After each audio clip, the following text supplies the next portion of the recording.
Well, good morning, friends. How are you? Good morning, George, Elaine, Julia, Neil. Stu's letting us know who is already watching. Thank you so much for your company. Good morning, Adam. Hi, Bex. All right. Lovely to see you as always. Oh, we've had the best wander around the nursery this morning, haven't we? Yeah, fantastic. All to ourselves, because it's a nice, peaceful, quiet Sunday. Yeah, there's literally just, Stu's in the shed. He's going to be there answering all your emails. And Alan is on site doing a bit of watering, and that's it. It's just us. It was lovely, wasn't it? Great, yeah. Birds were singing. Yeah, it's gorgeous. Beautiful. Yeah. Well, we appreciate your company, so thank you so much for joining us here at YGTV. It's wonderful, wonderful to have your company. We are live now for the next 4 hours. We've got a whole riot of things to show you. Lots of colour, lots of summer bedding, some perennials, lots of stuff. Well, even things for water. I know. Yeah, I know. We're covering everything now, aren't we? Well, it's gardening for everyone. The ponds, the rivers, the streams. Yeah, do you know what? You don't even need a pond, do you? I've seen people making lovely sort of water features out of the smallest of things. Yeah, absolutely. It's great. Which is great. Right, we've got the boring stuff to go through, so sorry about this. For you regulars, I know you know this already, but for those of you who are new, there is a free gift with every single purchase that you make. We have maintained this whilst we have been doing our YGTV shows. So every week, every time you make a purchase, we're going to get a bag of these, aren't we? We are, and you can already see through the bag. We had an open bag somewhere. We did, yeah. It's here. Is it there? Yeah. I mean, you can already see, look at these little beauties. I mean, these are so desperate to get out of the bag and into the ground, already got stems on. So these lilies will flower for you this year. They've got that little kind of, sort of bulbous head on the top there. So you know the little lily buds in the middle there. 10 of these with every single order, Bex. Yeah, that's correct, so isn't it? It's not one per customer at all. Every single time you make a purchase, and I know a lot of you do this, if you make several purchases, you will get multiples of these bags. They're worth £9.99. There are 10 lily bulbs in there. Gorgeous range of colours, and of course these will come back for you next year and the year after as well. Yeah, and next year they'll be even better than this year. I mean, they take a couple of 2 or 3 years to really get going, but once they get going, you've got lilies for life. Yeah, they you really just have, come up for yonks, don't they? Mine are looking amazing. The ones I planted last year are looking so big and strong this year. Yeah, I adore lilies. There's just like sort of magical about lilies, isn't there? They're just such joyful, happy kind of amazing flowers. Really. Yeah, they really are. Don't worry about that item code that you can see up at the top. You don't need to know that. What is important is the offer code. You can see that halfway down the screen there, YGTV 2024. When you place your order, there's a little box that says, do you have an offer code? Yes, you do. That is it, because that puts your free gift into your basket, but it will also unlock all of the other deals that we've got. So I'll run through those. One of them is the free postage offer. So free postage if you can get your order to over £40. So it doesn't matter how many items you've got in there. You could order one of everything, and as long as you enter that code, we'll give you free postage. It'll be delivered direct to your door, absolutely no postage cost included. If your order is under £40 though, because I appreciate some people have, budgets to live to, we all do, you'll only pay one postage cost. So you could have 5 items in your basket, it'll only be the one postage cost, which I think is a maximum of £6.99 today. So that's fantastic. The other thing I want you to do, please, is to join our club. We have over 40,000 members of the club, but what that's going to give you is 10% discount off all the plants, the compost, the pots, loads of stuff, and it's every single time you place an order, you'll get that 10% discount. It costs you just £5 to join. You'll be offered that option at checkout, so it's well worth considering doing that. Final thing from us, please, is send us your pictures. Oh, yes. Send us your questions, send us your comments. We know we've already got some sent in at the moment. Dingo, thank you so much. Thanks for your message as well. He sent me a lovely message. He sent me a recommendation of something to get in my garden. Oh, good. Oh, it's this Dingo's right now. Amazing. Just a picture of yesterday's delivery. Orange azalea, honeyberry and lavender. Amazing. Got it all potted up already, and I can definitely see some structure in the top of those pots. Well done, Dingo. I love the pots as well. I love those lovely blue pots. They're gorgeous, aren't they? Yeah, it's gorgeous. Fantastic. Lovely. Well, this is what we want, people, please. We want you to be part of not only our discount club, but part of our little community that we've got going here at YGTV. It's very interactive if you're watching live. So send us your pictures. We definitely want to see what's going on in your gardens. If you've got any questions, you're welcome to send those through as well. We will do our best to answer those for you. And what's the other thing? Oh, if you want to see something in particular, because we never get time to show you everything because we just love plants and we keep talking, don't we? Yeah. If there is something in particular you want to see, if you go onto our website, YouGarden.com, that's where we go there. Look, and you click on the show page. You can scroll down. You can see all of the items that we've got selected to show you today. If there's something in particular that you like the look of, you're like, oh, I fancy having a look at that. Just let's do it now, either by the email or by the chat on YouTube or Facebook. And what he'll do is let us know and we'll bring it up and talk about it for you. So that's all the boring stuff done. Talking of which, I'll have to run out the door a little later because I forgot to bring the Torino pots in. Oh, no, we've got one there. So we've got one we can show you. All right, we'll get those, don't worry. Right, so that's all the boring stuff. Let's get into it, shall we? Let's start talking about the gorgeous plants that we have got for you. Are we going to start with this gorgeous Acer here? Yeah, I mean, look at that. You know I'm a fan of Acers. You are, yeah. I mean, I think, Bex, if you had like a sort of a 2 or 3 acre garden, you'd probably just have a whole... I'd fill it with Acers. You would, wouldn't you? I would, yeah. You'd have an Acer Valley, wouldn't you? I would have an Acer Valley. There would be just all types of Acers everywhere. I could just see you every morning just walking through your acres of Acers and just kind of... Acres of Acers. Yeah, that would make me so happy. Yeah. There's something about the Acer that is just... I find it calming, relaxing, beautiful. They have this range of colours, various different shapes to the leaves, and I found they're really easy to grow and look after. A lot easier than people realise, and strangely enough, this time of year, I kind of get sort of nervous, stomachy feeling because tomorrow is the start of the Chelsea Flower Show. Not for the public. Tomorrow it's the press day, the celeb day, the royal family day. And there's a fantastic designer at Chelsea, Japanese designer, who wins golds every single time. And he creates, I've forgotten his exact name, but he creates these most amazing Japanese gardens with the most mind-blowing Acers you can ever imagine. Oh, but the thing is, we can do that ourselves, we can, can't we? But you were saying about the calming effect. When you see the gardens that this guy creates, you see people walk along, they go from garden to garden to garden, they get to his garden, they stop, and they're like... And they just stop there because they're just stopped in their tracks by the stunning beauty of these plants. I think it's the fact they've got those, the gorgeous, elegant leaves when they mature. Mr. Ishihara, that's the man, that's the one I'm thinking of. Yeah, he's a fantastic guy. He's such a genius, and he never wins anything but gold, and it's not surprising because his gardens just look amazing, and the Acers every year are spectacular. And where generally he tends to have his garden is quite a shady part. It's called the Plateau. It's quite a shady part of Chelsea, and it suits Acers brilliantly because they like that kind of cool, damp, kind of shady areas. Dappled shade area, particularly the red varieties I've found. Like the green can cope with a little bit more light and a bit more sun, but the red varieties do prefer that dappled shade. Yeah, there you go. Yeah, oh my word, that's it. That's my garden right there. Yeah. That's what I want. Some of those I've actually seen in the flesh. The one on the top left, I've seen that. I actually saw them building that, and it's just... That's exactly what I'm talking about with Acers. That's what I love about them, because they are so pretty, they're so relaxing. They create this gorgeous Zen-like feeling, the way they move in the breeze. And that's it. Yeah, I think that you've just summed that up there brilliantly, Bex. It's not... Do you know what? It's not almost as much about the plant itself. It's the atmosphere that it creates. Yeah. I'm with you. I'm totally with you. Yeah, because you see these and they just stand out. And the way that the leaves are so delicate, they're so finely sort of cut and etched and notched, and you get this colour change in the foliage as well. This one is incredible, isn't it? Because look, we've got all this gorgeous green foliage here, but then the top of this new foliage that's coming through, it's a beautiful kind of pinky red colour. Yeah, and I like the transition as well because at the bottom they're green, at the top they're red, and then halfway down they're kind of red and green and pink.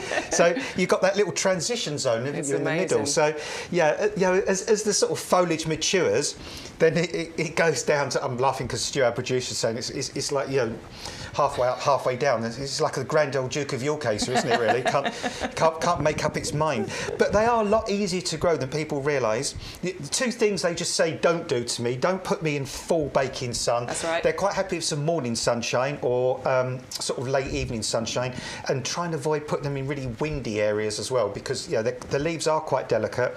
But they do make the most amazing pot plants. You can grow these in pots. They look fabulous in pots.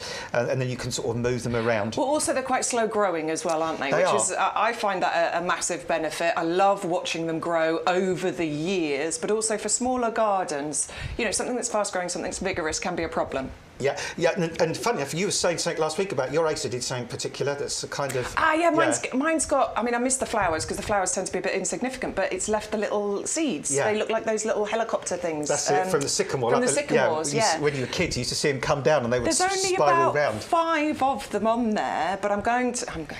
Right, the thing with Acers are they do tend to come at a higher price point. This is an amazing price point, by the way, $14.99 for this. But they can be very tricky to germinate, can't they? And that's why they do come with a slightly higher price point. I'm gonna try it. I'm gonna see. Of course you're gonna try it. I'm gonna give it a go and see whether it works. Why not? If I've got seeds, I might as well give it a go.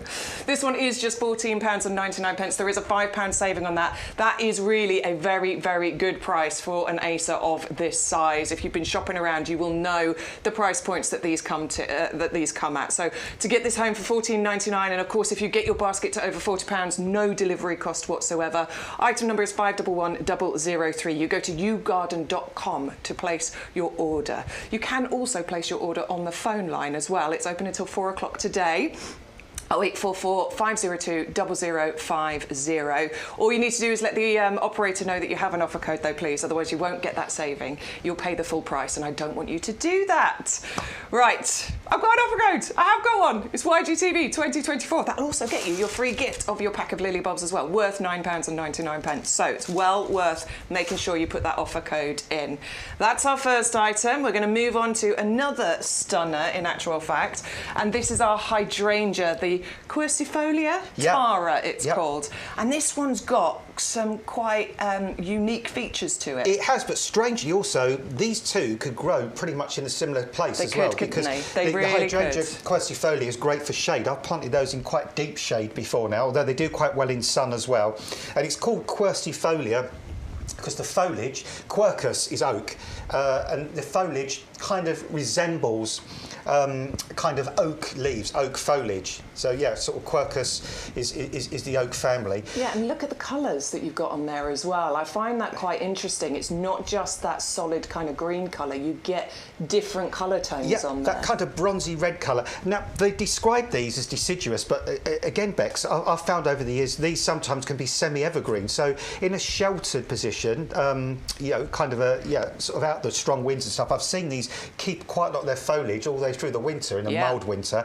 But you say later in the year you get that bronzy red kind of deep it's coloured really foliage. Bright colour as well, isn't it? It's beautiful. It's absolutely stunning. But I mean, what's incredible about these is these great big conical heads of flower, lovely, lovely white heads of flower that last a long, long time. You know, this really is an elegant plant, a stunning plant. Again, I mean, thinking about the ones I've grown in my customers' gardens, generally I've sort of found them to get to about waist to sort of chest height, sort of maximum. But you can prune them back, you can clip them back. They're not fussy about being sort of trimmed back, so about 1.5 meters. They're bone hardy, really, really super hardy. And I've even grown this one in quite dry conditions as well. It's done well in quite dry soil. This one actually is more drought tolerant than other varieties of hydrangea out there, aren't they? Because often we say when we're talking about hydrangea, keep on top of the watering, you know, they really are thirsty plants. And of course this one's going to need watering. You can't just completely ignore it, but it's more tolerant than others. It is, and I'm thinking back to a house where I planted in Loughton, and there was it was north facing the side of the house. There was one of those bay windows, and it had that really dry soil at the front. I remember putting sort of 4 or 5 of those at the front of this house, and they did really, really well. They survived, they thrived, they flowered, and they did keep a lot of their foliage through the winter because they were in a lovely sort of sheltered part of the world. So yeah, if you're looking for a shrub that's got drama in the shape of most incredible, gorgeous leaves. In fact, you know, even because I like tropical-looking gardens, jungly-looking gardens, I would have that in my garden just for the leaf, because the leaf has got that. Quite a tropical vibe to it, hasn't it? Absolutely, and it's not just about the flowers. I often think with a lot of varieties of hydrangea out there, we're growing it for the flowers. It's all about the flowers. Without a but doubt. actually, this is very much both things, isn't it? It's both about those massive, great, big, imposing, conical heads of flowers, but also the leaves that you get on here too. Yeah, this is very much a structural plant, you know, so it will add drama, it will add structure to the garden, it will kind of just create that kind of wow moment. And I can just imagine this in a shady corner somewhere with hostas underneath it, for example, and ferns and things like that. The big foliage you get from and kind of they're underneath, and this is slightly higher above. And then, you know, when you've got those limey green flowers that come to white flowers, and then underneath you might have some sort of white marbled hostas, perhaps some gold hostas, some nice deep green, kind of limey green between, ferns coming up in between. All of a sudden, you've created a really cool, relaxing, magical kind of corner, haven't you? You are painting a picture of joy right there, Adam. I can see that. You see why you're an award-winning garden designer, my friend. And the Acer, again, I mean, that would look good in that kind of position as well. These go fantastic with hostas and ferns and all those kind of cool kind of plants that we think about. So, yeah, 2 stunning plants here, both survive in pretty similar conditions. I'd say the Acer probably likes slightly more moist soil, but, you know, generally, if you wanted both of these, you could pretty much put these in the same part of the garden. Well, that'd be under £35 for the 2 of those. That means you're only just about £5 away from getting your free postage. And of course, if you enter that code, you'll not only get the savings that are included on those, but you will also get your free gift, which are those gorgeous, majestic lily bulbs. A pack of 10 of them worth £9.99. It's our gift to you to say thank you for shopping with us. If you've never ever bought plants through the post and you're thinking, well, that's a bit dodgy, how are they going to arrive to me? Are they going to be secure? Are they going to be in a good condition? Yes, they will, absolutely. We do our level best to make sure that these are packaged securely, very well, so that they can obviously survive the travel through the post. We've both had deliveries, haven't we, from YouGarden. Got a pack of Bidens yesterday turned up. Yay! They were stunning, absolutely stunning. It was really exciting, like a kid opening them. Well, I got a big box delivered just a couple of weeks ago, and I did a little video. I keep meaning to post it, but it's just about, I just wanted to show how well packaged they are. In a box, the box has supports within inside it to hold the plants in place. It came with those, you know, those airbag pods just around the plants, just securely holding them. The deliveries I've had have all been absolutely fantastic. The plants have arrived in gorgeous condition.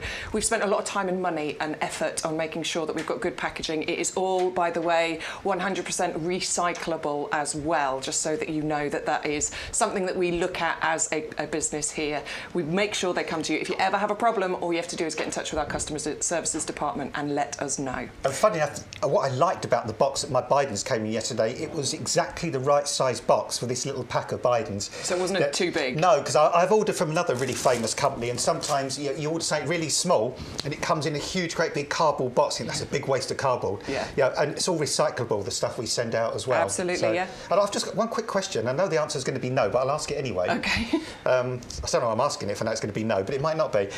On our free gifts, do they come with a lifetime guarantee if they're hardy? Yeah, I'm sure they do, actually. Even for the free gift? I would have thought so. Yeah, I'll just put it out there. I don't know. I just wonder. Do you know, that's a good question. I've never been asked it. I think we will look into that. We'll find out the answer. I would have thought if we're sending out a hardy product and it's from us, we would stand up to that. Cool, be covered. Of course. All right, brilliant. I'm sure we would. All right, so let's move on. We've done our Acer. That's your hydrangea if you're interested in that. 511496 is the item number. Now, this was one of the items I went out onto the nursery floor and searched for this morning, because this is our gorgeous hibiscus collection. You're not just going to get one in here. You are going to get 3 beautiful double-flowered hibiscus chiffon varieties. All 3 colours included. Love, love, love these colours that we've got here, because they work beautifully together, don't they? These are stunning. You've got to do something, haven't you? What have I got to do? You've got to, you're going to pull it out the pot. Oh, I'm going to pull it out the pot. I'm going to show you the roots. Adam, he gets excited about roots. He's a proper gardener, this man. That's... Oh, look, it's coming out the bottom. It's coming out the bottom. Yes, this is... I mean, I'll take all of them out the pot happily for you, because what we do like to show you, and this is something that we should all do, by the way, when we're buying plants, isn't it? It is. Check out the roots. Because it doesn't matter what it looks up at the top, we want to make sure that the bottom is nice and healthy, and you can definitely see that from this, can't you? And look, and the reason I kind of said that, Bex, as well, because I've seen in some places, I've seen kind of plants like these. These would have been grown from cuttings. These are cuttings. That's what they're grown from. And I've actually seen some places, been to some places where I've seen or bought plants like this. Look at that, that doesn't want to come out of the pot. That's so well rooted. I'll give it a squeeze. And I've seen some where the cuttings have literally been in there for about 2 or 3 weeks before they go on sale. And then you pull it out the pot and all the compost. Yay! Look at that. That is fantastic. Look at that. I mean, 3 fabulously established plants there. So these cuttings haven't been stuck in these pots 6 weeks ago and have barely got any root on. So when you pull them out, all the compost falls off and they're all disturbed. We've all done that in the past, haven't we? We have. And that is so, so annoying. The fact that these are so fully established means that, as soon as you put these in the ground, instantly they're going to start to root into the ground. They're going to start to root into that soil. And, Bex, I can see Again, some garden centres would have these in a 2-litre pot and quite happily charge you 10 quid each, you know, for one of these, really easily. So you're getting 3 of these absolutely stunning, hardy hibiscus, lifetime guarantee. Yeah, that's the important point, because there is hibiscus out there that's not hardy. It's tender. You have to look after it over the winter, but these you can plant them out. Yeah, these hardy down to about -20. And again, over the years, I've never ever seen hibiscus succumb to any winter. And the great thing about hibiscus is this time of year, when you look around, there's so many shrubs flowering, isn't it, at the moment? The ceanothus that's out at the moment with the beautiful blue flowers, rhododendrons flowering their socks off, philadelphus, deutzias. Oh, the list goes on and on and on. But when we fast forward to late July, August, September, even into October, a lot of shrubs finish flowering by then. Great thing about that, this is when these pick up. This is when these take on the baton, and they start giving you fabulous flower colour from August into September, right into October. They're not particularly fussy about soil, although they do quite well in chalky soils. They're bone hardy. You can prune them back anytime you want. They'll get to about a couple of metres tall, but you can trim them back in the spring. The new growth that comes will flower the same year, so you don't need to worry about, you know, difficulty of pruning. Full sun, sort of sun half the day, dappled shade, just reliable, easy. Months and months of colour on these, and just giving you that joy. And look at these. I mean, these are so beautiful. Well, aren't they? they're gorgeous, aren't they? Because they're the double flowered, and this is what the chiffon variety gives us. There's other hibiscus which isn't that double flower. You don't get that extra interest on the centre, and they are beautiful. They are stunning. They're very tropical and exotic-looking flowers. But of course, with chiffons, you get that double flowered bit. You get that, what I call like a decoupage kind of flower, sort of a double-layered flower. The single ones look like hollyhock flowers, but these, I mean, come on, how stunning is that, Come Bex? on, look at that. I mean, you know, I always love it when hibiscus come out later in the year, because they're just so gorgeous, so unusual. And they're quite large as well, the flowers, aren't they? I mean, they can get to sort of 4 or 5 inch diameter. They can get really nice and big. And I actually really like the way these grow, because they sort of naturally grow into that goblet shape. You don't need to do much shaping to them. They're nice, neat, upright kind of shrubs. Aren't they? Straight, upright stems. And even the leaves are gorgeous as well. I like the leaves on these, really nice, interesting leaves. It's something to point out, actually, because I think this year, actually, they all started to come into leaf quite early. Yeah. But some years, they can take a little while, can't they? They're sort of later waking up. They can be bare until sort of May time, Easily. I mean, sometimes you can think they're dead. Yeah. You know, they've not come through the winter. But yeah, I mean, that's the great thing is these are kind of, they're kind of like teenagers, really. They might sort of get up really late in the day, but they really get going quite late on in the day, you know. They're sort of, so these are like... I see what you mean. Yeah, they're late coming at the beginning of the season, but they make up for it towards the end of the season. Well, I'm hearing that there are lots of messages and questions coming into the chat. Stu's laughing, so I'm not sure what this means. Oh, no. Stu's going to give us a completely unrelated question to this product. All their Caribbean lilies are looking gorgeous. We don't want to know. We're not jealous of that at all. Jealous. We're not jealous. Oh, yes, they're beautiful. Oh, the question is, what do we do once they're finished flowering to make sure you get another one next year? Do you know the answer to this one? What I would do is, once the flower head is completely finished, just take the flower head off the top. Leave the stem, but just cut the flower head off. Keep them watered, and just keep them watered, keep them fed all the way through the summer, just till they naturally die down. So because what will happen then, if you keep them watered, you keep them fed, the leaves will then put the energy back into the bulb to kind of build up the flower for the following year. So it's very much the same as we would do with other, flowers that come from bulbs. Like so you bulb. can deadhead, you can take the flower away, but allow the foliage to die back on its own. You want the energy to go back into the bulb. Yeah. Because bulbs basically, so all of the energy is in the bulb. Once it shoots everything up, all of the energy has gone from the bulb and it's gone into the flowers and the foliage. Yeah. So you want all of that energy to go back into the bulb so that it will come back next year. Yeah, and what you need to think about, Bex, is those leaves on there that are on there. Think of them as solar panels. They're the plant's solar panels. They're going to absorb. I mean, look at that. That's a nice way of white thinking about one it. as well. Come on, you're just making me so jealous. It's like, We didn't get them, basically. Yeah, and yeah. I know a lot of you know this, and this is why you're sharing, just so that we can be jealous. I feel like somebody's going, no, to be honest. It's like, it feels... But for anybody that doesn't know the story, we went mad about these when we first brought them, thought they were absolutely beautiful. I would say, I'm going to get one, and it was just before Christmas, and I didn't. I thought, I'll save my money to spend on the kids, and I didn't get one. And now I'm regretting that decision, seeing all of these beautiful pictures. Every single one of those pictures that we just showed you are viewers' pictures that have been sent in. So thank you so much for sharing. We do appreciate it. That's stunning, isn't they? Yeah, They're so beautiful. just grow them on for the rest of the summer and then wait till the foliage naturally starts to die down, and then they're going to flower for you again the following year. Lovely.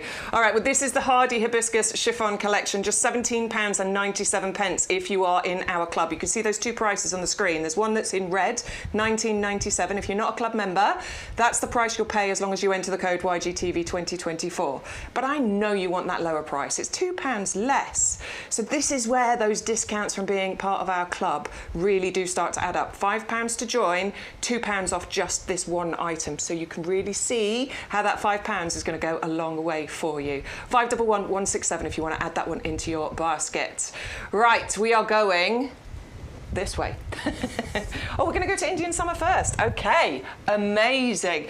This is what we call our favourites table. Okay, so we broadcast here from the potting shed every single week. We do Wednesday 10 to 1, Thursday 10 to 1, and Sunday 10 till 2. So on a Wednesday, what we put out is what we think is going to be the favourites, what we like, what we think you're going to like. Alstroemeria, we knew this one was going to be popular. We put this one out on Wednesday. It has not been moved, because obviously we move it depending on what you buy. What you know, you vote with your purse, basically, with your wallet. This one hasn't moved. This one has remained the favourite all week. Top of the pops. Adam, Still. top of the pops, absolutely. Adam has sent us some gorgeous pictures that you took just this morning. Yeah, well, I was just about to jump in my truck, and then my neighbour on the right-hand side has got a huge patch of these that have been there for the 4 or 5 years I've lived next door. And then my husband has grown these in the front garden as well, on the left of our bungalow, and they've started flowering and they're thriving, and they are just absolutely gorgeous, They're Bex. so stunning, aren't they? Yeah, and what's incredible about these is I'm not exaggerating, they flower all the way through to November. And they have this kind of, that's the next door neighbour's garden. Now that patch there was the size of a dining room table, and this is John's just coming out. Yeah, that's dining room size table. That's size. massive. And this is John's on our bungalow, right, just coming out this morning. My question when you showed us this picture this morning was: have you edited that picture? Have you upped the contrast? Have you put a filter on it? Have you made those colours stand out more? No, you know what? I got in my truck and then I thought, we've got those Alstroemeras. So I jumped back out of my truck. I ran round to the other side of the bungalow. I got my phone out. I just did click, click. In fact, one thing I'll fess up with, I did do, see that piece of grass on the right-hand side? I moved it because that was across the flower. So I did slightly brush... So that's the only thing That's you've the only done thing I did. So I did brush that grass back, so it wasn't like photobombing my flower. And then, so then I just click, click.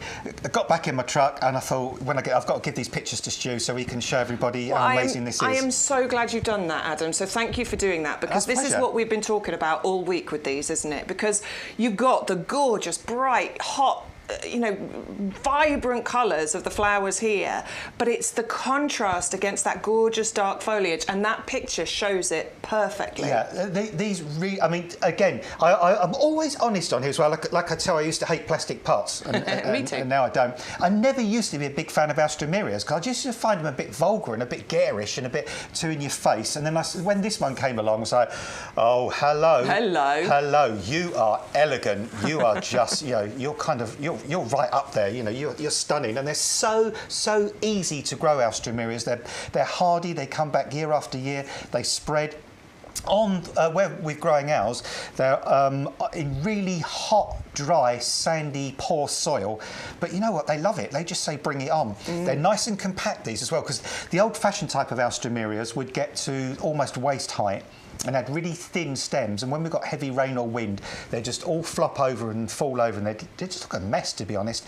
These are on lovely, stout, strong stems. The stems are almost like pencil thickness stems. Well, these actually come from a Holland breeder, one of the best when it comes to breeding for Alstroemeria cut flowers. And so what they've created here is a really sturdy stem, actually, because that's what's needed for cut flowers, isn't it? Yeah. But it's not just available to the cut flower market. We've got it here at YouGarden. Yeah, and it really is. I mean, it's probably one of the most loved alstroemerias. You can see, you can understand why they've called it sort of Indian summer, because I don't know, you just kind of think of India summer skies and all those sort of wonderful colours, and so in essence, incredibly easy to grow, establishes very, very quickly, flowers for month after month after month. And what we find with ours is they go in 2 waves. So they have the initial big flower. Yes. And that lasts for a long, long time. And then what John tends to do is just deadhead those flower heads that are finished. And then they go quiet for just a few weeks. And then they send up a second lot of new stems that then keep going. And honestly, I swear to you on my life that in my neighbour's garden and John's garden last year, they were flowering even into November. That's incredible. And it was only when we got a really harsh frost that finally knocked them out. Yeah, do let us know. Stu's asking, actually. So let us know, have you gone for these already? It is our most popular item this week, and I know a lot of our regulars, you do tune in, 3 times a week. So thank you so much for doing that. So if you have gone for these, let us know. There was a lovely lady who messaged in the week, and she didn't realise that they were hardy, so she actually dug them up at the end of the year last year. Bless her, but she has placed another order, so she's not going to make that mistake again. Now, they do come to you as jumbo plugs. Now, these are just the larger plugs, aren't they? Yeah, can see here, we do a variety of plugs. We do pro plugs, which are the little tiddlers. We do regular size plugs. We do garden ready plugs. Jumbo plugs are the biggest size that we do. Yeah. And that is ready to go out in your garden. Really big, thick roots on there as well. Really strong roots. In fact, the roots, if you try and dig or move these, they've sort of got quite sort of bulbous roots, actually. Really thick, kind of fleshy roots, almost sort of like rhizomes, really. And I would not be surprised if these flower for you this year, because again, I remember when John put his in, they flowered in the first year that John planted them. But you can already see on these that wonderful kind of bronzy, sort of dark foliage, and the foliage tends to be more dramatic the more brighter and sunnier position you put these in. And they are really, really hardy, because a few weeks ago I've been to, we stay up at this cottage in Cumbria, and it's in the middle of nowhere, and it's really quite high up in the hills in Cumbria, and it's not this variety, but in the front garden, a lady's got a bed there full of alstroemerias, and they're those ones, really tall ones that, I was saying annoy me a bit because they flop over. Yeah. But I mean, we're talking in Cumbria, high up in the hills, they get some really stonkingly hard frosts there. I bet. And these alstroemerias still come back year after year. So, these are tough plants, hardy plants, they're very drought tolerant, they're great for poor soils, they're great for sort of ground cover, for filling in spaces underneath other things. The only position they won't like is shade. They're not going to be keen on shade or dark shade, but a little bit of shade during the day. But ideally, if you've got a really hot sort of sunny position where other things struggle and the soil is quite poor, these will just love it. A bit like the hardy osteospermums we're going to talk to you about later as well. Oh, very good. They grow in similar conditions. Excellent. Well, those are hardy alstroemeria. You do have a £5 saving on there as long as you enter our offer code YGTV2024 when you place your order. Go to YouGarden.com, or you can place your orders by the phone lines as well. 480255 is the item number. Thank you so much for sending us your emails already. If you do want to send us any emails, any pictures, the email address is ygtv@yougarden.com. Eleanor, we're going to show your pictures later because we do have a pond plant coming up. But first of all, we're going to forget everything. We're off to India. We're going to Ian's. Ian's, not India. Ian's. Look at his garden. Let's go to Ian's garden. Why are we going to Ian's garden, Stu? Wow, it is beautiful. You're absolutely right. What's the other reason? Oh, the bar's open. Oh, look at that. I love that. Oh, that's great. It does look like it was open all night. Look at that. Oh, that is just awesome, what a wonderful place to go and sit in the evening. I know, a bar in your garden. Come on. I love it. Look at all the lush green growth. There's so much going on in your garden, Ian. Looks like he's got one of those, I think at the back, I saw them, it looked like a purple delphinium. One of the pinky purple delphiniums. Ian's grown the Mecanopsis as well, hasn't he? He sent us pictures of that in the past. Yeah, it's beautiful. Oh, that might be a loop. That looks lovely. Look at that. A lovely You've blue got a sky. slope to your garden as well. That's quite interesting. Look I like at the lawn that. as well. Look at the stripes on the lawn backs. I mean, that's a stunning lawn, That's isn't it? very good. Really we gorgeous. love a stripy lawn, we don't do, we? yeah. That's a beautiful garden. I love it. I just love it. Beautiful blue sky. Look at that. Very nice. Thank you so much for sending those in. Do send us your pictures, ygtv@yougarden.com. We'll show them because we love looking at your gardens. We're nosy, basically. We're nosy gardeners. It's nice because, I mean, how many times you walk past, a garden, you think, think, oh, I wonder what's the other side of that fence. Always. And, yeah. I did a little video, my Ceanothus video. Yeah. So there's this house I walk past when I take the kids to school. It's just on the corner of our street, and I walk past it, and there's this beautiful Ceanothus that's grown up over the fence. So it's massive, you know, it's really tall. But the Ceanothus is growing up and over the fence. I did this little video just walking past it, and I put the little caption on it saying, I wonder what this looks like from the other side. Because it's looking amazing from this side of the fence. I can't imagine how beautiful it is from the other. I mean, they are one of my neighbours. I could probably go and say, can I come and look in your garden? But I wouldn't mind. I haven't done it yet. I want to do it. I really want to. They'd be quite honoured. They'd probably be quite chuffed, wouldn't they? Yeah, I should think so. I might ask him. But I'm lucky at work sometimes because, funny, on Friday I did a garden in Bishop Stortford, and I had to trim the top of this privet hedge, or like a privet dome really, and I did check for birds' nests before, make sure there's no birds in there, and I got my tall ladders, and when I got to the top I could see into the neighbour's garden behind. Oh, Bex, their garden was gorgeous. Was it? I mean, absolutely stunning. Yeah, so sometimes at work I do get to have a little peek, you know, at other people's gardens. It's quite good because you're a working gardener, aren't you? You go around, you look at other people, you know, you look after other people's gardens. So I do. And you've got the best job. I love spying on other people's gardens. You can do it legitimately. Yeah, and I've got my visor down as well, so they can't see I'm actually looking into the garden. I just make out I'm looking. Oh, that's a nice idea. Oh, yeah. Oh, I'm going to do that next time. Oh, I want one of those. Yeah, incredible. All right, let's move on to the next one then, shall we? We've got our Geranium Fire Queen collection here. Now, you will get 20 of these garden-ready plug plants. Garden ready does what it says. They are ready for you to plant in your garden. I got some Geranium Fire Queens earlier on in the year, but I got the little plug plants. So I grew them on my conservatory, and I've recently planted them out into some small planters. I'm sure we're going to show... Ah, there they are, look. So there they are. I've got the little round Alhambras. They're a bit like our Torino pots. That looks great. I had 12 of them, so I had 10 of these pots. So I put 5 around the base of these pots that I've got outside the front of the house. I've got little lobelia planted around the cypress trees there. So obviously as these grow and multiply, that display walking in and out of my front door, excuse me, that's going to be really pretty, isn't it? You're going to get the red of the Fire Queen, the white and blue of the lobelia. It's going to be pretty.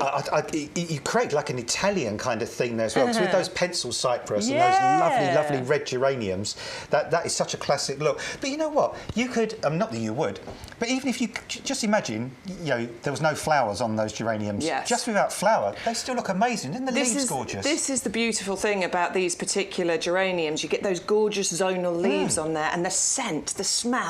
Honestly, this transports me to my grandma's house. You know, she had this lovely little conservatory bit on the side of the house, and she used to grow these on the windowsill. I'm going to give you a leaf. And I would walk into, the smell. I would walk into there, and that is the smell of my nan's place. It just transports me to there. It's so strange you should say that, because yesterday I went to Tesco's, and outside they had trolley loads of plants. Yeah. And they had those little packs of bright yellow and bright orange marigolds, little marigolds. My other half hates them, can't stand them. I used to hate them. I've come round to them now. But, you know, sometimes, you know, plants do take you back to places. They are evocative. And, they are. And let's... Look at the root system on that. Yeah, I mean, fabulous little plugs. These plants are gorgeous, aren't they? You're getting 20 of those. If I just turn that round just so that you can see the pods that they come in, that's the size we're talking about. You're going to get 2 packs of those, and that is 20 of them. But they're really healthy. They've been grown on, haven't they? So they're just that little bit bigger. They're ready for you to plant out. These can definitely go. Now, we're not going to get any more frosts now. No. You know, these are great for full sun. I'll tell you what, these are stupid drought tolerant as well. Geranium. In fact, you know, I saw a geranium once that had fallen out of a pot, and it had obviously been on the ground for like a week, if not longer, and it was still going. Well, it didn't droop. This is why I put them into those little pots. Now, you can put them in loads of places, in your borders, in your beds, you know, you can put them in the top of your hanging baskets. Yep. But this is why I've actually chosen to put these in those little pots, because obviously they're small pots, which means that small pots generally you have to keep on top of it with the watering. And of course, I'm going to need to water, but because these are drought tolerant, that's why I went for the small pots for them. Yeah, you know, even if they totally dried out for a week or 10 days, Bex, those geraniums would be fine. The only thing they do when they dry out, the leaves start to go slightly more sort of reddy, sort of stressed out colour. But you know, they're super drought tolerant, and these plants are absolutely fabulous. I mean, almost every single one has already got a flower head coming on it as well. So within a week, 10 days, you're going to get flowers on these straight away. But it's one of those plants. You've got the foliage, you've got the flower, you've got the scent of the leaves, and you've just got colour for month after month after month. Because those flowers will last for ages. They won't last for a long time. They go right through to October October first frosts, basically. Oh, easily. And if you longer. want to, you can actually pop them on and keep them through the winter in a greenhouse or somewhere like that, for example. Oh, OK. We're getting a question. Somebody's saying in the chat that geraniums keep snails and slugs away. Do you know? I'm not sure on that one. It's not something I've come across myself, but I can believe it, because sometimes slugs and snails don't like foliage that's very sort of fragrant. And this is very fragrant, yeah, isn't it? Maybe. That's interesting. So, and I've never seen geraniums being attacked by slugs or snails, to be honest. I've never seen them be chewed or... So... oh, you might be right. I love that. I love our little chats when people come in and give us little tips and things like that. Well, awesome. gardening, there's always something new to learn in it's gardening. It's always about sharing, isn't it? Yeah, you never know it all. There's so much still to learn. Well, if you want some of the pots, by the way, that's our Geranium Fire Queen, 410065, 20 of those plug plants included in there. Fabulous summer flower, very much a firm favourite, something that's in lots of people's gardens because of the amount of time they will flower for. But if you want to do something like I have done there, mine with a round version of these, basically.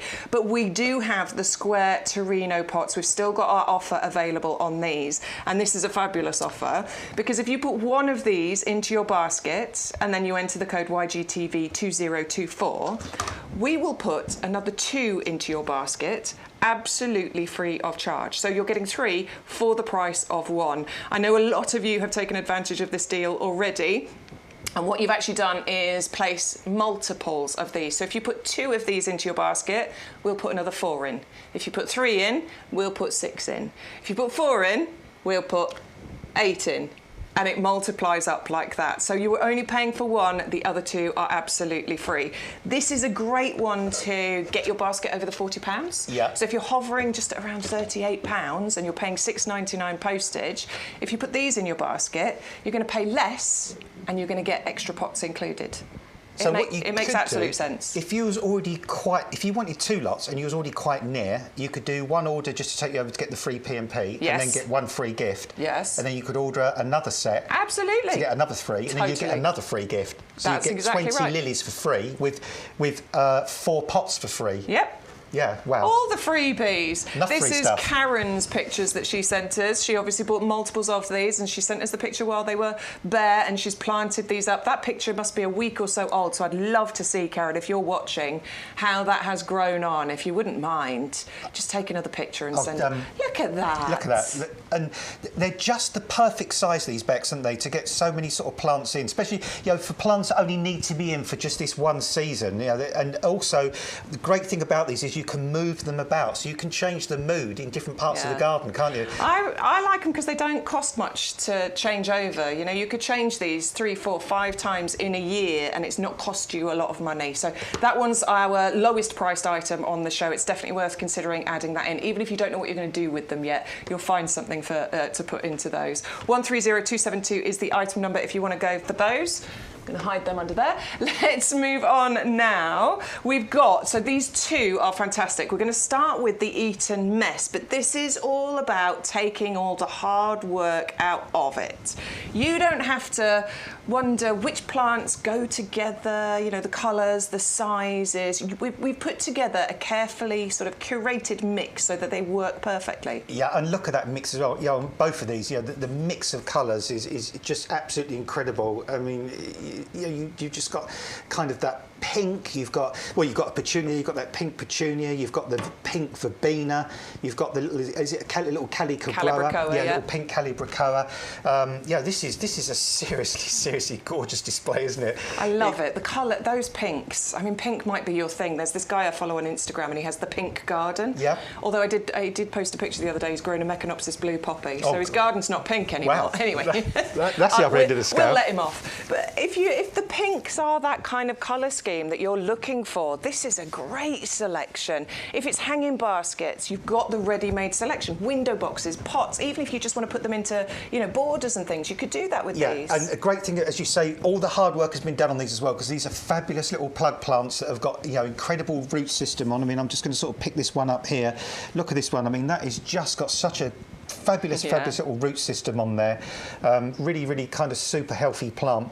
So you haven't got to worry about growing some seeds, you haven't got to worry about pricking them out or anything like that. And you know what? You could put these straight into a hanging basket as they are now. If you've got on the easy fill hanging baskets, for example, these are just the perfect size to put through the little holes on the side before you clip the little bit of mesh back in place. You could do something a bit harsh or a bit radical if you wanted to, though. Are you going to pinch them? I am, yeah. You see this one?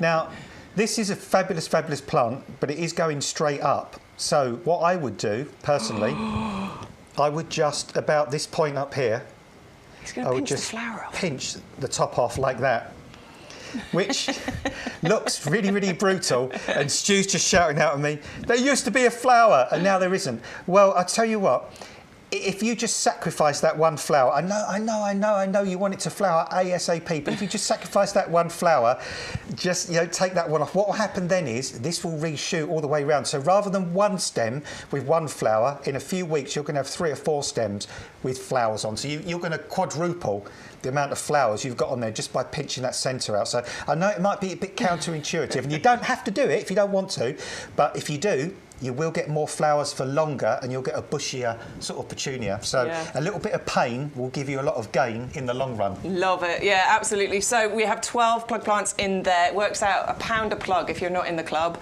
and less than that if you are in our discount club as well. You might want to think about going for 2 packs of those. If you are doing your hanging baskets and you like that symmetry, the same colour on either side, go for 2 packs of those, because the amount that you're getting, 12 plugs, depending on the size of your hanging baskets, obviously, 1 pack is perfect for a hanging basket. So go for 2 if you are thinking about the symmetry.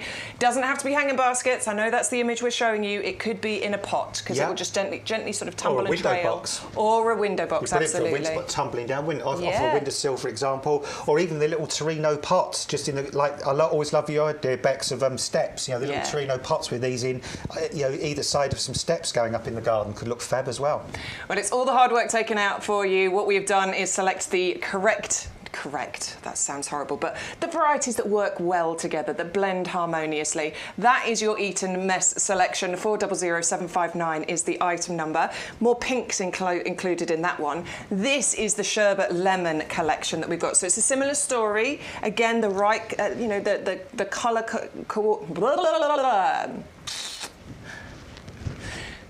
The colours that work harmoniously together, but also the size, the shapes of those flowers as well. They coordinate, they complement, they are symbiotic. Thank you, Stu, for all those words.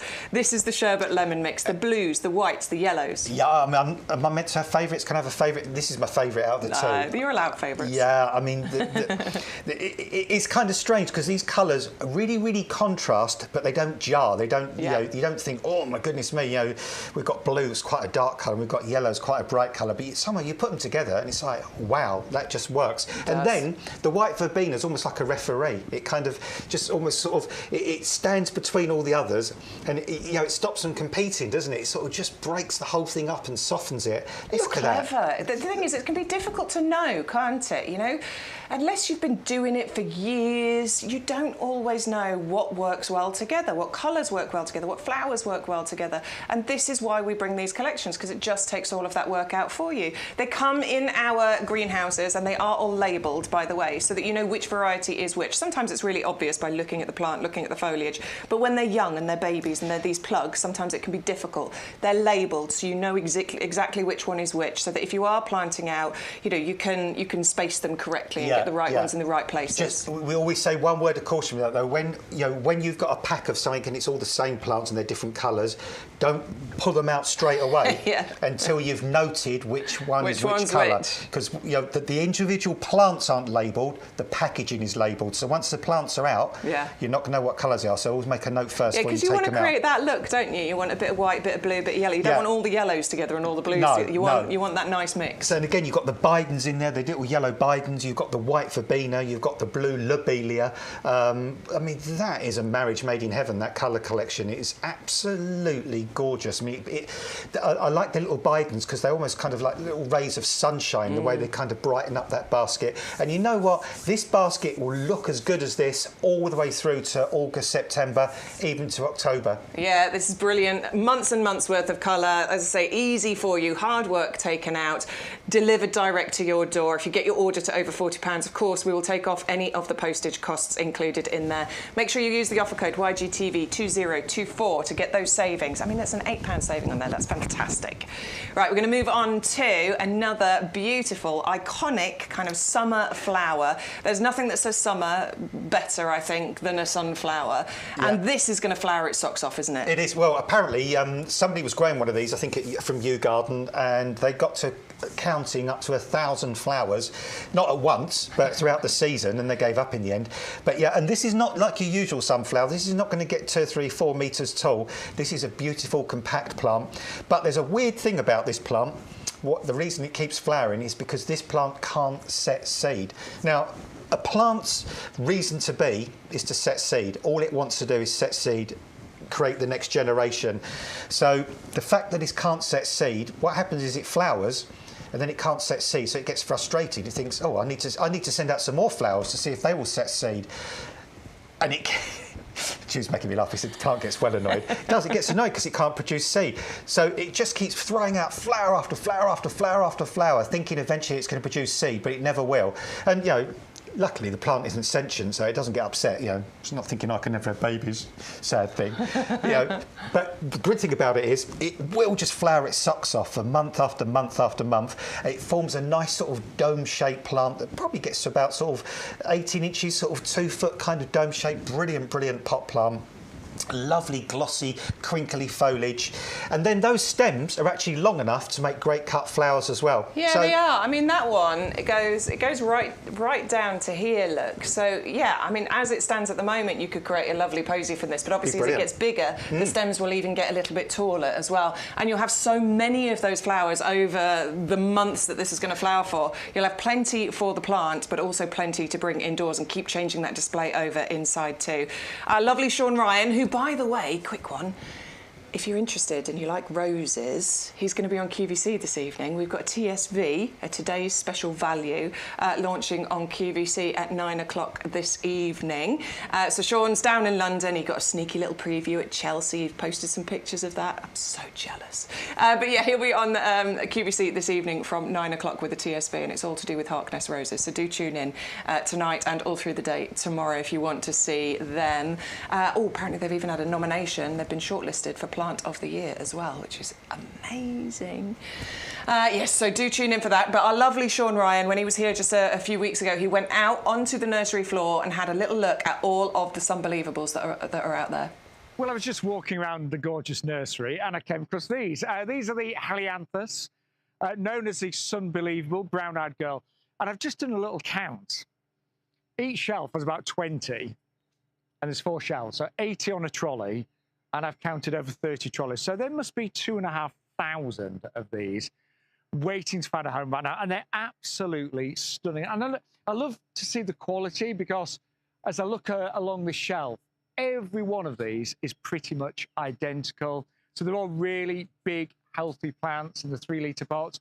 They're all covered in flowers. I'll be honest, those in the premium position, top shelf, they're all coming out in flower. These ones down here are a little bit further behind, but I promise you, whichever one you get, it will be really well established. And this is the sunflower that keeps on flowering. Most sunflowers I've ever grown, you get the flowers and then they start to produce seeds, they go over and that's it. This will produce potentially hundreds of flowers all summer long. The reason being, it's a sterile plant, so it doesn't produce seeds, so it just keeps flowering and flowering and flowering. It's absolutely glorious.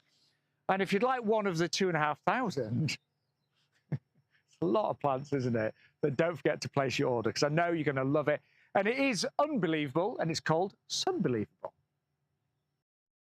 Yeah, there's so many of them out there. In fact, we spotted some when we were out on our little wander this morning as well. They all look absolutely amazing. They will arrive to you with flowers, they will arrive with buds, and they will keep flowering their socks off all summer long. 560541 is your item number. £14.99. It's basically a half-price deal. And let's use Adam's maths.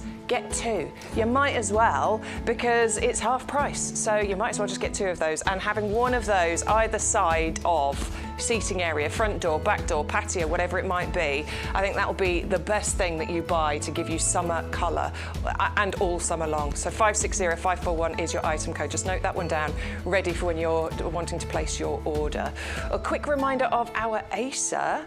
This is the Phoenix. Oh, actually, we're showing you everything we've seen so far. So great time. Write down your item numbers. Now's the time. You can make a little list. 511003. This is the Acer Palmatum Phoenix.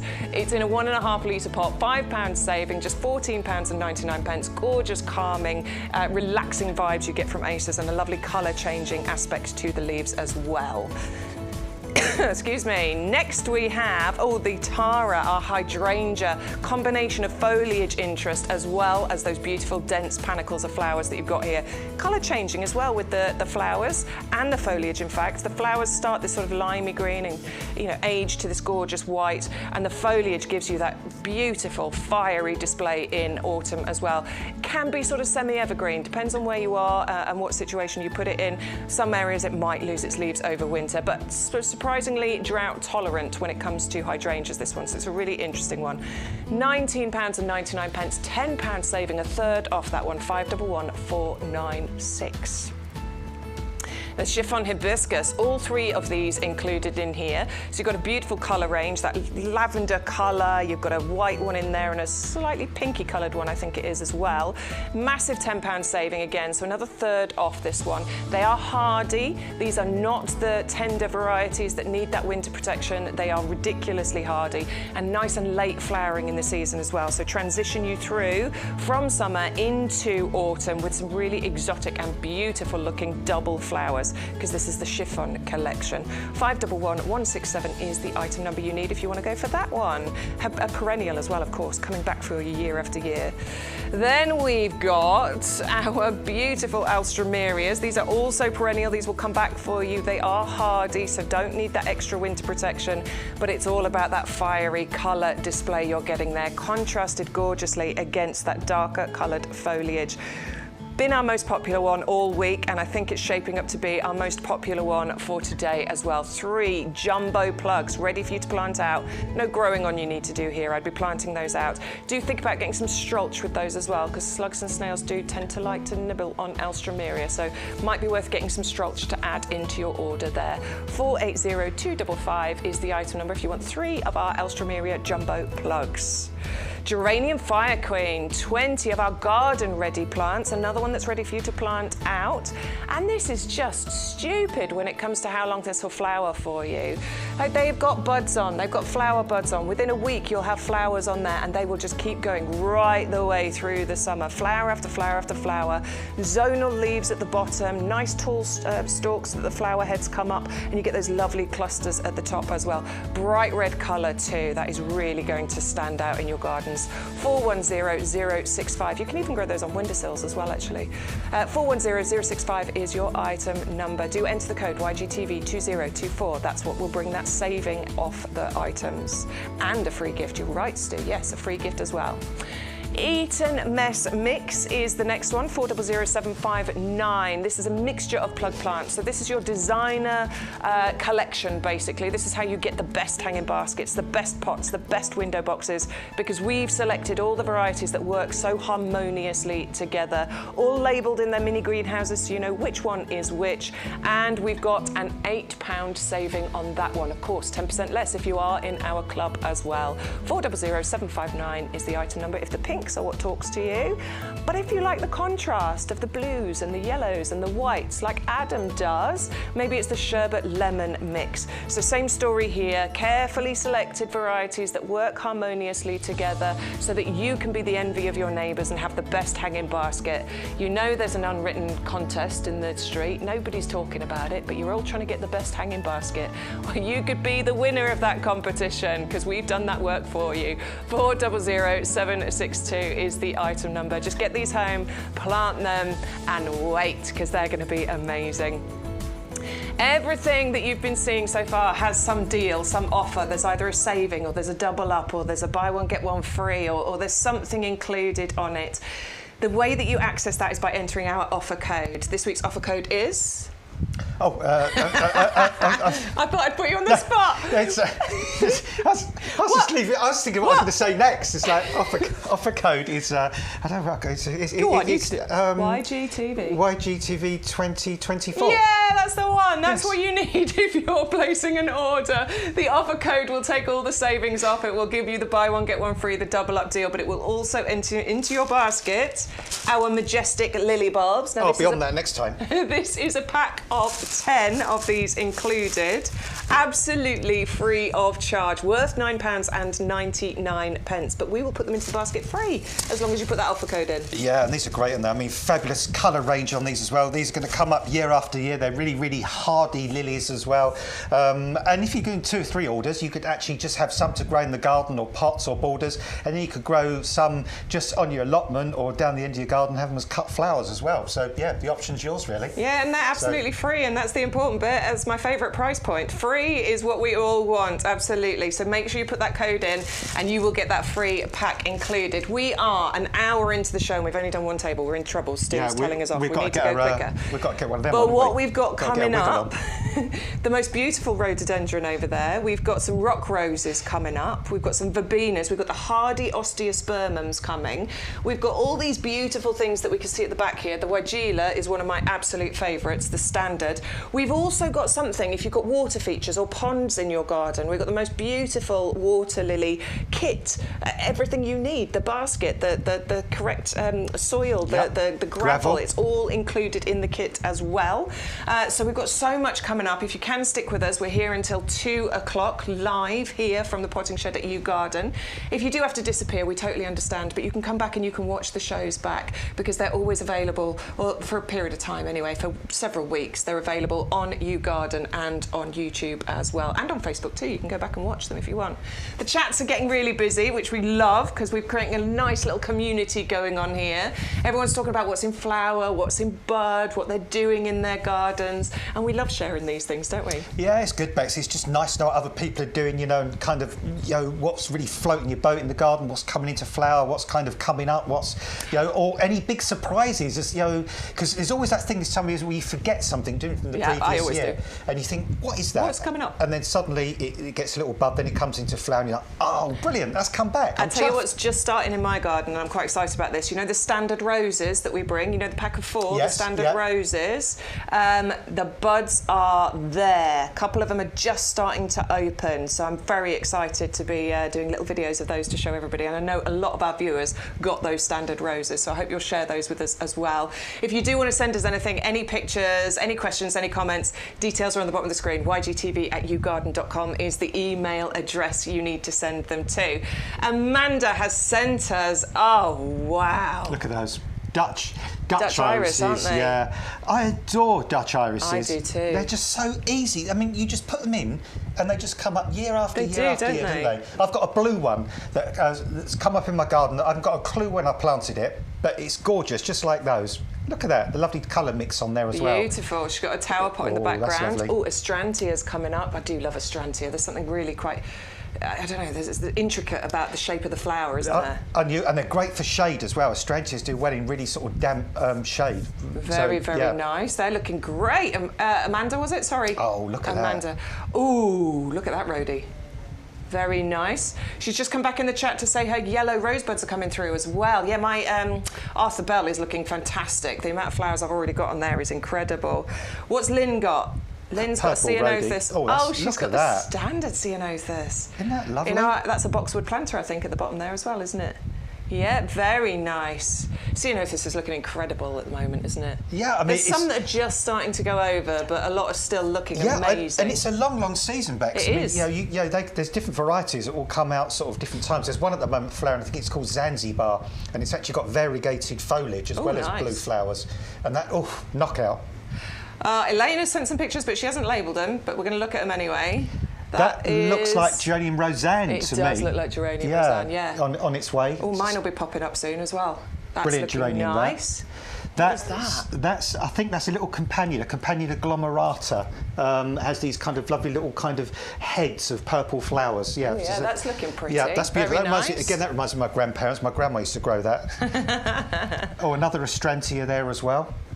Just about to start flowering. A lovely little azalea to the left. Very, very pretty. We love seeing your pictures. We love seeing your gardens. So if you want to show us your gardens, if you want to show them off to our garden community here, then email them through to ygtv@yougarden.com. Of course, you can always ask questions as well. I'm a keen, enthusiastic gardener. I'll do my best. Adam here has been working in gardens for years. About 110 years About now. 110 now. It's a long, long time. So we'll do our best to answer any questions if you send them through as well. Of course, if we don't know the answer, we will find out the answers for you, though Adam generally knows. Julia says she's got ferns growing in her garden, but she doesn't want them. How are we going to get rid of them? They keep coming back. That's a shame. We like ferns. Everybody likes different things, Adam. Ferns are lovely. They are, but everyone likes different things. You've got to get the roots out, haven't you? That's the problem. And sometimes they go quite deep, don't they? Yeah, and they will kind of send spores. So, I mean, it's difficult because you can spray. There are weed killers you can use, but, people don't like using weed killers, do they? And so really, you've just got to physically just keep digging them up, and and every time you see a little one coming, just oik it out, kind of just keep on top of it, and eventually you will win the battle. You will get rid of them. At the back of my house, we've got those what they called staghorn things. Oh God, yeah, the roosts. And they're a nightmare because they send out. They're like bamboo. They send roots out and through, and I constantly get them popping up in the ground. I just have to keep. I can't stop it. Just keep picking them, basically. Roost typhinia. Sorry, what was that question, Stu? Julia thinks they might be bracken. This is a different question to the ferns question. She can't get rid of them. They might be bracken. Oh, so they might not be ferns. They might be bracken. Oh, bracken. Bracken. If you cut it right down to ground level and clear it away, they don't have particularly deep roots. So if you can get to the root and get a sharp spade, you can just chop the root off from underground level, pull that out, and then get rid. So. But again, I mean, you can use something called SBK, which is stump and brushwood killer. That's a product you can use to kind of get rid of sort of scrub like that as well if you want to. But obviously bear in mind a lot of people don't want to use weed killers these days. So the choice is yours. But yeah. Absolutely. Debbie is asking, is she safe to pot up the hanging baskets and get them out now? Well, Debbie, it very much depends on two things. Depends what you're planting up and where you are in the country, essentially. But I'm going to suggest most areas, we're fine. Yep. You can go ahead and you can do that. Mine have been out for, 10 days now? Yeah. We're fine here in Lincolnshire. I haven't seen anything on any kind of late frosts or overnight frosts or anything happening. I have known really harsh frost in the middle of May, about the 14th, 15th of May, but I think now, we're past this point now. I think even, in Scotland and places like that, the days are so long now, and the soil is starting to warm up so much. There's just not enough time for a frost to develop. So it should be fine. I've done because I put my dahlias out and my hanging baskets out, and what I do is I just go on sort of daily-ish or every other day and have a quick check ahead at what's happening overnight. If there's any chance, then do you know what? I'll just put them in the conservatory overnight and put them back out the next day. I think that's all anybody would have to do at the moment, but chances of frost are fairly unlikely. So crack on, Debbie. Yeah, go for it. Do it. Be bold. Be brave. Be brave. Yeah, definitely. Caution to the wind. Any more questions, Stu? That's it for now. So yeah, YGTV at YouGarden.com. If you've got any questions, any comments, any pictures you want to send us, send them in there. Stu is ready just the other side of that wall there. He will let us know what you're saying. Right, quick one on compost, I believe, because this is the best compost, the most fantastic compost. This is the compost we use here at the nursery. Anything we pot on, anything that we grow, ready-made hanging baskets, the thousands and thousands of roses that we've potted on, we have used this compost to do it. And our business is growing plants. That's what we do. Our head gardener is very, very hot on making sure we grow quality plants. If we send you rubbish plants, you're not going to come back and shop with us, and he knows that. So we use the quality ingredients to do that. In fact, she's told Eleanor is telling her friends to switch to YouGarden because they were using another company who were sending plug plants in the post and they were all dead. So That's thank you, Eleanor. That's very good of you. We are very proud of our standards, not just our standard shapes of trees. I mean the standards that we have here at YouGarden. We have high standards, and one of the things that makes us have high standards is this compost, isn't it? It is, and have you noticed subconsciously the whole time we were talking, like for the last 5-10 minutes? Yeah, we haven't stopped touching it. We've just been doing this the whole time. Right. We've just been chatting away, even when we're not even talking about compost. We're just standing there doing this. So this compost. It's soft. It's lovely. Yeah, it's kind of weird because my well, I'm going to call her my sister-in-law. They're not married yet, but like my sister-in-law Phoebes, my nephew's girlfriend, she buys these kind of stress ball things and these sort of things that you can squeeze and pop, and this would be great. They're supposed to release get a tension. bucket of this. Yeah, and this is like this stuff just feels so wonderful. I mean, it feels cool, it feels moist, it feels nice and fine, it feels airy and bouncy and kind of just and the gorgeous. importance of that for our plants is something that shouldn't be underestimated, is it? No, you know? absolutely, Bex. I mean, the first thing to say about this compost is this is a hugely peat-reduced compost, and eventually, we will all be going completely peat-free. But we're already aiming towards that, and this is massively peat-free. But what we've done to kind of replace the peat element that we've taken out is we've put this composted wood fibre in here as well, and that gives this compost this nice, light, open texture. And that does three things basically. First of all, it lets the air and the oxygen penetrate and get down to the roots. It allows the roots to penetrate through the compost, which is really, really important. But also, it allows the moisture to percolate through. So you've got one element holding on to the moisture, so plants have always got what they need, and then you've got that other element creating the drainage, so this never gets too wet, never gets too dry. It actually has a wetting agent in it as well, which makes the compost something called hydrophilic. It means it actually loves water. It wants to absorb water like kitchen towel, not repel the water. Also, there's a slow-release fertiliser in this little green beads that you'll see in this.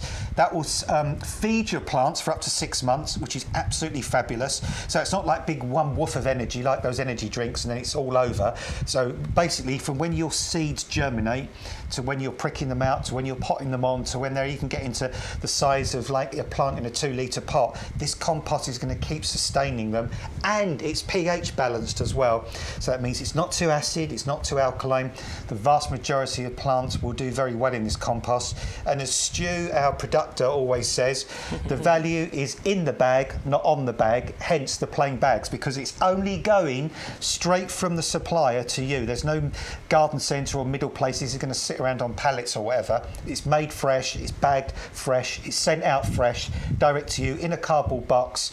And one thing Bex told me the other week, which I didn't realise, if you want a huge amount of this, you can even get a pallet load if you speak to our customer services, and they'll work out a deal for you to send bulk amounts. Yeah, absolutely. This is made fresh as well, so we sell so much of this that it is made fresh, so it's not been sat in pallets in bags for months and months on end. You can be assured of the quality every single time you place an order for your premium professional compost. Comes to you in those 2 bags, so it's 50 litres each, makes it just a bit easier to move around your garden.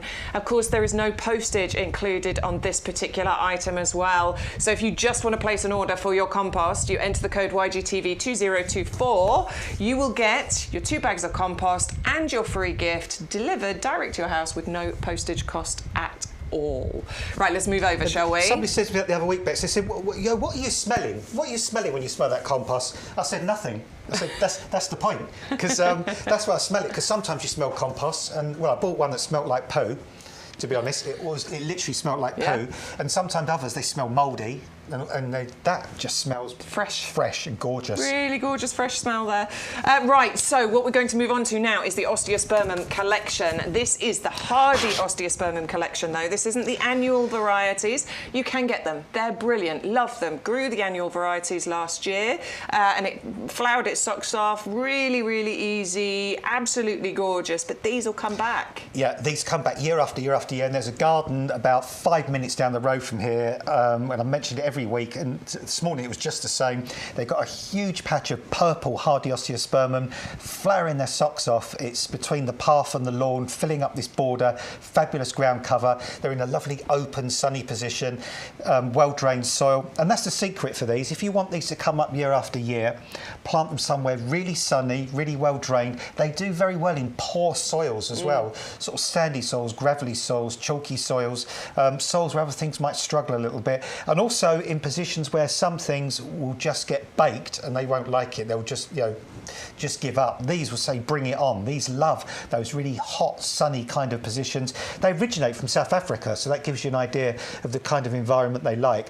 But come on, Bex, look at these, for goodness sake. Jumbo plugs again. Look at, I'm going to give you that one. Look, I mean the roots on there is absolutely incredible. You've got to do your thing, Bex. Come on, you've got to do your thing. Because these, you can see the roots have started to go round and round here. So what we need to do, oh, that's coming away quite nicely. I do the squeeze and tease, so just squeeze it, just loosens those roots out, and then you can plant those out. Stops the roots from then continuing to grow round and round. They'll actually go down, which is really, really handy. But this is what, I mean, this is the kind of quality we're talking about. We have specialist growers, experts on site that grow these plants on and make sure that they are in tip-top condition to get to you, so that you get the best displays. I mean, it's beautiful. And there's a bud on there. Look, I can see. Look, buds ready to go. So the brilliance of this plug plant is both opposite ends. In the depth of the ground, at the bottom end, we've got absolutely incredibly fabulous roots, and at the top end, facing the sun, we've already got buds. Yeah. And in between, we have got lush, healthy, green, vibrant, branched foliage. That is just a pedigree plant, isn't it? I mean, it's just ready to go. Yeah, lots of branches coming off there as well. Lots of branches coming off that. And this is an osteospermum. This osteospermum is not just for summer, it's for life. Because, this will come up year after year. This will spread, this will make ground cover, and they will give you, we don't exaggerate, months and months and months of flower. And the only thing I do is, which I liked your tip on this, Beck, you said you found deadhead in them. Yeah, sort of I just did keeps them going. So, I mean, it was the annual variety I grew, but I'm going to assume it's the same for the hardy variety. I didn't deadhead for a little while on the annual variety, and then it just gave up flowering, which, when you know the science of it, don't let them set seed, because then they give up flowering. So I just stopped, and then it stopped flowering a little bit, so I went and gave it a little deadhead, and then it came back and just gave me flowers for such a long time. So tiny bit of deadheading, and that will reward you with the number of flowers. And the good thing about these is, well, these are quite ground hugging, so the actual foliage only gets about sort of 2 or 3 inches tall, and then the flowers are probably about 8-9 inches tall. And they just, I mean, it's literally a carpet of flower, isn't it? When the breeze blows, they just, the flowers just kind of move in the wind. But yeah, just year after year of fantastic colour. And the great thing about this particular selection as well is, I mean, osteospermums can come in some shocking ranges of colours, really bright, bold, garish colours. But we've kind of chosen this colour mix because we kind of think this is sort of quite harmonious, the way that, this sort of pink, this softy pink with a little bit of white, then, could go lovely with this sort of deeper pink. And then, of course, we've got what I call the referee colour in the middle there. It just ties them in, doesn't it? Yeah, they just work beautifully together. They do come in the boxes. They are labelled, so you know which colour is which. So if you are doing a certain colour scheme on your planting, you know where. I would definitely recommend doubling up here. So you can add 2 packs into your baskets. This is what you must do with a double up deal. Put 2 into your basket and then enter the code YGTV2024, and that's where you get your saving. What's that code? YGTV 2024. Put that in when you place your order. Remember, you can go to your phone lines as well to place the order. 0844 502 0050 is the phone number. That is until 4 o'clock today. There'll be somebody on the phone, so tell them you've got the offer code. Maybe you've never placed an order before. Let's show you how to do it. On the YouGarden website, type in that item code in the search bar up at the top, click into it. It says $12.99. Let's go to our basket, shall we? We're going to add 2 in because it's a double up deal. Oh, hang on a minute, $25.98. We said it was less than that, didn't we? Let's put our offer code in. Down there, look, do you have an offer code? Yes, I do. YGTV 2024. Apply the code.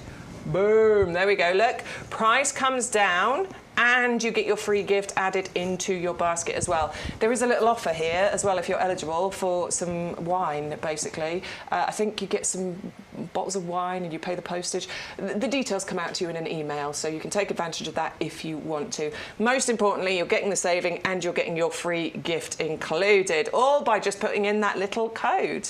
Now, apparently we've had a question. It's a route-based question. We haven't heard this before. We might not know the answer. Let's try it. Sue, on the email, says she has red ants in some of her pots. Do they cause a problem? She's worried the plant is dying off. Yeah, I mean, you don't really want kind of ants in the pot because they kind of, make lots of burrows and tunnels and stuff, yeah. They're both fruits, and she's worried they're not going to fruit. Yeah, and I think sometimes they can kind of sort of damage the roots a little bit. Well. So, yeah, you just need to get yourself sort of some sort of ant killer, really, and get an anteater. Stu says, yeah, get yourself an anteater. Yeah, that might be a tricky Go to London Zoo and ask if they've got a spare aardvark.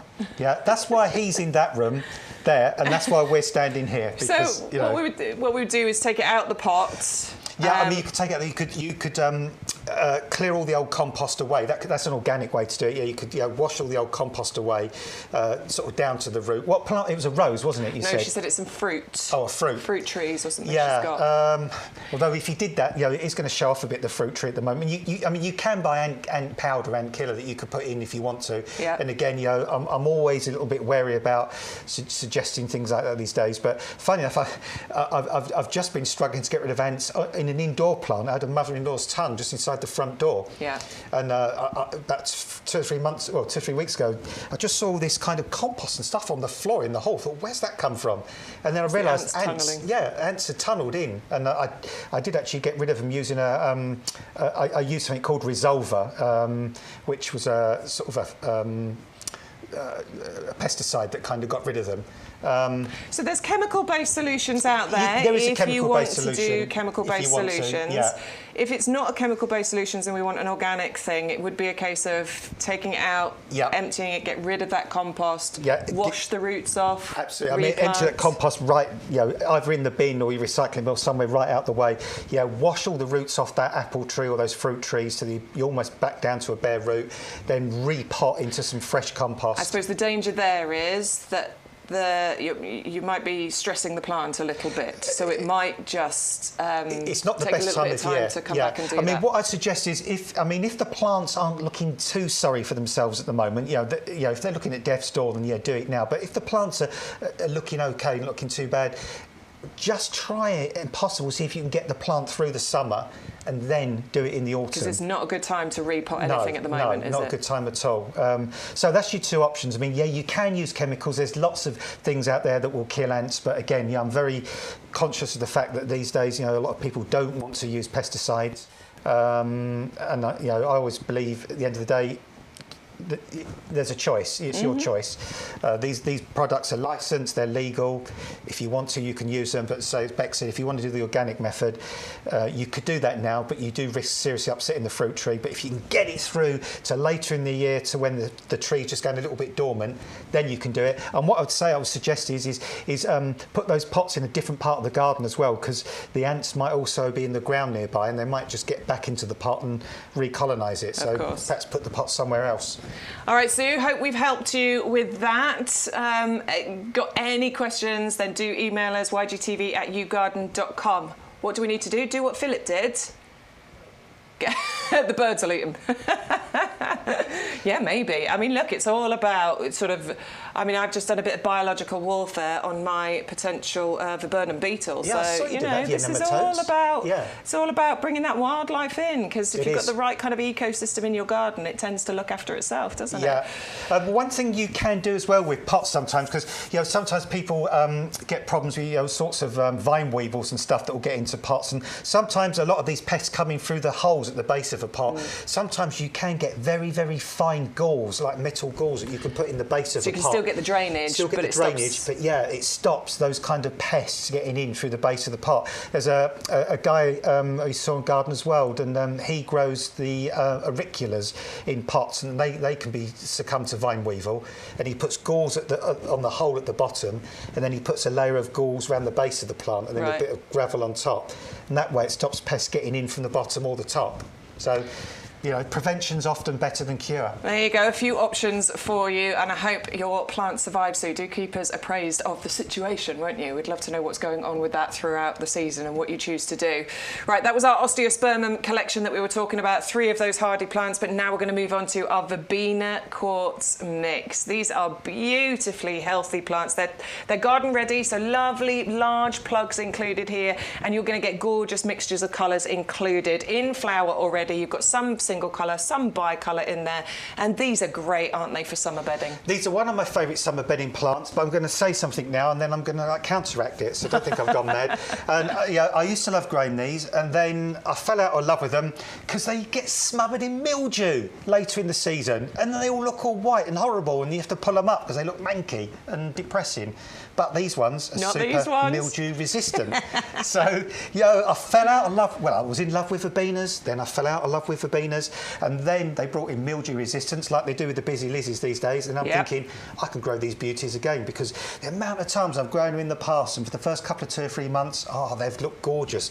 Great big sort of lovely ground cover patches of flower that comes up month after month after month, and then I found, get late July, August, you start to see all this white kind of mildewy stuff over the foliage. It's like, they just look horrible now. Breeding is so clever these days, isn't it? Yeah. To breed these so that they're resistant to that, it's such a clever thing. Well, also, it then means, we were talking about, solving disease problems just a moment ago. So that means, you don't need to get fungicide out and smother these in fungicide now, because we've prevented the plant from getting to that position. So if you're like me, if you are looking at these verbenas this morning thinking, I've grown them in the past, they get that awful mildew, try these ones. These are super mildew resistant.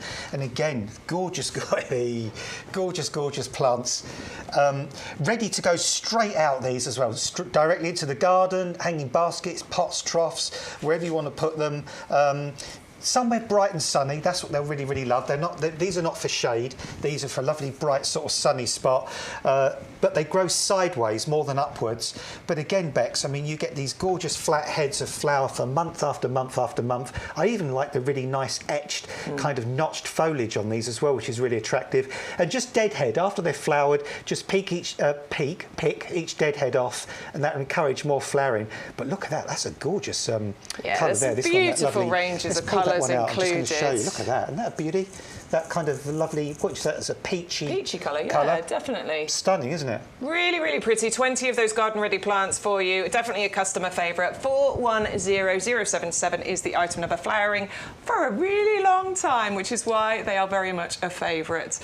The next one we've got for you is the Nepeta. This is the Six Hills Giant. Now, this is the one that cats adore, isn't it? Because it's like, they call it cat mint, but it's not mint. I know, because mint can scare us gardeners, because obviously it's very invasive, isn't it? This is not invasive in that way at all. It'll spread, but only from one root. When I say it'll spread, I mean it spreads out from the one root system. It doesn't invade. Yeah, it forms clumps, doesn't it? You can actually divide the clumps. Yeah, really good clumps. But yeah, it does have. In fact, let's go in. I'm going to have a little squeeze of the foliage there. Yeah, it does have a scent to it, doesn't it? I love it. Cats absolutely adore it. There's something about it that cats really, really enjoy. That was Teddy, that was Sean's cat. He took a pot home, and he said he was surprised at how much his cat loved it. So if you've got a cat, this would be a lovely treat for them, wouldn't it? But it also creates these gorgeous flowers, these lovely lavender, almost like lavender spikes of flowers. Yeah, and it flowers for month after month after month, and it's a good plant for,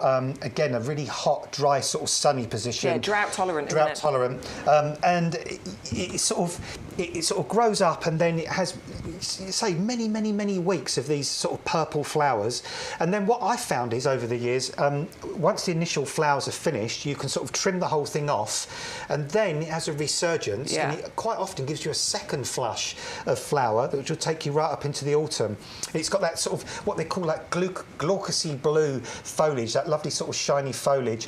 And again, when you see foliage like that on a plant, that's an indication of where these plants originate from, because quite often plants that have got that silvery or glaucous blue foliage originate from places that are very hot, very dry, very sunny. Great for front of the border, great for filling a nice big space. The pollinating insects absolutely love it, and also Elton John loves this as well, because it's in that song. Is it? Oh, Nepeta, you will never know. That one, it's in that song. So, he's a fan of this. There's a reason to get it, isn't it? Also, we have a double up deal available on this one as well. So if you put 2 into your basket, you'll get 2 for £7.99, as long as you put the code in YGTV2024, and it'll come back for you year after year as well, and super easy to look after. Tough as old boots. And tough as old boots. Stupidly hardy as well. Really daft hardy, that one. Yeah, lovely. 560778 is the item number for that one. The next one we're going to do is our Rock Roses collection. 3 glorious colours, and I do love a rock rose because these are quite versatile, aren't they? They're going lots of different places. Yeah, there's a lady I look after my estate, a lovely lady called Sue Stamford. She might be watching, but she is. Hi, Sue. Hey, Sue. She's got a gravel area in the front of her house, and there are some amazing ones. Why didn't I take a picture, stupid man? I should have taken a picture to show you. But, yeah, she's got some lovely, great big clumps of these, flowering their socks off at the moment. They're just a carpet of gorgeous, gorgeous colour. Very easy to grow these. These plants are so undemanding. They're kind of like alpine-y kind of plants. So if you think where alpines grow naturally, they grow high up on mountain sides in very poor soils, stony soils with low nutrients. They get baked, like crazy with the UV and hot sun through the summer. They go through really cold winters where they sit under layers of snow. So these are tough, tough plants. Long-lived as well. They come up year after year after year, and they, from now, well, actually, they've already been flowering for a couple of weeks, for a good 4 to 6 weeks. And you can see there, already in full flower, but look at the amount of buds underneath, Bex. They're going to keep coming. This is the beautiful thing. So there's lots of different places you can put them. Gravel garden, rockeries, into your borders. It's super easy, very versatile, long flowering and loads of flowers. Loads of flowers. But what's good about them, they're one of these plants that for the most minimum amount of effort, just like the phlox, we're talking about the ground cover phlox, the carpet phlox later, they grow in very similar conditions. So, if you've got those dry, sunny areas with poor soils, and you keep putting different things in, and they wilt, they go yellow, they struggle, they don't really, kind of establish. If you think of places like where lavender does really, really well, places like that, that's where these will thrive. And all you need to do when they're finished flowering is just take the shears to the top of them, just take the flower stalks off, and just literally go down just into the top of the foliage, just nick the top of the foliage, leave them, evergreen foliage as well. They'll look gorgeous for the rest of the summer. They'll go through the winter. Next spring, they'll just explode back into this dome and carpet of gorgeous, gorgeous colour that the pollinating insects adore. Lovely. 480992 if you want to go for the Helianthemum Rock Roses collection. It's 6 plug plants, but you can double up and get 12 of those if you want to, with extra discount when you enter our code YGTV2024 when you place your order on the YouGarden website or on the telephone as well. Up until 4 o'clock, those phone lines are open. Do you know when you asked me earlier what the offer code was? I saw the offer code, but I hesitated because I thought that's the year. That's not. I know. That's why I didn't say it, because I thought I thought the code's not up there. All it's got is YGTV, and it says the year 2024. There's 1 week of the year that's going to work, and that's this week. That's why I didn't say it, because I thought I'm going to say the wrong thing. Right, this one is one of the showiest, most beautiful items that we are bringing you today. I mean, this is absolutely glorious, isn't it? The Nova Zembla Red Rhododendron. We went out onto the nursery, myself and Stu, earlier on in the week and saw these, and what I was blown away with, first of all, they are incredibly beautiful, but I was blown away with how many bees there were. That bed where these are all sat outside there on the nursery floor, it was humming. The bees were having the best time on this. They loved it. Matches your top beautifully as well. It does, doesn't it? Yeah. And this one as well, I think as well, we were saying this one is quite sun tolerant, isn't it, Nova Zembla? It's one that doesn't actually mind being in sun. But I mean, come on, look at that, Look at the size of that flower head there. Because we brought this earlier in the season, didn't we? But it was in bud, wasn't it, at that point? But yeah, I mean, look at that now. That is, it's incredible. That's a bouquet on a stick, isn't it? Well, our lovely Sean Ryan was here in the potting shed with Dave the gardener. Do you know Dave the gardener? I know Dave the gardener. Oh, Dave the plant man. Sorry, Dave the Interesting fact. Interesting fact. You see him on Facebook and on Instagram and stuff. He's like you, proper working gardener, been doing it for years and years. And he did a show here with Sean a couple of months ago. And they went out onto the nursery floor and had a little look at these. So let's check it out. Well, I'm really sorry I can't be here on Sunday's show. I'm at QVC at 5 in the afternoon, so I hope you can join me then.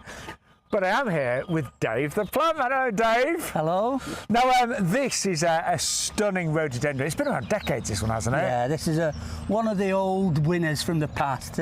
When I first started in the nursery industry, we always used to import rhododendron Nova Zembla. So really, it's been going a long time. Now, what this is a hybrid rhododendron.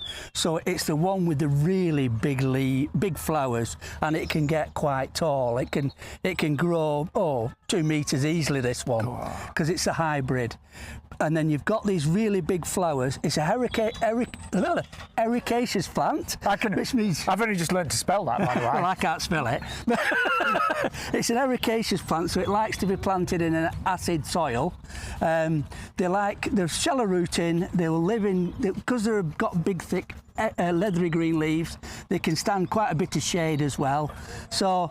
Do they need to avoid... I'm always unsure about this, but do they need to avoid the hot afternoon sun, Dave, or...? Not really. No? They live in sunshine and they live in shade. They're a tough plant, very tough plant. It's like everything, they just don't like drying out. You can put this into a pot, but it will get too big in about, I'd say, depends on the size of the pot, but it will get too big for a pot eventually. It's a big grower. This is a back of the border rhododendron, or you keep it in a pot for so many years. And the flowers, they're so bright on this one, aren't they? Oh, massive big red flowers on it, pinky red flowers. And there's loads, you can see, there's loads of buds coming. Oh yeah, and these pointy things here, these are the big fat flower buds that are going to burst and send up all the colour. And I'm just counting here, there must be at least 30 on there. Yeah. Some of these smaller ones might be leaf buds. Now, interesting fact about these here we go. Is that as soon as it's finished flowering, crack the flower off and make sure there's no seed heads left on, because that way it will produce more shoots and more leaves and better flowers and next more flowers, yeah. Instead of wasting its energy growing seed. So you should always crack off and deadhead rhododendrons after they've flowered. Interesting fact. Interesting fact! He's awesome, isn't he? Yeah, look at them now. I love how those buds appear, and then it's actually super interesting how they open as well. They're really, really interesting plants, and they're so showy, they're so glorious, and the foliage, look at that gorgeous, shiny, glossy foliage on there as well. 511096. It is evergreen, this one, isn't it? Yeah, so that's there all year round. Yeah, they're evergreen. Rhodies are super tough as well, really, really frost resistant. You just need ericaceous compost. That's the only thing you need to add to your order. If you don't have ericaceous already, then we've got it on the website, so just type that in, plant it in a pot, or of course, if you've already got ericaceous borders, you can plant that one straight out. 511096 for your Nova Zembla. Right, we're back to where we started. We're going to give you a little reminder, just in case you weren't here right from the beginning. Hello, by the way, we know that we can see how many people are watching, so we know we've got lots more than we did at the beginning. So we're going to give you a reminder of two of the most beautiful. I mean, they're all beautiful. I love them all. But first of all, starting off with our gorgeous Acer palmatum. This is the Phoenix variety. It's only £14.99. We've got a £5 saving on here, which I think is a fantastic price for this Acer. Yeah, it is, because Acers can be really, really expensive. But, you know, this Acer, like so many Acers, is just a stunner. And Acers bring an elegance to a garden. They bring sort of, you know, just make that part of the garden feel really cool and interesting. And sort of like, you know, Beck said, like give that really kind of zen kind of feel. I mean, obviously really, really important in Japanese gardens. And this one, it's a bit like a chameleon. So many of them are, the way the foliage colour changes. So the new foliage is this lovely sort of red, sort of deep reddy colour. And then as you come down, it's almost bicoloured. The leaves are starting to turn green, but they've still got a little tinge of what's now kind of a soft pink on the edge. And then eventually, as the leaves, you know, really kind of mature, they go to sort of that lovely green colour. And of course, in the autumn time, before the leaves drop, you often get another sort of variety of colour shades coming from it before the leaves drop. So there's a lot of seasonal interest with this. There is. Japanese Acers probably have the greatest colour, autumn colour, of any foliage plants on the planet, to be honest. And even when the leaves have gone, they have this lovely sort of wiry structure as well that looks great, covered in frost or, you know, a little coating of snow. Absolutely, and they're super easy to look after. They're winter hardy. They have our lifetime guarantee, which means if it fails to thrive, if it dies, we'll replace it free of charge. Just let our customer services department know. All you have to do is cover any postage costs to get that back out to you. Just put them in a dappled shade area and keep them out of any strong winds, because they just don't like that. And they're so easy to look after, but they're so beautiful. 511003 is the item number if you want to go for the Acer Palmatum Phoenix. £5 saving as long as you enter the code YGTV2024. Now the next one you were saying actually would work in a similar spot. This is our hydrangea tara, and actually you can see them sat next to each other. Yeah. There's difference in the foliage and stuff. It just kind of works harmoniously together, doesn't it? It does, because although the foliage shape, overall is different, they've both got those very defined kind of notched I like it. kind I of think it's leaves, a great haven't they? combo. So, and this one's called quercifolia because basically that's referring to Quercus. Quercus roba is the English oak. So quercifolia, they've got these like sort of quercus-like oak-like leaves. The leaves are just dramatic on their own. Never mind the flower. In my garden, I go for a very jungly, tropical kind of look. So anything that's got really unusual, big, dramatic leaves always floats my boat. And this hydrangea certainly does that. I've found over the years, now we're not saying it's evergreen, but I have found over the years, if you grow this in a shelter position and we get a milder kind of winter, I found it to even be semi-evergreen, which is nice. The foliage also changes colour, especially towards the autumn. You get these lovely kind of dark bronzy red leaves. Really dramatic in autumn. Really dramatic, yeah. Look fantastic. But even that little shot there, you can see that, even this time of year, you've got a little bit of sort of coloration, coming on the leaves. This is what they look like kind of, a lot later in the year.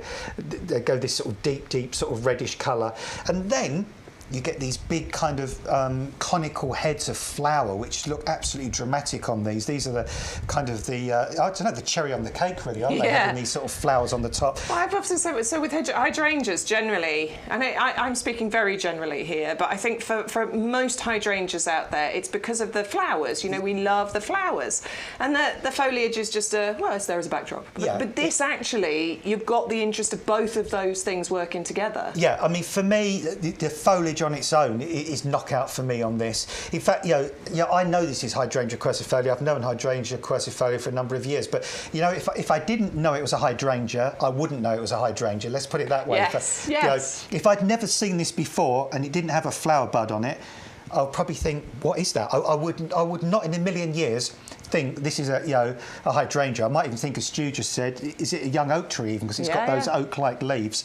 So it's dramatic in its foliage, but of course you've got the flower. And this is a weird thing to say. For me, I almost prefer the flower head like this before it's even opened out. I just like that limey green colour that it is at the moment, but of course that will explode into that fabulous white flower head that again adds even more drama. And you can leave the flowers on afterwards because they look great structurally even once they've gone over. Yeah, absolutely. And of course this one is slightly more drought tolerant than other hydrangeas. Hydrangeas do need a lot of water, but this one actually can tolerate a little bit less. 511496 is the item number. Big £10 saving on there, third off the usual price if you enter the offer code YGTV2024. Stu was just telling me somebody asked a question about the compost in the chat, but it's being answered for us by all of our lovely people who already buy the compost. So well done, guys. Thank you very much for answering that question for us. What else was it, Stu? We're going to look at some more people. Oh, club. Join our club. Please, please, please come in and join our discount club, because this is where you are going to even more increase the savings that you can make. We always bring you savings and double up deals and buy one, get one frees and all those things. But you can save 10% off those prices as well if you join our discount club. Now, you can just go for the 1 year membership at £10 if you want to. It lasts for 12 months and then it will lapse, it will stop. But please don't do that. Save an extra £5. Go for the auto renewal club membership, because you can cancel that membership at any point. Like, you're not tied in, but it will automatically renew at the end of the 12 months. Excuse me. But it costs you just £5 to join, and what you will get is 10% off all your plants, all your accessories, your compost. You'll also get £20 worth of the YouGarden vouchers to use throughout the year as well. It all comes out to you in a welcome pack. It breaks down to £5 every 3 months. But the savings just mount up massively. Yeah, they do. And I'll tell you what I like about that, Bex, as well. You were saying to me the other week about, you know, the fact it's £5, and if you actually, you know, do that this year, it will be £5 every time it renews. Because so often with these things, you know, you get hooked in, don't you, with a good offer to start with, and then the following year it doubles or triples or something like that. So, you know, it's going to be the same each year. And just one other thing as well, you know, it's taken from your card, so if you know your card is going to expire at some point, again, you just need to give the new, go to customer services, give them the new card details. That way, you know, it will renew the following year at that same price. And that's just incredible, because you think, you know, year after year after, you're going to pay a £5, but you're going to get that discount time and time again. Is amazing. Yeah, and then the next year you'll get another set of £20 worth of vouchers, so that will come back out to you again within your membership, and you just carry on saving. £5 spend, you'll earn that back. Most people earn it back in their first order, and if it's not in your first one, it'll be in your second and third order, and from that point on it's just saving constantly then for the rest of the 12 months. So we do have an email address where you can send us any of your questions, your comments, your pictures. If you've been watching for a while, you'll have seen that we have showed these pictures. We've been answering those questions. Julia has been in touch. She has sent us a picture. Oh, that's gorgeous. She wanted to show us her Acer. Thank you, Julia. That is beautiful. She wanted us to see this as well. What is that? It looks like a... That is a Welsh poppy. Is it? Yeah, Welsh poppy. yeah. Okay, Welsh, very pretty. Oh, and the next one, she doesn't know what it is. This is going to put us... I know this. It's a... we had it recently. It's Corydalis. That's it, Corydalis. Yeah, Corydalis lutea. It actually grows wild. Where I used to live in Bishop Stortford, there was an alleyway that went down between the two lots of terraces, and there was an old stone wall that used to be either side of the alleyway, and this used to grow all the way down it. And I've got this in my new garden. It actually, once you've got this, it seeds about everywhere, but it's gorgeous. We actually bring you a blue-coloured one as well, in the same family. Oh, the blue heron? Yeah, the blue heron, yeah. I've been growing that. It's beautiful. Yeah, same family. That's another type of Corydalis. But yeah, it's a great little plant. You know, it's lovely foliage. Just if I could just quickly correct myself on one thing I said earlier, Stu, as well. The lady who rang about the bracken. Yes. When you said bracken, I was thinking about brambles. Bracken is very, very deep rooted, and actually. It's actually illegal to dig the roots up of bracken and put them somewhere else. So, right.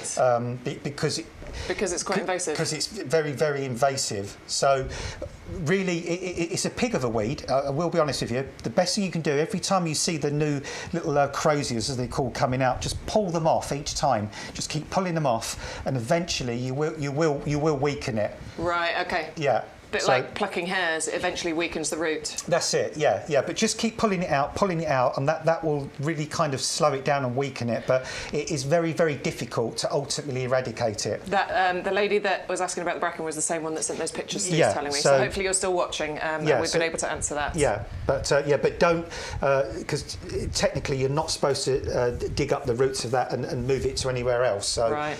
So even putting it in your green bin in your green bin, yeah, because it is so invasive that, you know, they always say you need to keep it in. It's a bit like the Japanese knotweed. You're not allowed to dig up and move that about. So, yeah, I was just thinking just now. No, you said bracken, not brambles. Bless you. Well done. All right, thank you so much for sending in your pictures. Who wants to show us his rose standard? Andrew. Oh, but it's not loading, so he's going to have a little play with that and make it work. My rose standard is starting to look... Oh, standards are starting to look amazing as well, so I'm looking forward to seeing that picture. Have we got any more? We're going to show dingoes while we're waiting, while Stu's just sorting that one out. Dingo has got loads going on in his garden, apparently. I mean, we love looking at all your gardens. Oh, yes. So Dingo runs the turtle sanctuary down in Dorset. Thank you, Dingo, for sending me the information. Dan and I were asking, what's the difference between a turtle and a tortoise and a terrapin and blah, blah, blah. And bless him, he sent me all the information the other day on Messenger. Yeah, that's looking really, really pretty. Nice Acer again in the middle there as well. Lovely Acer, and that's at the back. Yeah, you know, the big leaves looks like banana leaves. Yeah, or I'm something. trying to figure out that. It's quite lush, isn't it? It's gorgeous. It looks like a type of philodendron, like some sort of big tropical philodendron at the back there. Yeah, it looks very tropical, doesn't it? I love all the kind of just mixture, all the different foliage shapes and sizes there, kind of all, you know, sort of put side by side, sort of juxtaposed. That looks this is what we want to create in our gardens, isn't it? Yeah, that kind of, that's really, really nice. Oh, blend. I didn't even see that agapanthus flower as well, sort of in the middle there, just coming up. So. Very nice. Andrew's rose standard picture has loaded. Oh, it's starting to bud up, yes. Oh, he had that from bare root. Is that like our rose standards that we did? Must be, hey? Look how healthy the foliage is on that. Yeah, it's really looking good, isn't it? That is really, really lush, healthy foliage, isn't it?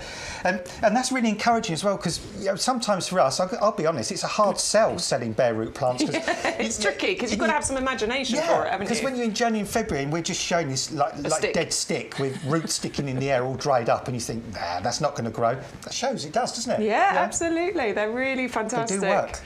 All right, so we're going to give you a little review. Adam's going to change the table so you can see some more of the items we're going to bring you, but we're going to start off with our Hardy Hibiscus Chiffon collection. I'm just having a slurp of my drink. I thought I'd let you know because you'll hear me gulp.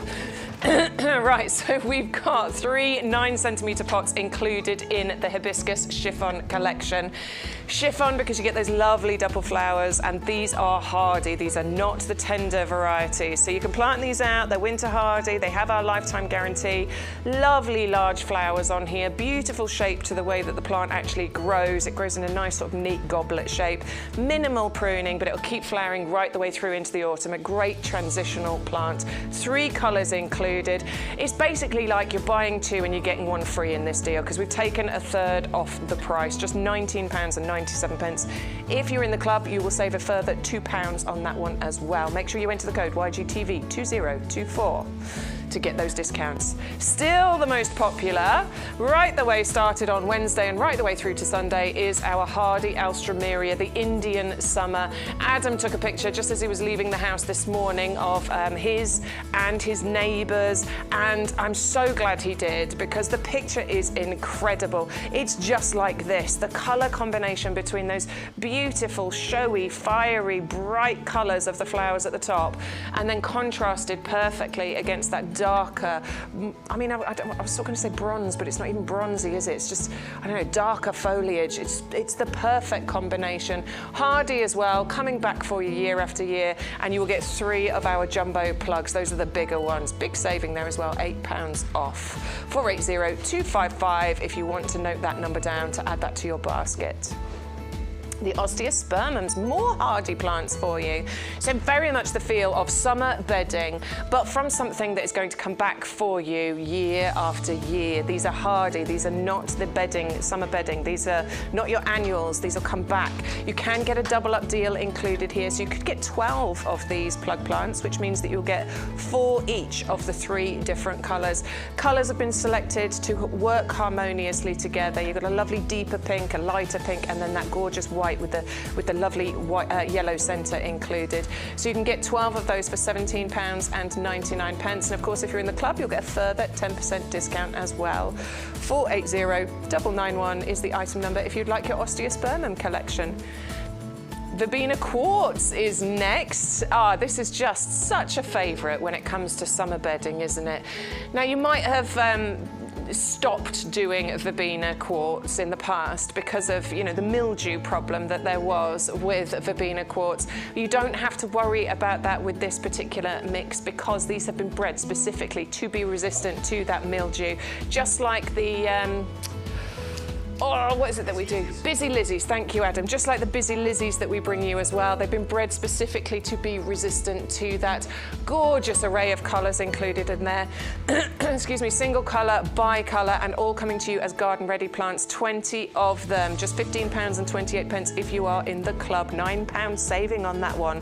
All unlocked with our offer code YGTV2024. Next, we've got the Nepeta, the Six Hills Giant. This is the most affordable plant that we've got on the show here. But of course, you can double up if you want to and go for 2 of these for just £3 more. It's a beautiful plant. It's loved by pollinators. It forms clumps, so it's one that you can divide and spread around your garden over the years. Lovely kind of bed of foliage, and then these sort of spikes of flowers that rise up over the top. Drought tolerant, easy to maintain. Just give it a little trim back with the shears.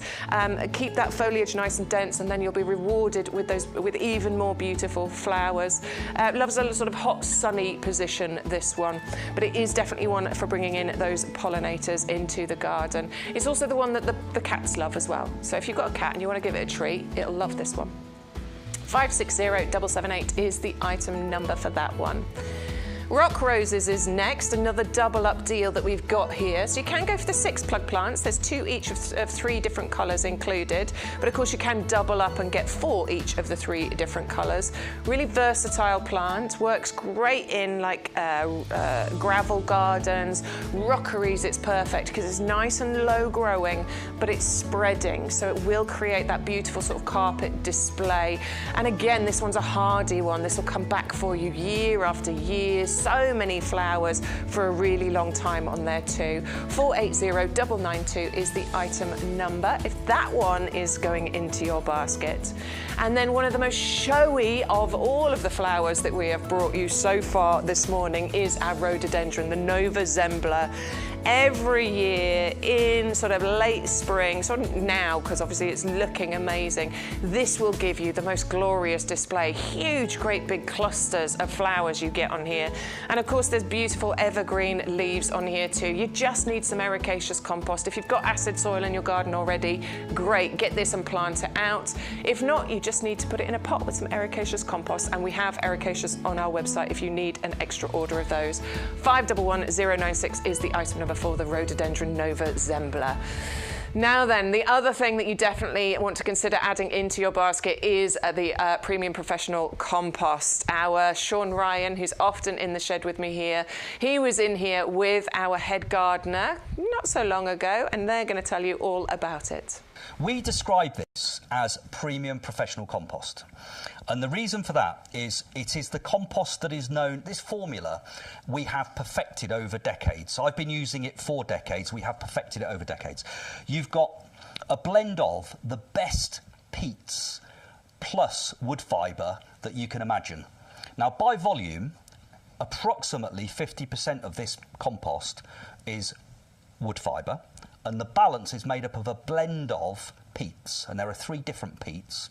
So you've got things like sphagnum moss peat, which is renewable. You've got sedge peat, and then you've got darker sphagnum as well in there. So you've got 3 different peats.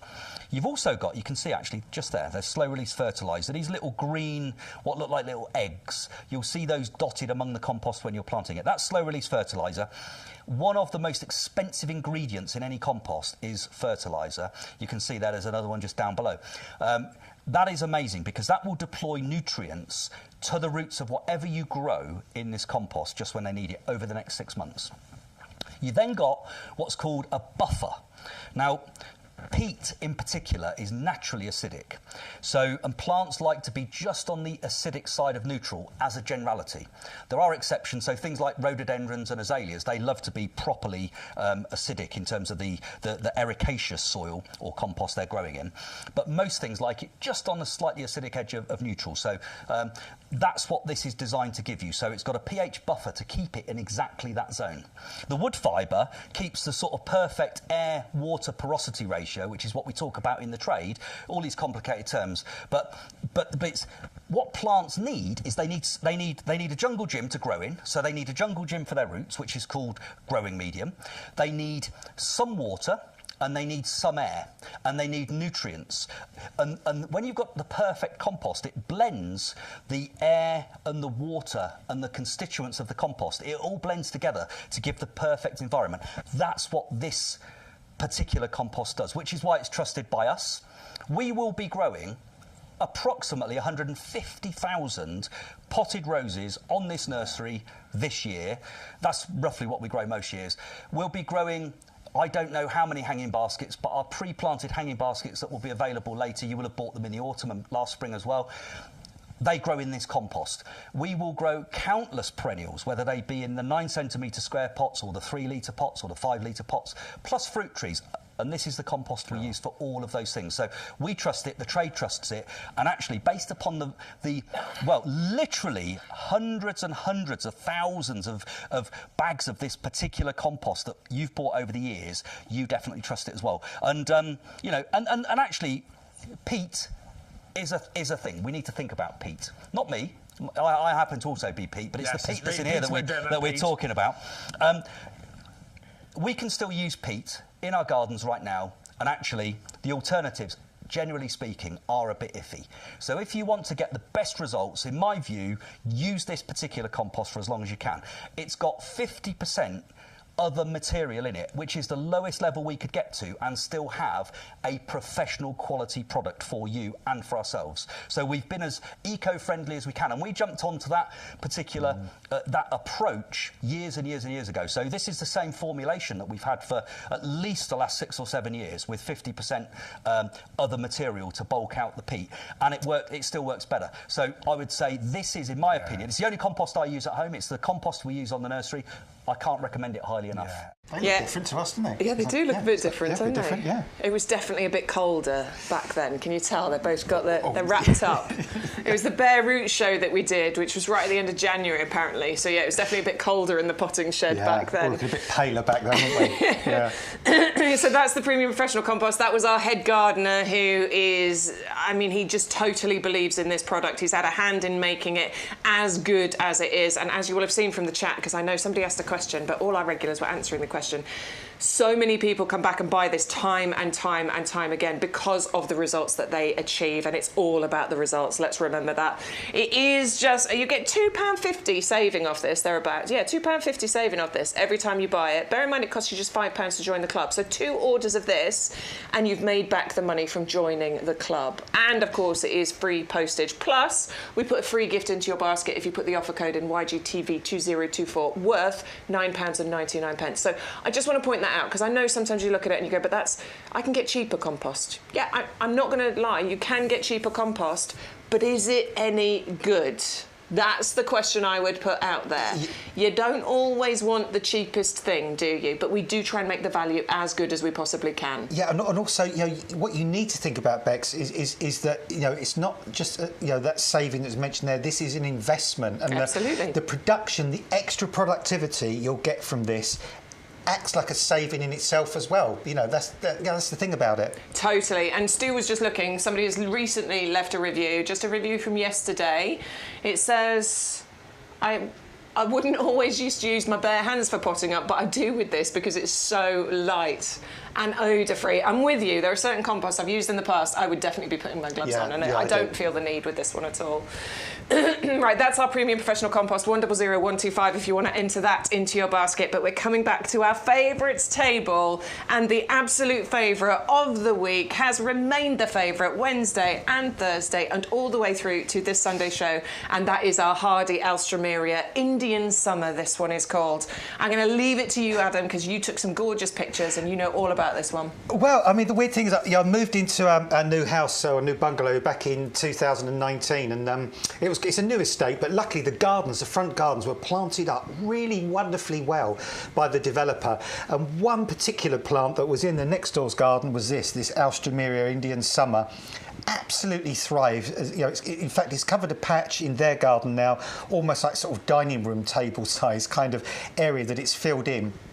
And that's it there, that area there. And that, I mean, look at the flower buds and that. In another week, 10 days, that is going to be an explosion of colour. And honestly, on my own life, I swear to you, this I've seen flower all the way to November, and it's only the sharp frosts that finally knock it down. Yeah. So then my other half, he decided, you know, John, he would like to grow some of this in our garden. So at the opposite end, on our bungalow, it's just started to come into flower. I was just about to come here this morning, and I thought, you know what? I'm going to jump out, take a few quick couple of pics, and this is one I'm really proud of. I mean, I'm so proud of this picture, and I want to point out to you because that, to me, when Adam showed us this morning, that was I was at like 7:30. That was the light. Just to give you an idea of the light level, it was 7:30. I said, this what have morning you I done did to it. that picture? How have you edited it? Because that looks amazing. And again, you swear, no editing done on that picture whatsoever. You haven't upped the contrast. No, you haven't no, added anything to it. That is the colour that you will get from these plants. That's it. Yeah. I mean, I was in my truck. I had one leg in the truck, one leg out, and then I thought, oh no, I need to take a few quick. So I jumped straight back out again. I ran round to the other end of the bungalow, just got my camera, click, click, click. All I did was, you see that little bit of grass that looks slightly kind of awkward. I just brushed that behind because it was coming across the front of the flowers. And you know, John's now grown this for a couple of 2 or 3 years, and it is such a stunning plant. And I was never a big fan of Alstroemeria. In the past, I used to find our Alstroemeria a bit garish and a bit too kind of brash and a bit too out there for me. And also the older varieties used to be quite tall and really thin stems, and when it got windy or wet, they just all flopped over and made a mess. This one's great. It only gets about that height. It's quite a stout sort of plant, pencil thickness stems, and the period that it flowers over is ridiculous. And I've found it goes in 2 waves. It starts flowering about now, and I find it'll go on for a good sort of couple of months to 10 weeks. Then those stems finish, and then it goes quiet for a week or 2, and then it sends up another flush of stems, and then it starts flowering all over again, and that will go right the way through to November. In fact, this year I will try and remember to take pictures of it flowering in November. So if we bring it back to you next year, I can say to you, you know, this was what it was like even that late in the year. Yeah. And where we grow it, I mean, we're growing it in a really hot, sunny, dry, poor sandy soil, but it absolutely thrives. I mean, it is a brilliant plant, really rewarding, elegant, colourful, beautiful and stunning. All right, when it comes to your 3 jumbo plug plants, these aren't the small plugs, these are jumbo plugs. What that means is they've been grown on by our experts, by our specialists, and they are ready for you to plant out. Nice big size, chunky roots on there, absolutely ready for you to get planted out in your garden. £8 saving if you enter the code YGTV2024, and you will get that for £16.99. And of course, take 10% off that if you're in the club, £15.29 if you are one of our club members. We're coming all the way down this end to the Sunbelievable, the brown-eyed girl. This is the most gorgeous. I mean, I love sunflowers, and I've grown them. I grow those lovely tall sunflowers. They're great. They can get really tall, can't they? It's dramatic. But it's 1 flower on 1 stem. And a lot of gardens, you don't have the space or the height to be able to grow those kinds of flowers. This, nice and compact, and multiples of them for ages. Yeah, and it's weird because, again, this is another convert thing for me as well, because I shouldn't say this really, but I've never been a fan of those big, tall, gawky sunflowers. They've never really floated my boat. I don't know, they're fun for the kids to grow and, you know, great for the seeds for the birds, but I've never really particularly wanted one in my garden. But this has really converted me to sunflowers, because this is a super compact sunflower. This is going to get sort of 18 inches to about 2.5 foot tall. Fabulous for a pot. It will make a nice dome-shaped shrub, as you can see here. Somebody told us that worked for YouGarden, who grew one of these over a period of time, and they gave up in the end. They counted 1,000 flowers all in all, which is incredible. And the reason being, this plant can't produce seed. It's been bred in a way that it can't produce seed, and it frustrates the plant, because all a plant wants to do is flower and set seed. So if a plant can't set seed, it will just keep flowering until it thinks it can. That's why we tell you to deadhead. That's why we tell you to pick sweet pea flowers, because the more you pick, the more the plant then panics and thinks, oh, they've just picked the potential next generation.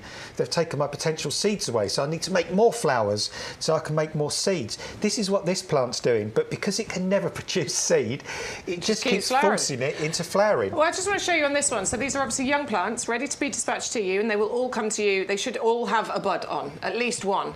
This one's got a flower open. It's got 1 ready to open, and I've counted 1, 2, 3, 4, and I did count, yeah, 5. There are 5 more buds just at varying stages ready to open up, and this is on one of the younger plants. This is going to give you so many flowers over the summer months. It's just going to keep going, hundreds upon hundreds of them, enough for you to have the most beautiful display outside, but also you get these lovely sort of tall stems on here, so you'll be able to cut plenty off this plant and be able to bring them indoors and have gorgeous displays indoors as well. It's a half-price deal, so do you know what that means? Put 2 in your basket, because it's half price. You might as well spend what you would have spent on one and get 2 of them and have one either side of a door, a patio, a seating area. That symmetry of this will be amazing, and it will flower its socks off. It'll be well worth the spend on that one. 560541 is the item number if you would like to go for the Helianthus, the Sunbelievable, because it is unbelievable, the brown-eyed girl.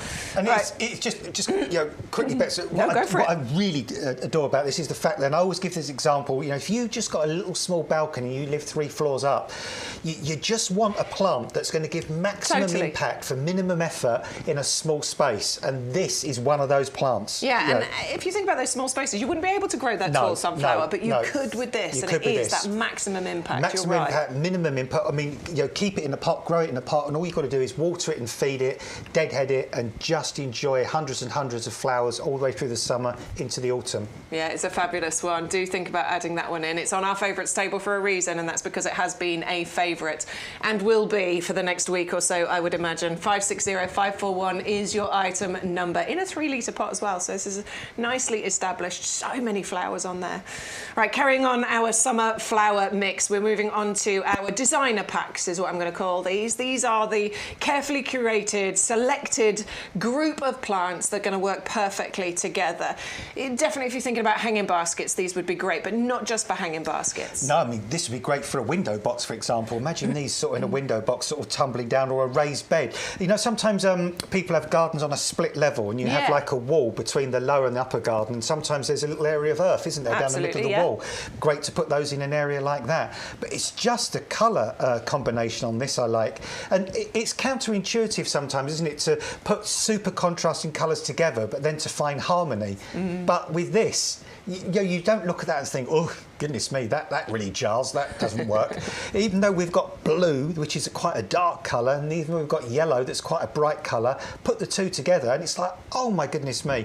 Somehow that just connects with our brain and it creates harmony. I don't know whether, ultimately perhaps it's, you know, the yellow of the sun and the blue of the sky. Perhaps put those two together. Yeah, and, maybe. You know, we're thinking of a summer's day. And then the white of the lovely little fluffy clouds. Yeah, exactly, yeah. So it's literally like that, isn't it? Yeah, we've got the fluffy clouds, we've got the blue sky, we've got the yellow sun.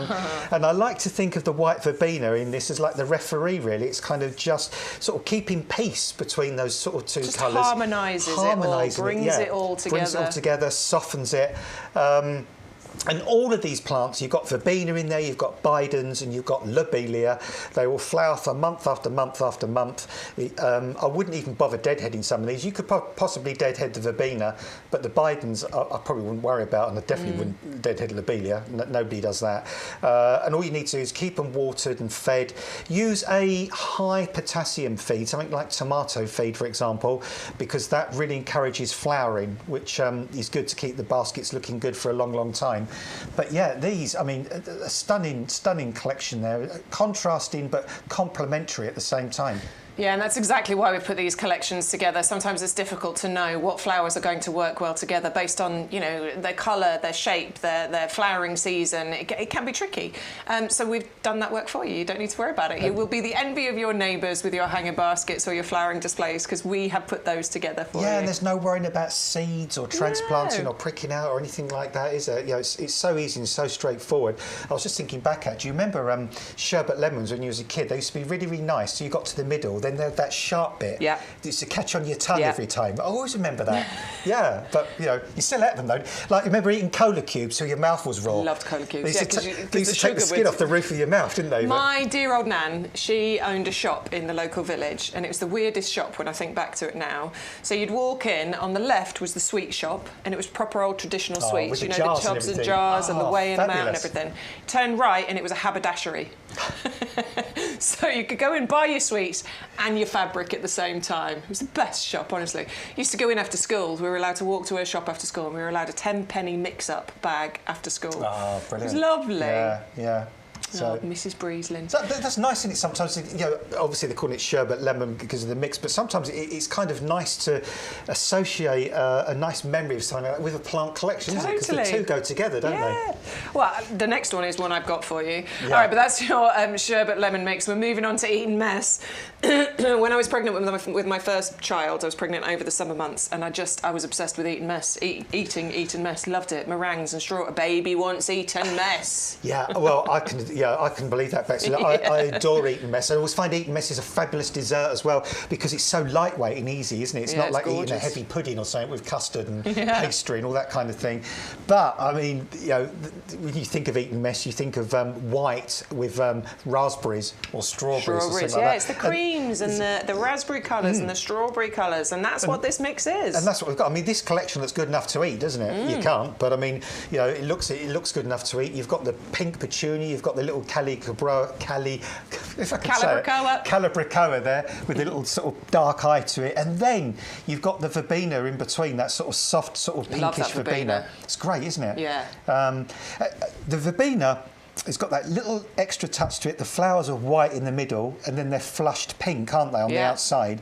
And that's almost picked up a little bit, really, with the Calibrachoa, because that's sort of darker in the middle, but lighter on the outside. So they're kind of doing the opposite thing. Perfectly. Yeah, it just mirrors perfectly. And then I guess what I would call the referee in this one is that petunia, that sort of dark petunia that's kind of, you know, just sort of keeping order there and just sort of harmonising and you know, just bringing all these together. And it's nice that we've gone for big flowers and small flowers. There's sort of the big petunia type flower and then the smaller Calibrachoa type flower in there.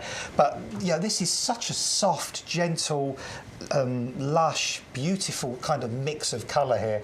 And again, it'll go on for month after month after month, right into the autumn, up until the first frosts. Great plug plants there, fabulous root systems. Yeah, I was just looking at these. I mean, there's buds on the end here. I think that must be the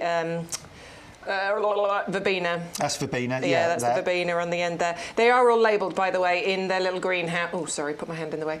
They are all labelled in their greenhouses so that you do know which one is which, so that you know what you're planting, where you're planting it. If it's going into your hanging baskets, you know which gap to put it into in your hanging baskets. So you don't put all of one type together. You want that lovely mix. They are packaged in fully recyclable packaging, by the way, so you can recycle all of this. We are an environmentally friendly company. We have a massive, great big reservoir here to water the plants. We have electric vehicles, you know, so we're doing our bit to be as environmentally friendly as possible. 400759 is the item number for your Eton Mess. I'll just say one super quick thing on this as well. These have got flower buds on, and you might want to go for those flower buds straight off, but if you just want to create a bushier plant, pinch them out. Just pinch them out. So you see here we've got these two main stems. Just go down a little bit. I don't like it. I don't like it. He does this all the time. It does pay dividends. Get rid of the flowers. So follow down, and just pinch off that one there, and then pinch out that one there, and you've and that one there as well. So it feels so cruel. So you've put that flowering back by a little bit, but what will happen here is rather than those 3 stems with a flower on each, you see these little side shoots in between the axis of the leaves.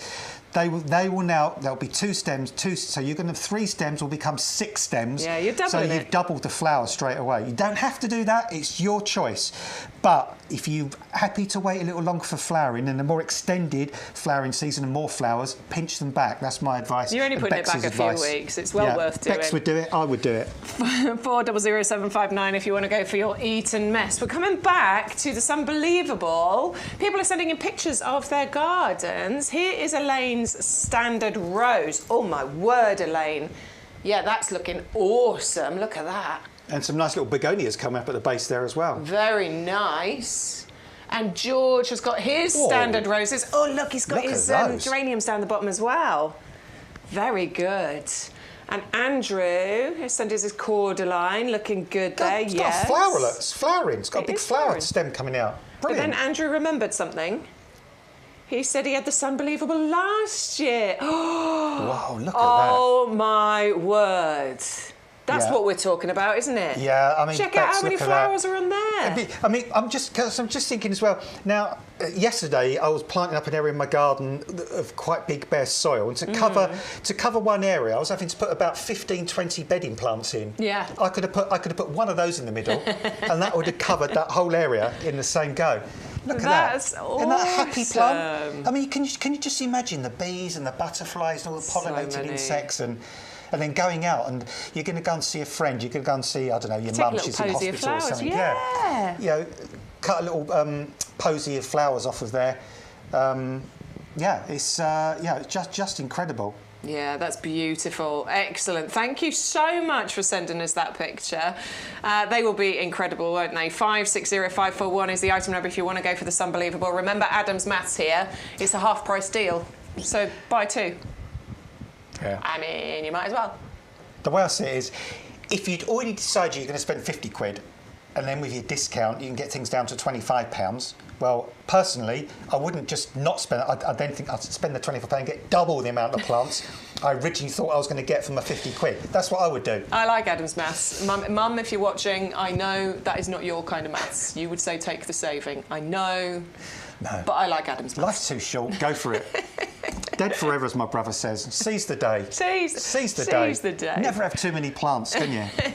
Right, on to our Geranium Fire Queen. This is very much about colour, isn't it, on this table that we've got here. Geranium Fire Queen, 20 garden-ready plants, £9 saving. Here's my Geranium Fire Queen right now. These were the small plugs that I got a while ago. I grew them on in my windowsill in my conservatory, 9-centimetre pots, and then just, I don't know, 10 days ago, planted them out into those little pots. They're looking good, around the base of my bigger pots. Yeah. These are brilliant, honestly. I'll do another video next week and show you how they're, because they will spread a little bit. You'll get more and more flowers, and they last for ages, don't they? And that's what I like about the ethos of what you've done there as well, because, you know, we're always talking about pots, you know, and how you can sort of change the mood. Yeah. And obviously, you know, those pencil cypresses you're going to want to keep in situ all the time, aren't you? You don't want to move those around. But it's great, isn't it, that you can, you know, just augment them with those smaller pots of geraniums. Yeah. So you've suddenly it's just gone from pencil cypress on its own to surrounded by geraniums. Then I guess later in the year you might go for winter flowering pansies or something like that. So you can change the look. But going back to these geraniums, I always refer to these as the Buckingham Palace kind of geraniums, because they have that huge, great big roundabout, don't they, in the front of Buckingham Palace? And so often they have those big beds of red geraniums, just nothing but red geraniums. And these are those type of geraniums, the zonal geraniums with the wonderful sort of patination on the leaves. In fact, the leaves just on their own look amazing. They do. But then that deep scarlety kind of red flower heads on the top there look incredible. And I did see some, I don't know if we got these pictures, but also they remind me a little bit when you see them in those Swiss ski resorts in the summertime, when you see them on window ledges and places like that. Yeah. They kind of just brighten up those sort of places. They've got that sort of wonderful sort of look to them. So easy to grow. Super silly drought tolerant, these as well. Will grow in really hot sunny positions.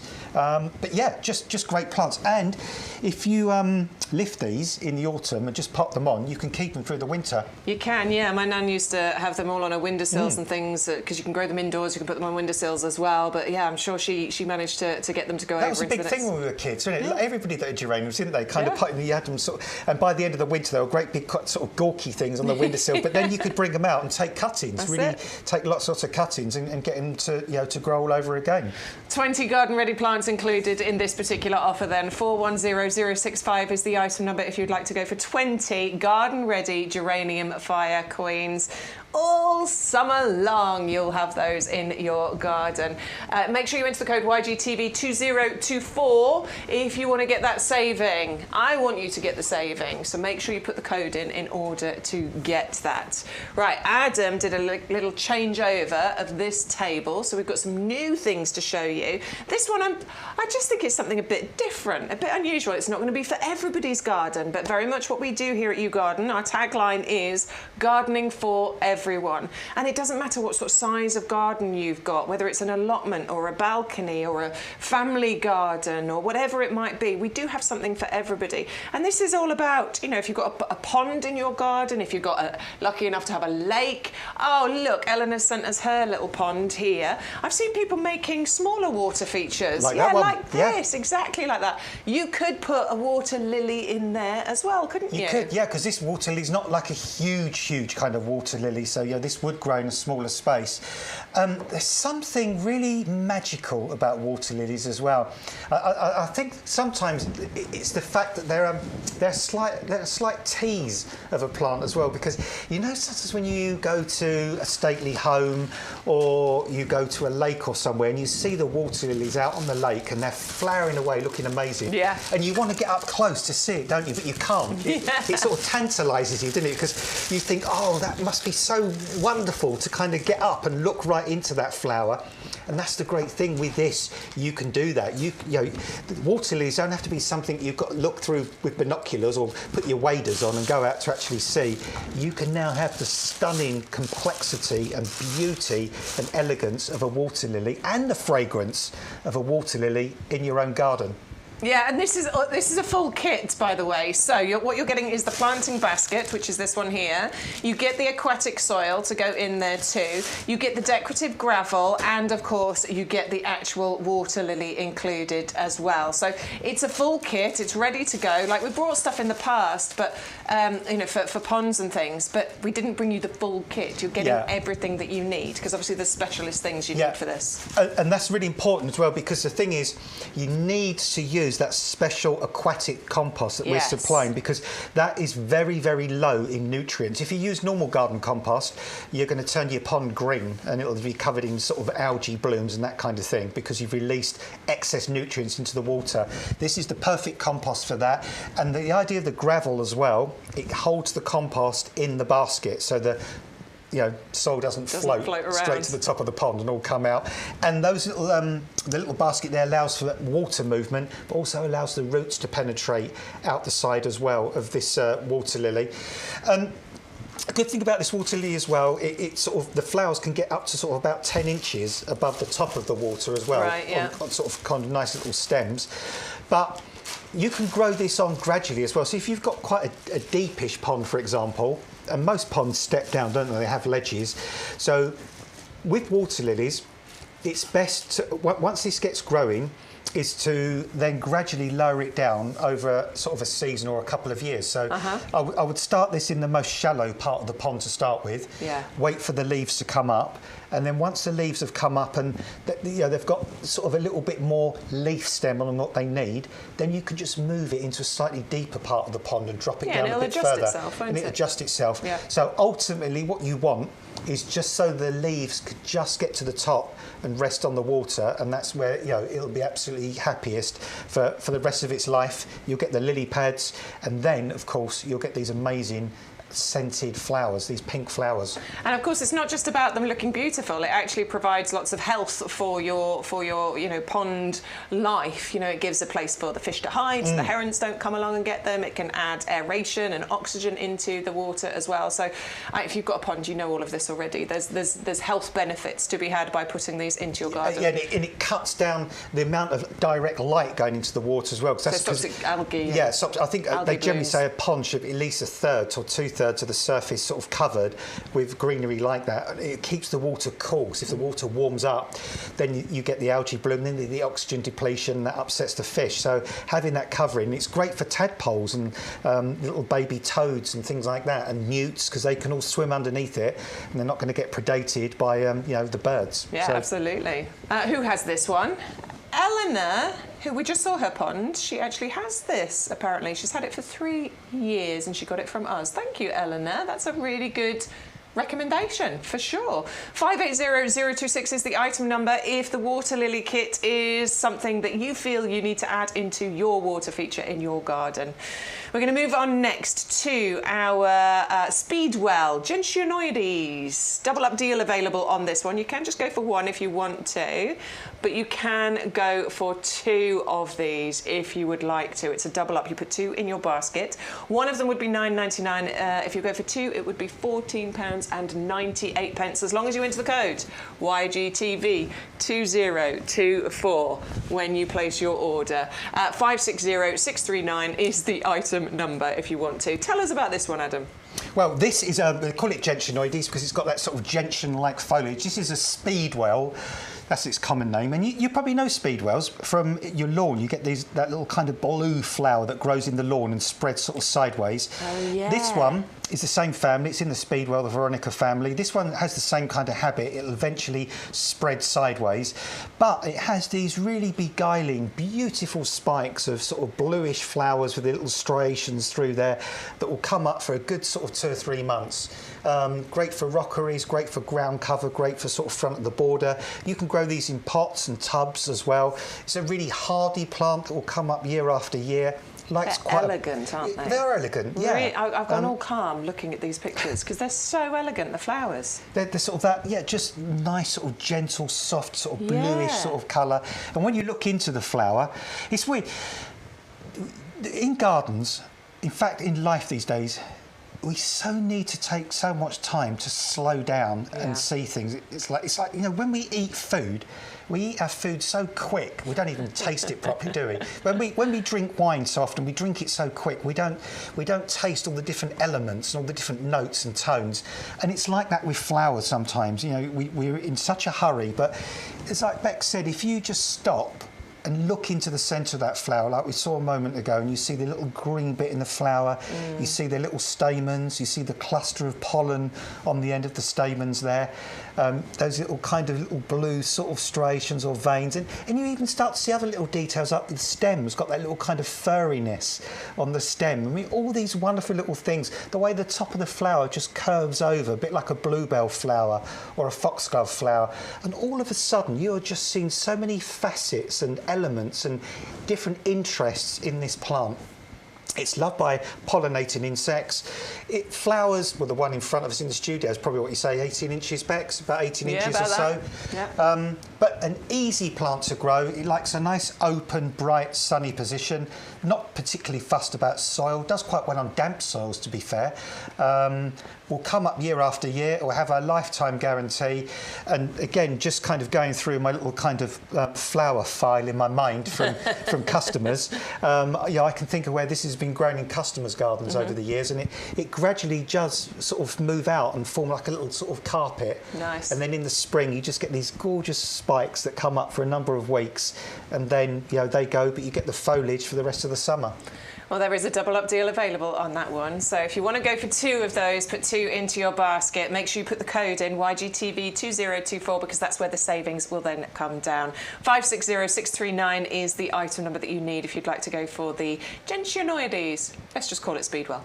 Thalictrum, the little pinky, is next. And this one's really quite beautiful. The clouds of pink flowers that you get on here. I think these are, I mean, look, it's just starting to get a few flowers on there, but it's a bit like, there's one up here, Stu, there's one just there. It's really, sort of really like, pretty. Powder puff kind of flowers, like aren't they, really? Yeah, like a powder puff. Yeah. I think it's really interesting. Powder puff flowers. But you're going to get so many of them, aren't you? Because it does sort of get covered in these. It does, yeah. Now, I've got a Thalictrum in my garden. I've got one called Thalictrum delivei that's flowering its socks off right now. That is waist height on me. In fact, even getting up higher than that. This one is much, much more compact. This is more like kind of sort of 12 to 18 inches in height. It's a bone hardy perennial that will come up year after year after year, will grow in most soils. In fact, I've found that mine has done quite well at the back of my border where it's sort of a bit more shady.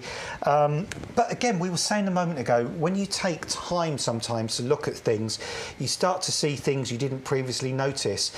One feature on this is the stems. You look at the stems on this, the stems are black. They're like sort of black, wiry stems. Oh, yeah. And then you've got this almost like sort of parsley-like foliage on there, sort of coming off the leaves. And I reckon the root system on this will be a good root. As always, yeah, look at that. Fabulous root system on there. So a really, really established plant, this one. Long-lived. And what you'll find is once it becomes established, it will form a clump. It will form a nice clump, perhaps about sort of 12 inches or so wide, send up loads and loads of stems, and just give you weeks and weeks of these purple powder puff kind of flowers. Oh, the bees and the pollinating insects adore these. I mean, they really, really go mad for these. And it has a sort of a fragrance to it. It's got quite a soft fragrance. But basically, in a nutshell, you're looking for a perennial that is beautiful, easy to grow, will come up year after year, got a lifetime guarantee, gorgeous foliage, interesting stems. Go for Thalictrum. It is absolutely wonderful. And Little Pinky is great because it's compact, and unlike my big Thalictrum delavei that I've got, that's flopped over a little bit in some heavy rain we had the other day. This one will stay upright. Very nice. Well, there is a double up deal on there. Who was it that was saying they might go for this, Stu? Julie was saying that she might go for this. So, Julie, I think it's well worth it, particularly after what Adam's just told us. Hardy, perennial, ridiculously hardy, lifetime guarantee. It's definitely worth giving that one a go. It is a double up, so if you want to get 2 of those, put 2 into your basket. Enter the code YGTV2024 because that's where you're going to get the savings. If you want to place your order, go to YouGarden.com, put the item number in up at the top there in that little search bar. There you'll find the item. We think you should go for 2. So when you're doing a double up deal, you must enter 2 into your basket. I know I said it was less, didn't I? I said it was £15. What have we missed? We've missed the offer code. Look, that little box there. Do you have an offer code? YGTV2024. Apply the code. And there we go, look, £14.98 plus you get your free gift included in your basket, which is a pack of 10 of our majestic lily bulbs. Beautiful range of colours included in here. They're in the bag, ready to come to you. They're sprouting already, don't worry about that. That just means they are raring to go. You will get lilies this year, but the gorgeous thing is you'll keep getting lilies year after year after year as well, won't you?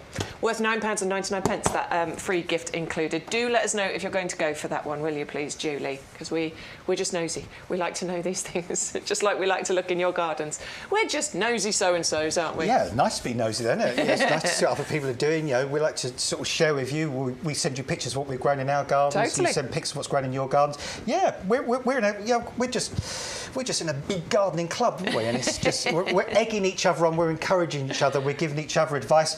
And you know what? I've been gardening since I was 5, and there's still things that you ring in and tell me, and I'm like, I go blank because I didn't know that. So, you know.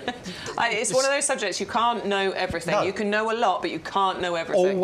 Always more to learn, Bex, isn't there? That's what's great. great. And it changes as well, of course. New varieties, different weathers, you know, global warming, blah, blah, blah. It changes it all, doesn't it? Even advice, I mean, for years, you know, planting a round hole. No, now planting a square hole. Holes. Years ago, they used to say when you stake a tree, you know, you put the stake in sort of, you know, parallel to the side of the tree stump. Now we say put in at 45-degree angle. So we learn all the time, you know, and things change. Yeah, absolutely.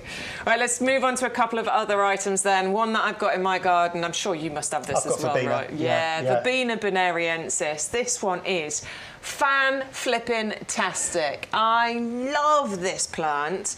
The reason I love it is that you get this lovely sort of, it's what I want to be.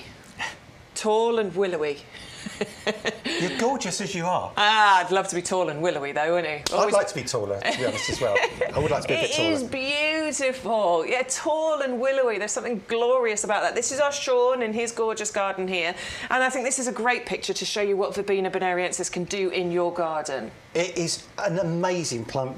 Gardens, well, when you go to if you're going to the Chelsea Flower Show next week, from Tuesday onwards, you will see masses and masses of Verbena, if I can say it, Verbena bonariensis. It's a good plant because, you know, sometimes if you think about a plant that's really impactful, it has to be huge and dramatic, doesn't it, and take a lot of space. So, for example, you might think of a peony, you might think of a delphinium, and you think, whoa, you know, yeah, they are really, really dramatic plants, but they take a lot of space. Yeah. The good thing about Verbena is it packs a punch, it makes a statement, but it doesn't take up masses of space. It shares right up to the base of its stems. It shares its space with other plants. You don't get really thick, dense foliage. No. It grows nice and tall, and it grows quickly. It grows. I mean, I planted them last year as probably smaller than this, and it grew to my height in the first year. It will multiply. It'll get a bit thicker over the years, but it grew to my height in its first year. So I love that. I love that we're getting instant, well, not instant, but very quick results from it. But it doesn't doesn't get that thick, dense foliage, as you say. It doesn't take up loads of space. No. It plays well with other things in the garden. It does. It doesn't bully or eradicate other things around or overshadow other things around it, does it? And it's really, really nice to get. That's mine. Yeah, look at that. I mean, that looks glorious there, doesn't it? Because you've got your sort of your little Rebecchias. That's the way I was thinking. I've got Rebecca there. You've got your Bowls mauve, your Ericeum, and is that a little foxglove at the back there? It is, yeah. Yeah. So you've got all those kind of shorter kind of plants. Now imagine, if that was a delphinium in the middle there or a peony, it'd kind of be overwhelming all those things. You wouldn't be able to have all those other things in there at no, all, would you? but what you've done there, you've kind of managed to get cover at ground level, but then you've taken the colour upwards, haven't you? Added that height. Adding that height, and because it's got this very wiry, open kind of texture, the light can come through it, and you can see things through it. It doesn't obliterate things beyond. It doesn't cut out the view from beyond looking through it. And at Chelsea, so often you see it planted with grasses. They do the prairie planting with the grasses, echinacea. It's a very sort of designer plant. It's used a lot in designer gardens, isn't it? Yeah. Because Stu always says it, borders without barriers. So you saw that in Sean's picture. He's created a lovely border, softened the edge of that patio area, but there's no barrier there. You can still see through it. And of course, pollinators absolutely adore this plant. Bees and butterflies, you'll see them hopping around this all the time. It's covered, and I've been to. Well, we've both been to Sean's garden, and Sean's garden is really windy. It's a very windy place. But another good thing about verbena is it bends with the wind, but it doesn't blow over it. It doesn't need staking. No. It really kind of just sort of moves. It's got these. It's got square stems. Actually, it's got pretty square stems. Really rigid square stems, and they're slightly bristly, but on a windy day, it's great because it just kind of moves in the wind. But yeah, this is a must-have plant. And once you've got it, you'll never be free of it because it seeds about as well. Yeah, that's a great thing, actually. Yeah, 560169 is the item number. You can just go for one of those if you want to for £9.99. I definitely recommend you're going to go for two of those. And as Adam says, once you've got it, you can always keep it because it will seed freely. Two of those for £14.98. 560169 is the item number if you'd like to go for those. Now then, we're going to move on to, I'm going to say it because I learnt it, Zelowenskia. See, it's another one of the ones I struggle with. Say it again. Zelowenskia. Zelowenskia. Is that right? Yeah. It's night phlox. We're just going to go with that. It's night phlox, and this is fascinating, isn't it? Love this so much. Yeah, I mean, in a previous life, I remember bringing this to people on a show, and people went absolutely nuts for it. And it's one of those counterintuitive plants because it actually closes. The flowers close up during the day, and they come out at night, and goodness me, when they come out at night, the fragrance from these is absolutely knockout. I mean, it's a really, really stunning fragrance. It really is. And so when flowers are fragrant at night, it's generally because their most beneficial pollinators are nighttime pollinators, right? So that could be bats, it could be moths, it could be, I mean, some parts of the way it could be possums. Yeah, kind of, any creatures like that, really. And this plant also has very aromatic foliage. Stu's just corrected me as well. I said it wrong. That was me gloating. I know how to say it. It's not. It's Zaluzianskia. Zaluzianskia. Yeah. Yes. Let's just stick with night phlox. Sorry, you carry on. It sounds like a sort of a Russian gymnast from the 1970s. Does. Yes, absolutely. It's Zaluzianskia. She's won gold again. Amazing. But yeah, a really, really stunning plant. As I say, the foliage. If you rub the foliage, that's quite. Don't quite make out what it is. It's very herby, but yeah, really, really nice. And then these flowers, these sort of, I think they call them, is it pinwheel kind of? Yeah, it's like a pinwheel. Pinwheel. Closed during the daytime, opens at night time. And somebody described them almost looking when they're closed like the end of a matchstick. Oh yeah. Kind of got that sort of, sort of matchstick red head kind of thing, which I can understand. They almost look to me like little miniature tulips as well when they're closed up during the day. They've got that shape to them. So even when they're closed up during the day, it looks amazing against the very, very fragrant foliage, and then at night these pop open. Now please try these. I'd like everybody to try these because we will get warm evenings, we will be able to sit outside at night, and it'll be just such a joy for you to be able to have these. In fact, what I would do, I'd put these in a pot. Yes, because these are perennial, but they need some protection, don't they? Yeah, they need a little protection. I think they originate from Australia, that part of the world, so they will need a little protection. So put them in one of the pots, one of our little square pots. Terinos, one of our terinos would be absolutely amazing, because when you're sitting outside on those warm evenings, or you're having a barbecue or something like that, to indulge yourself in the most sweet, wonderful fragrance from these. Will it's be like wonderful. So it's a honey vanilla-y, very sweet scent, and it's one of the most scented as well, isn't it? Like it's very powerful scent, which on a summer's evening when you're sitting outside after having had a barbecue or something, and you're sitting there with a glass of wine, that'll be gorgeous. Yeah, we've got 3 of these, so if you put, you get 3 of the Torino planters because you can do the one and the sort of the extra offer on that, can't you? Yeah. So buy one get 2 free on the Torinos. Get 2 free. So that would be ideal, wouldn't it? So you get your 3 Torinos, you've got your 3 night flocks. That's a great idea. And then you could put a little pot on the table as well. That'd be gorgeous. Yeah, if you've got a big table, one in the middle, one either end, or just dot these about. So let's just quickly set the scene. It's a gorgeous warm summer's evening. You've got your solar lights, you've got your garden lighting, you've got your drink, you've got your sumptuous, delicious food, and then you've got these pots of night phlox giving you that wonderful, wonderful fragrance. It really, really is going to set the scene and just give your summer evenings, the biggest buzz. Yeah, it's fantastic. Do remember that it is a perennial, but unlike the other phlox that we do, this one does need that little bit of extra winter protection. So as Adam says, the best advice here is to keep them in a pot so that you can easily do that. 480460 is the item number if you would like to go for the night phlox. Just going to give you a quick reminder of some of the items that we have just seen. We were talking about those Torinos. That's the light copper coloured planters. Nice, smaller size that we're talking on these pots. So absolutely perfect for doing it, the night phlox in, or a little bit of summer bedding, or even your winter bedding as well. It is a buy one, get 2 free. So 130272 is the item number. Put 1 into your basket. Enter the offer code YGTV2024, and we will put the other 2 into your basket absolutely free. And of course you can go for multiples as well, so put 2 in, get 4 free, and so on and so forth. Just $3.99 in the club. Next we have our water lily planting kit. Now this includes everything that you need actually to be able to plant this out, because you've got the basket, you've got the aquatic soil, and you've got the decorative gravel, as well as the lily included in there as well. It's a £5 saving, £16.99 is the item number. Our Eleanor was messaging in. She says she's got this in her garden. Of course, it looks beautiful. You get a lovely scent from the lily, but it also is important for the sort of health of your pond. It's a place for wildlife, fish, toads, things like that to be able to hide underneath it, but also it helps to oxygenate the water as well, and stops that algae bloom from happening. 580026 is the item number if you want to go for your lily planting kit.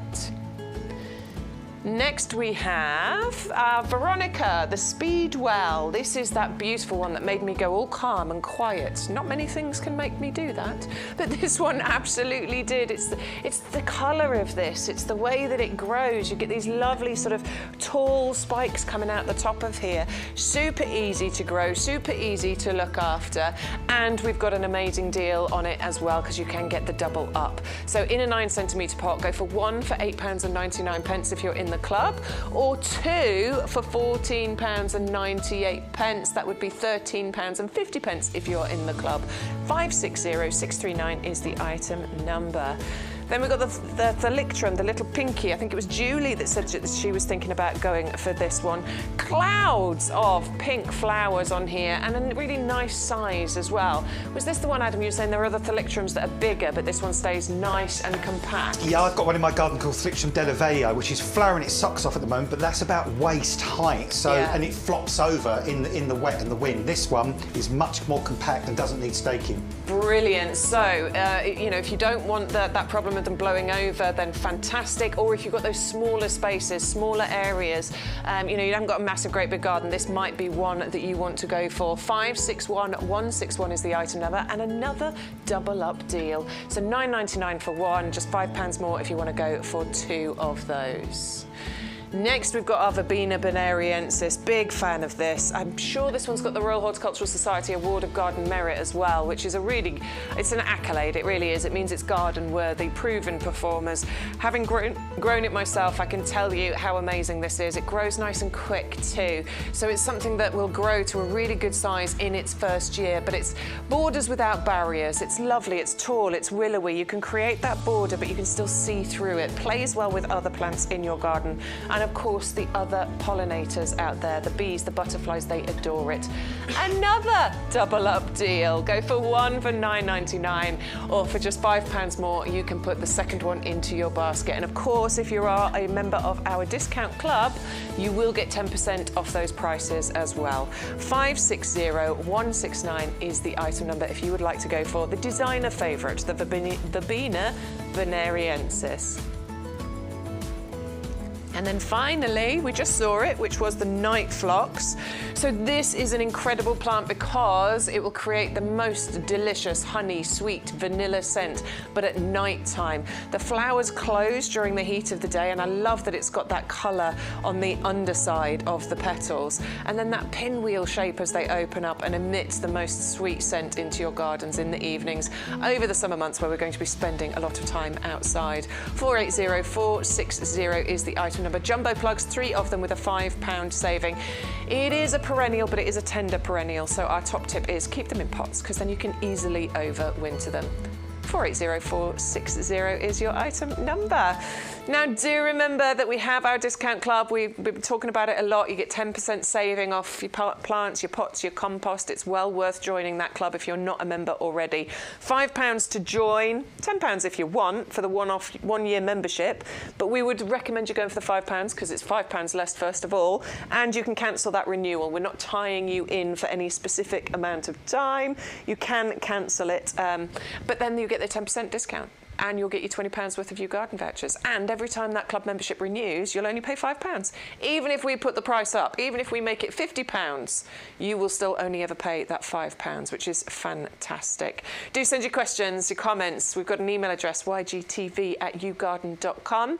We love to see your pictures. We've been showing a lot of them throughout our show this morning. And I'm sure we've got a little bit, yeah, we've still got an hour and a bit. We've got loads of time left. Send us your pictures. We'll show them on screen. We like seeing your garden.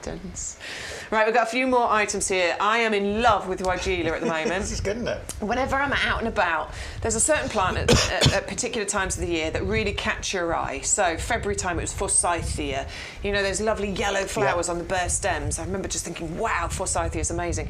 And then recently it's been Ceanothus. Whoa, it's the Ceanothus, that looks amazing.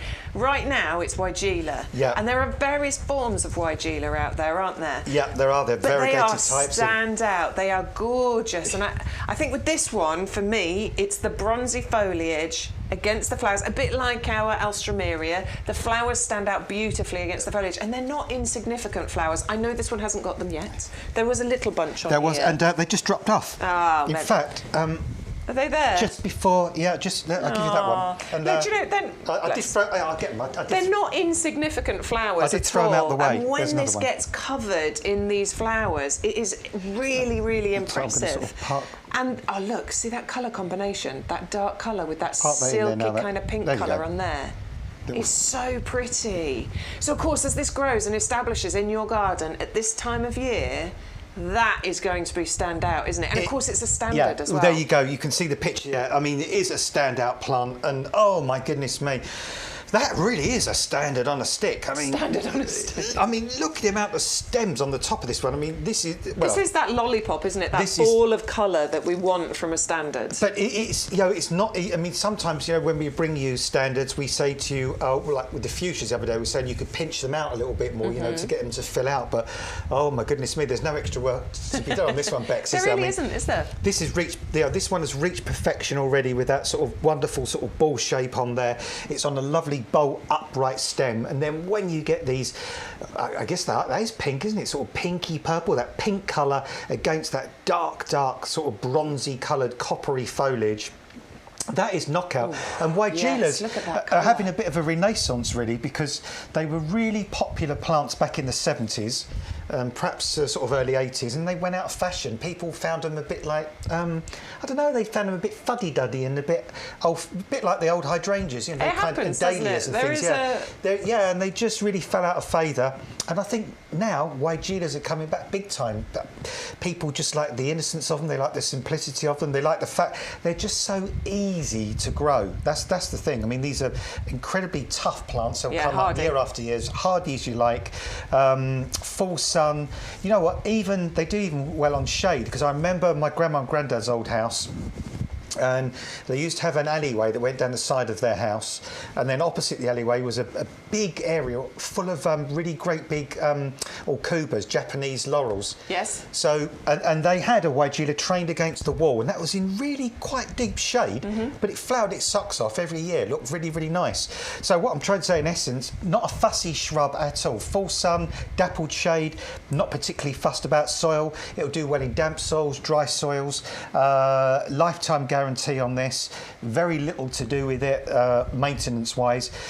You've got options. We always say you've got options with these ones, is that you could leave this head of foliage to just grow out naturally and do its own thing if you want it to, and then it will just sort of have a bit more of a kind of a wild, natural look to it. But you could also, after each, in fact, I've got them here. It's got its snips. You've got my snips. You could also, I'm not going to do it all over, but you could also, after it finished flowering, if you want to keep that perfect ball shape, just find a pair of leaves, just clip back to above that pair of leaves and sort of go all over the plant just after it's finished flowering.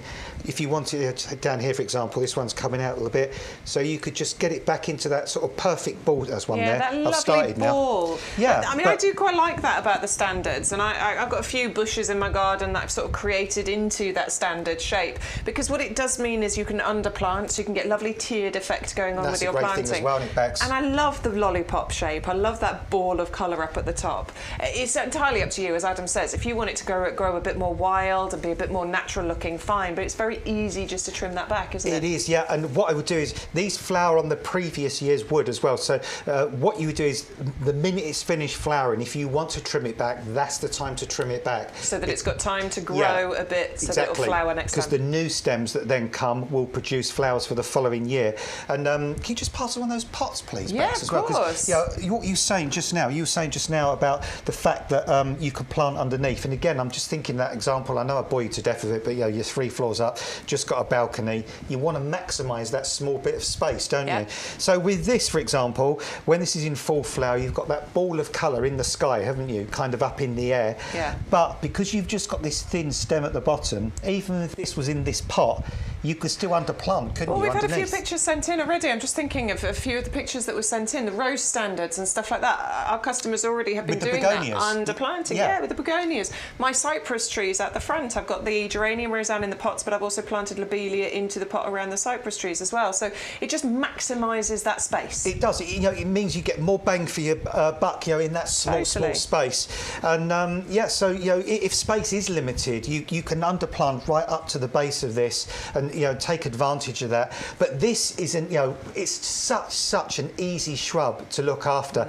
And it doesn't surprise me really, because going back to sort of lots of the shrubs and things that were popular in the 70s, I mean, back then, garden centres were, reasonably a new thing still back then. They're not as massive as they are now. And the amount of varieties of plants available to us was minimum compared to, what we've got now. It's colossal, the range we've got now. So most of the things that were sold back then were sold because they were bone hardy, they were easy, they were straightforward to grow, and that's why people bought them.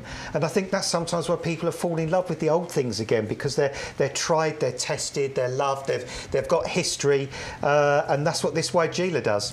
Well, this one's a definite feature, I think, in your garden, because honestly, once this is in flower, and the fact that it's in that gorgeous standard shape as well, it will really truly be the feature in your garden. It's beautiful, and the darker coloured foliage, and then that sort of greeny colour on there as well. Loads of interest going on with that one. Put it that way round so you can kind of see. Yeah, you can see the different colours, can't you? Yeah, you can see how. And I like the fact that even if you do it, can we see if we do it this way round? You can actually sort of see even the leaves have got that sort of different colour, bit of a silvery kind of sheen underneath as well. So, it's a plant that looks great all different ways round. Really beautiful. 511536 is the item number if you'd like to go for the Weigela, the standard that we've got there. There's a £10 saving off there, so it's a 25% saving on that one. YGTV 2024 is how you access that saving.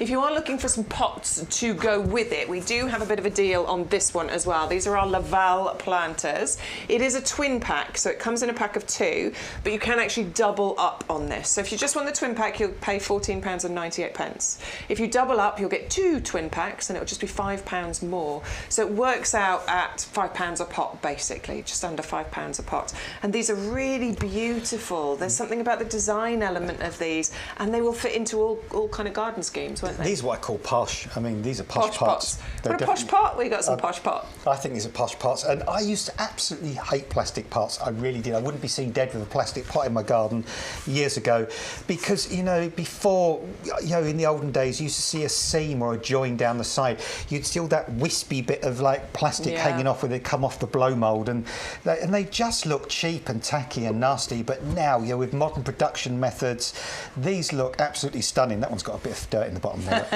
but I'm just showing you, it's got great drainage holes. Yeah, it's got the raised bits as well. At the side, so there's extra drainage to run away. It's got this kind of lovely brushed finish to it. They're frost resistant, UV stabilised, lightweight. Obviously, there's lots of benefits for going for plastic pots in your garden, and not least of which is the amazing price that we've got for you. Less than £5 a pot if you go for that double up deal. 130595 is the item number if you want to add the Laval planters into your basket. Remember, with the double up deal, you put 2 in your basket. It's the code when you put it in that unlocks the savings and the deals on there for you. Loads of people have gone for those this week. Yeah, if you've gone for a couple of the sunflowers as well. Oh yeah, these would look great in here. These would be brilliant. Yeah, this would just be the perfect size to get your sunflower through all the way through the summer, because it's just sort of a slight few pot sizes bigger, Bex, isn't it, than the kind of when it's in. So about 5 centimetres on either side. That's what you want, isn't it? That would work beautiful. That would work beautifully. Bit of our compost worked in either side. And the yellow against that grey. Yeah, that's sort of a marriage made in heaven there, isn't it? Totally. Yeah. And these are good for kind of a lot of things. I mean, this Julia, for example. Yeah, that would work as well. That would work in there. That would be big enough there, certainly for the first season or so. So you could do that if you want to. And even the little lilac we're going to talk about next, bloomerang.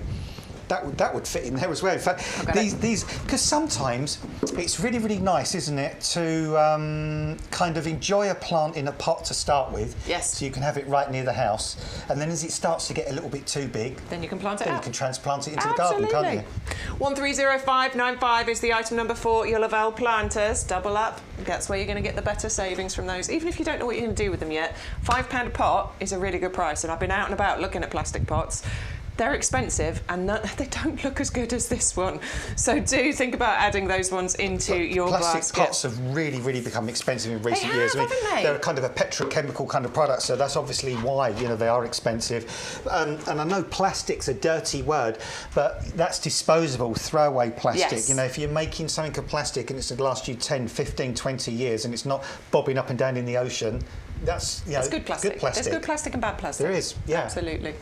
All right, well, that's your twin pack of the Laval planters. What we're going to talk to you about next is the Syringa, the Bloomerang Purple, called Bloomerang for a special reason, right? Well, the flowers come back, because normally apparently with lilac... boomerangs come back, but you've got to throw them right. Yeah, there was a thing on the other day, actually. There's a knack. Oh, there was a thing with Michael Portillo, because he travels around the world, doesn't he, in different things, and he was in Australia, and there was an Aboriginal person showing him how to use a boomerang. He couldn't get it. No, there's a proper knack to doing it. The other guy went vroom, like that, and he went boom, called it just like that. Michael Portillo went like it just landed over there. It just like cut a divot out the ground. But you know, eventually he got it. But yeah, but the idea is that, you know, bloomerang, it's a lilac that will flower again. Now, sadly, all the normal lilacs, the Syringa vulgaris type lilacs, are now coming to the end of their flowering period. They're going over. They're fantastic and they look beautiful. And they smell fab. They do, but they flower once and then they're done until next year. Yeah.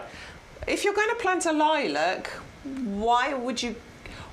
I don't get it. Why would you go for that over one that'll flower more? Keep flowering for you. Keep flowering. Keep flowering. And again, it's that small space thing as well, because if you've got a small space to grow things, you always need a plant that's going to maximise the result that you can get, don't you? You don't want something that's just going to flower for 2 or 3 weeks and then it's just going to be bland and boring for the rest of the time. You always want it to be looking good, looking interesting. So this flowers to start with.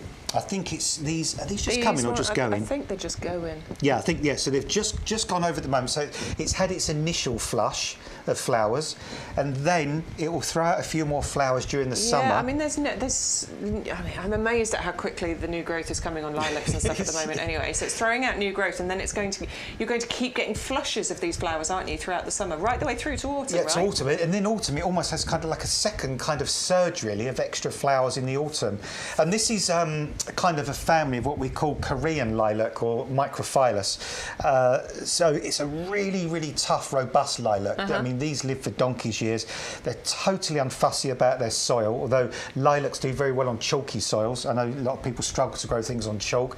Lilac love chalky soils. Sort of semi-shade, full sun, dappled shade. Say most soils, really, most positions, disease resistant. And more compact. So a lot of lilacs, they can grow into small trees, can't massive, they? aren't they? And all the flowers are up at the top. So you don't really, it'll blow on the breeze, but you don't really get the benefit of those gorgeous flowers. Because this is shorter, obviously, we're getting the benefits of those flowers being closer to us. Yeah, I've seen these grow over the years. I can think of an example I given just before of a lady had one of these in Buckhurst Hill. She had it for donkey's years, and it only really ever got as tall as me. And it was always throwing out flowers. At face height. Yeah, brilliant. It was great. And the amount of times I used to walk past this plant, it was like, oh, what's that? Oh, it's that lilac. Lovely, sweet, lilac-y smell to it. But again, you can trim it down if you want to, if it's getting too big for you.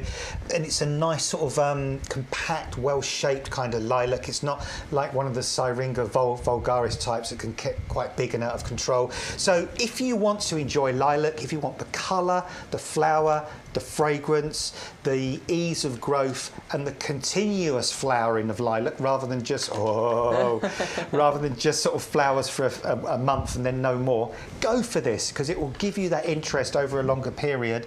And if you've only got that tiny space and you want a good doer, this is a good doer. Totally a good doer, yeah, absolutely. In that 13 centimetre pot, so nicely established. I just showed you the roots on there, really healthy plants. 511248 is the item number if you'd like to go for that. £8 saving on that one. It's not far off half price, is it? It's very, very close. Do consider adding that into your basket. The fragrance that's going to give you for a really long time is going to be incredible. 511248 if you would like to add that one into your basket. Do remember that you access the savings by entering the code. And of course, if you are a club member, you'll get an extra 10% discount off there as well. Now we're coming back to the most popular item we bring you at YouGarden. That has always been the case.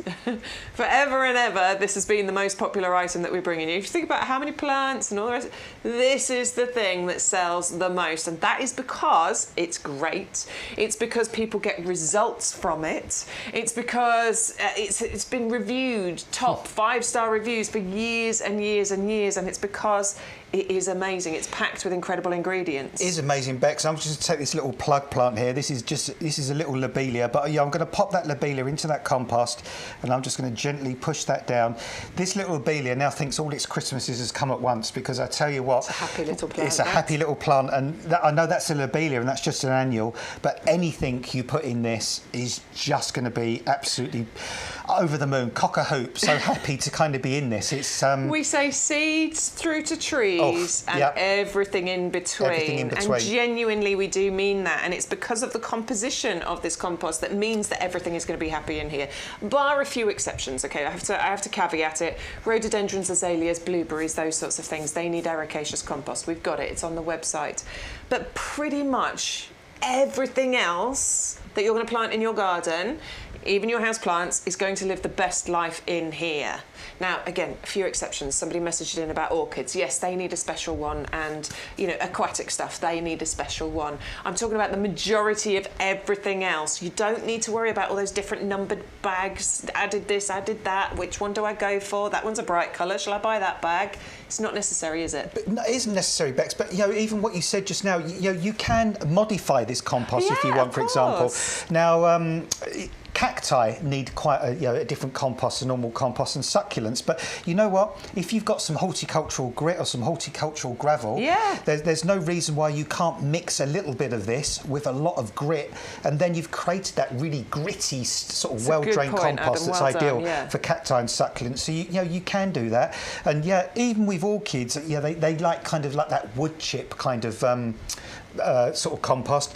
But you could even put a tiny bit of this in, as long as the majority of it was the other stuff. That's not going to harm orchids. It's such a good compost, and this does have composted wood fibre in it, so that makes the compost nice and open. It gives it fabulous drainage. It means the water can percolate through. It also means, if I just lift out this little tiny lobelia again, I mean, look how delicate the little kind of root system is on that. I mean, it's a robust root system, but these roots, you know, are quite thin roots. If you was to put them in a really heavy, claggy, lumpy, solid compost, those poor little roots are just going to sort of stay where they are. They're going to struggle to sort of get established. When you put those into this compost, lots and lots of different things are happening straight away. Let's tell people, Bex, what's happening straight away to this root ball. What's happening there is, because this compost is nice and open, it's getting air to the roots, which is really critical. Also, when we water it, that's going to get down to those roots very, very quickly, and there's a wetting agent in this that's going to hold on to that moisture as well.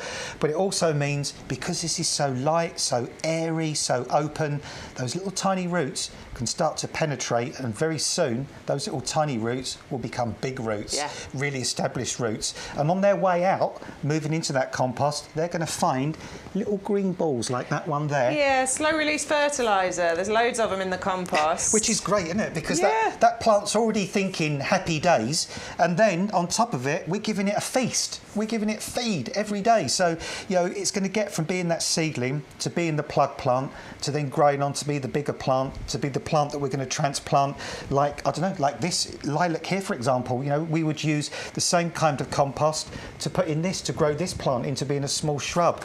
Because it's got all the ingredients, all the nutrients plants need. It's pH balanced, so it's not too acid, it's not too alkaline.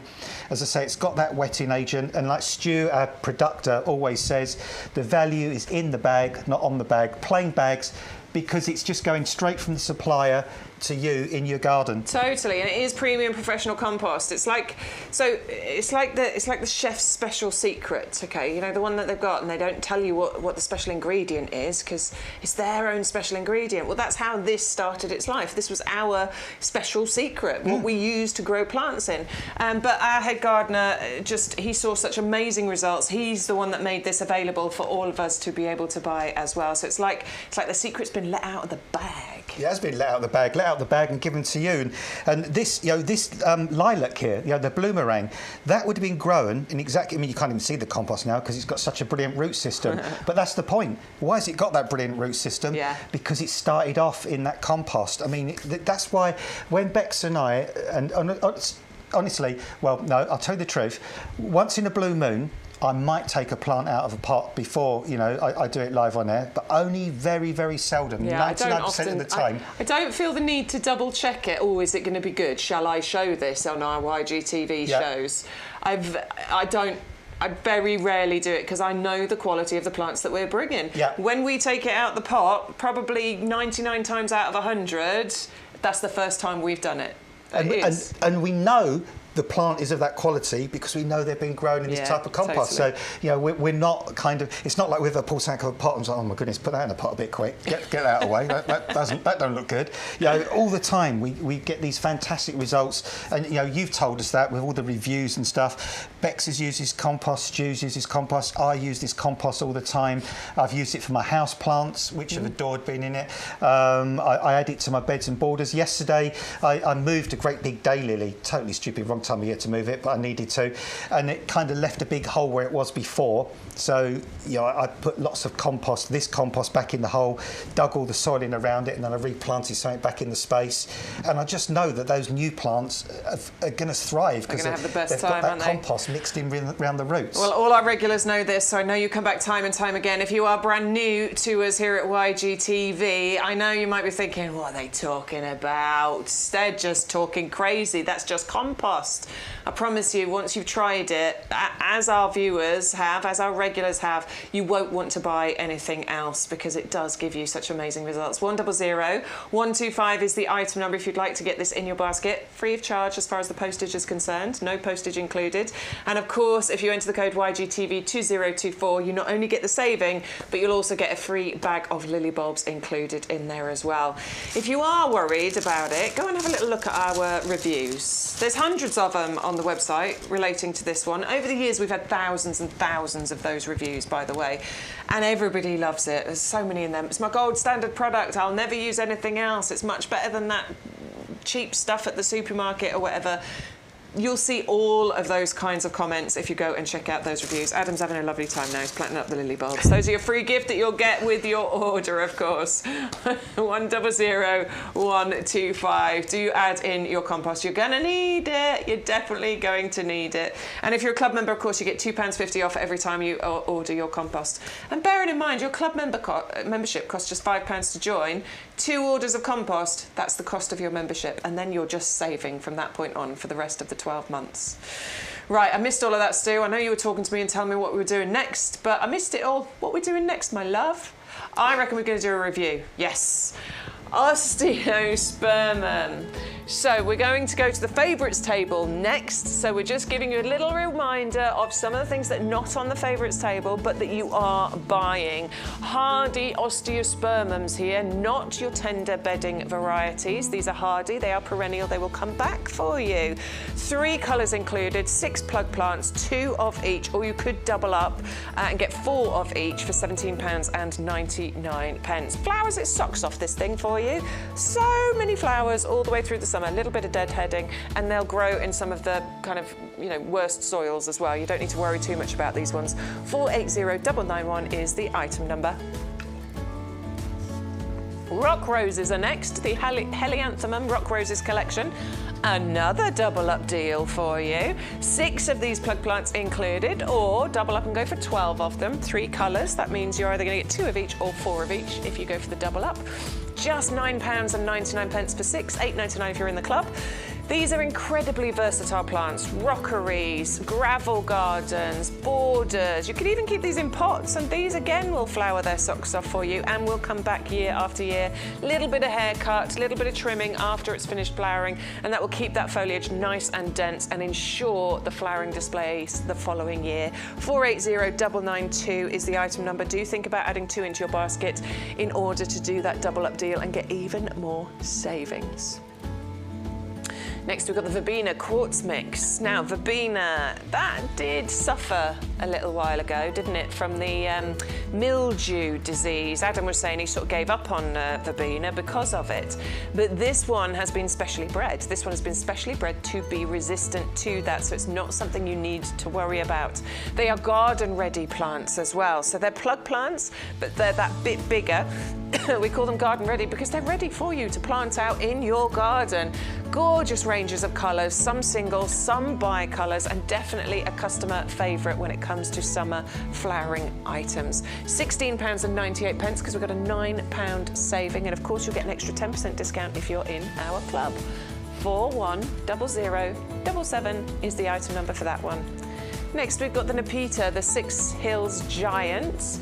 Now, this is the most affordable plant that we have on the show at £4.99. But you can get another double up deal here. If you put 2 in your basket, you'll get another one just for £4 more. Now, this is one that is amazing for bees, butterflies, pollinators adore it. Cats also like it as well. If you've got a cat, then why not give them a treat? Get this, because there's a scent to it that they really, really like.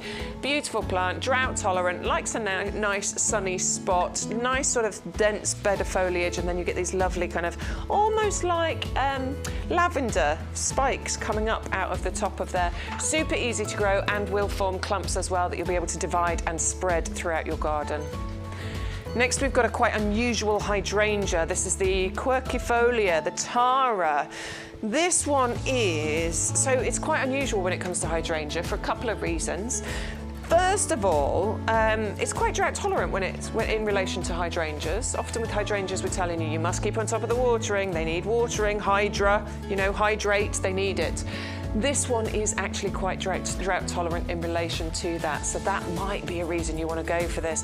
Also, those great big oak leaf shaped leaves and those dense, bulbous kind of panicles of flowers up there start this lovely lime green and then turn a beautiful white. You get this fiery colour happening to the foliage as well in the autumn time. It can be deciduous. Adam has known it to be semi-evergreen. I can't guarantee either one, but what I can guarantee is that that is a beautiful, beautiful hydrangea. It's 3 litre pot, so it's nicely established, ready for you to plant out, and basically we've taken a third off the price, £10 saving. 511496 is the item number. Next, we've got the night phlox.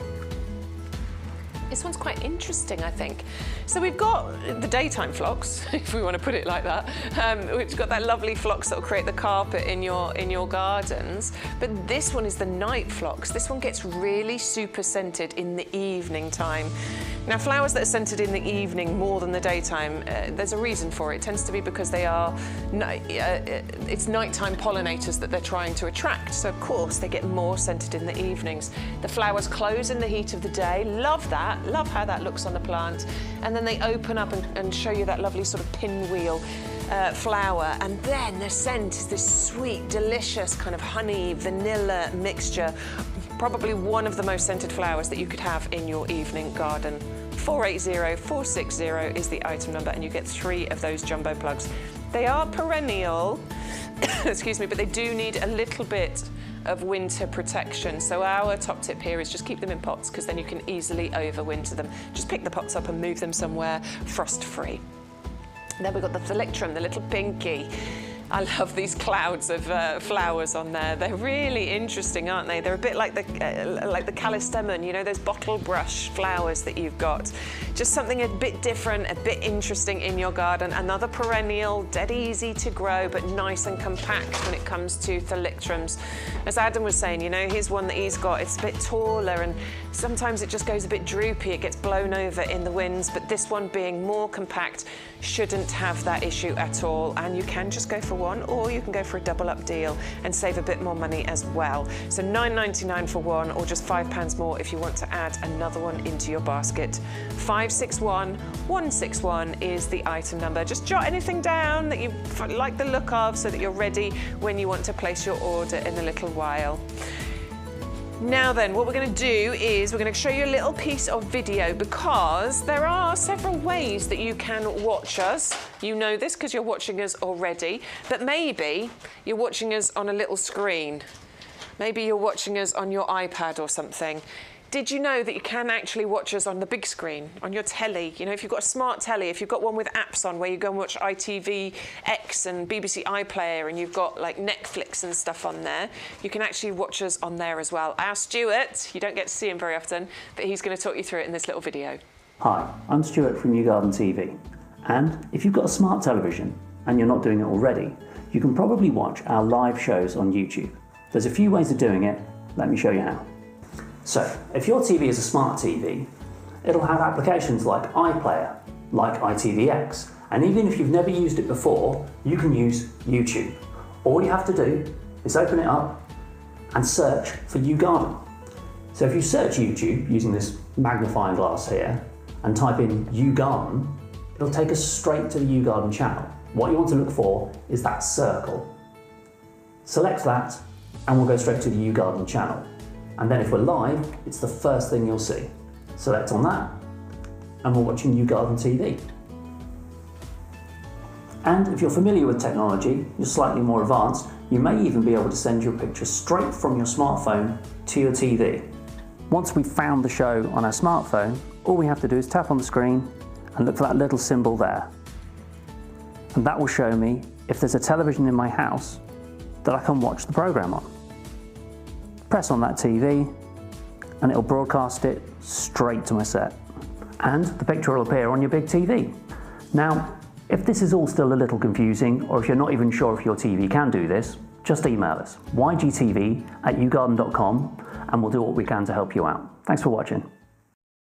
That's the lovely Stu. He's got a nice face, hasn't he? I think I said that last time we did it. He's a nice man. And now, listen, I know, because there's a lot of new viewers, so you might not know Stu, but a lot of the regulars, I know we often talk about Stu, but you don't often get to see him, so it's nice to see his face sometimes, isn't it? And he is super flipping intelligent and technical. I know. I wish I had his technical knowledge. He's a genius. He's got like technical stuff. what do you call it, Stu? Like a photographic memory, like almost like an eidetic memory. Mm. If he sees it, that's it. He remembers it. I'd love to have a brain like that. Yeah, well, I'd just like to be able to, use a mobile phone or just basically turn the computer on. Know that cable goes into exactly, that hole. Yeah. We don't know that stuff anyway. That was Stu. So hopefully that's given you, some of you, a few ideas of how you can actually watch us if you're sitting on... Because I know if you're sitting on your on your iPad and you're watching us on the website, and then you go to place an order, you kind of come off what you're watching, or it's a bit small, or listen, there's another way you can watch, basically. So I hope that has given you some ideas. Right, we're coming back to our favourites table. It is 1:20, thereabouts. So we've got about 40 minutes left of our show today. So we want to whiz through and show you as much as we can in the last 40 minutes. If there is anything that you want to see, if you've got any questions, just let us know. It's interactive here. You're part of our club. Not just our discount club, part of our gardening community. You're in our gang. And if you want to see anything, if you've got any questions, we are more than happy to bring something up and talk to you about it. So put it in the chat on YouTube, on Facebook. Send an email to Stu, ygtv@yougarden.com. We will happily change what we're doing for you. Right, let's talk about our favourites. We're on to the Alstroemeria, the Indian Summer, the favourite. It's the top favourite of the favourites. And that is because, well, it's stunning. It is stunning, and it's weird because I was never a fan of Alstroemerias. I mean, Alstroemerias have been around for a long, long time, and kind of, I guess, back in sort of the 80s, 70s and 80s, and early 90s, a lot of the Alstroemeria varieties then slowed down a bit, were very tall and thin and leggy, and they kind of just got very compact and dense, and then when it got very windy or wet, they just all flopped over, and they all went yellow, and they just looked a mess. So I kind of liked the flowers in Alstroemeria, but I didn't like their habit. Well, that is all changed because, oh my goodness me, they've brought this variety in now. Anybody who doesn't like this, I just don't understand. I mean, it blows your socks off. Yeah. I mean, it is so elegant, so stunning, so startlingly beautiful. Colour on it, I mean, it's like a sunset or a sunrise, isn't it, the colours in this. Great thing about this variety as well, it's compact. It's very, very hardy. It'll come up year after year.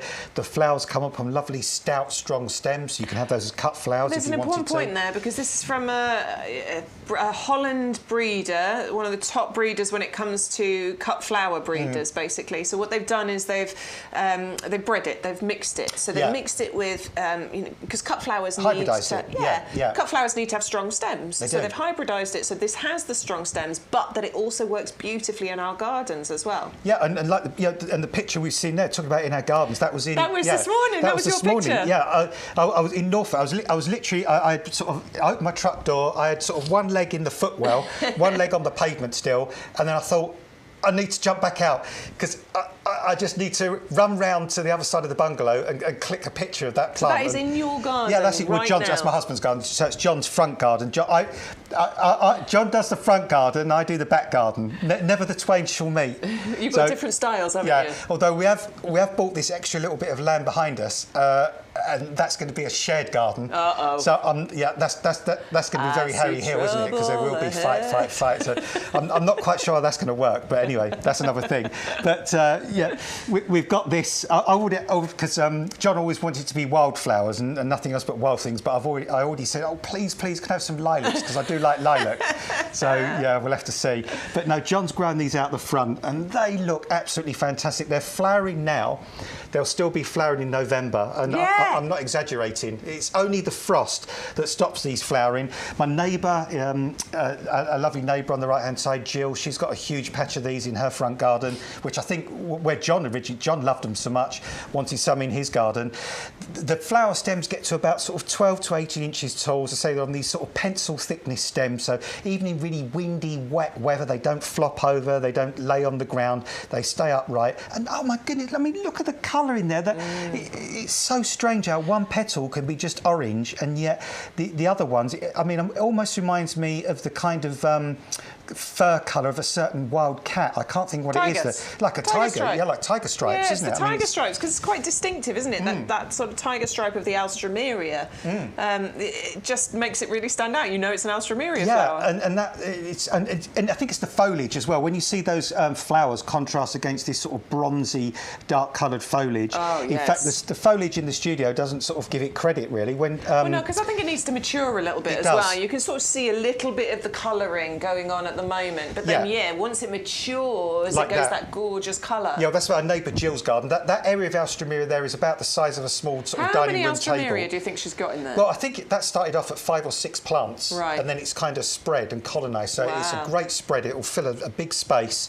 And the soil where we are in Swaffham in Norfolk, it's very well drained. It's very sandy. It's quite poor soil because all the nutrients get leached through very easily. Yeah. The Alstroemeria loves it. Never needs feeding, never needs any attention. Just gets on with life, just does what it wants to do. And what we found with ours, it does a two-wave thing. It's just about to start flowering now, and it will flower for many, many weeks and look absolutely fabulous. Those flowers go over, then you get a little bit of a lull, which is quite nice, really. And then you see it send up new shoots from the base, and it starts flowering all over again. The anticipation of the next one's coming. Of the next lot of flowers. Nice. And I do remember saying to John, I don't think it was last year, I think it was a year before, it was a really disgusting November day. It was grey, it was cold, it was wet, it was windy. And I said to John, I said, I can't believe that next door's Alstroemerias are still flowering. That's just insane. Yeah. And they were. But then, to be fair, about 10 days or so later, we had a -3, -4 frost. And that took them And out. that was it. Yeah. But that was only it down to ground level, because these are hardy plants. We just take the dead stems off in the autumn or the winter. Then the plant sits quietly at ground level. Sometimes you just see a little bit of leaf at the base, and then in the spring it comes back. And each year the clump will get bigger and bigger, and it will just give you this amazing colour and flower for so long. It really is a knockout plant, really knockout. And look at the quality of that, Bex, as well. It's one of our jumbo plugs. Lovely, big, strong jumbo plugs. You can see the size of the roots on there as well, and you will get 3 of those in your order.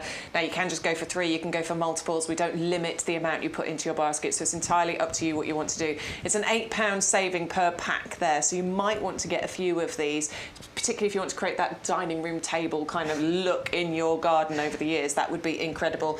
All delivered to you in our mini greenhouses. We have specific greenhouses, shapes and sizes of packaging and things depending on what it is that we are sending out to you. But they are designed to keep those plants healthy, to keep them safe, snug, so that they reach you in the best condition. 480255 is the item number if you would like to go for the hardy Alstroemerias.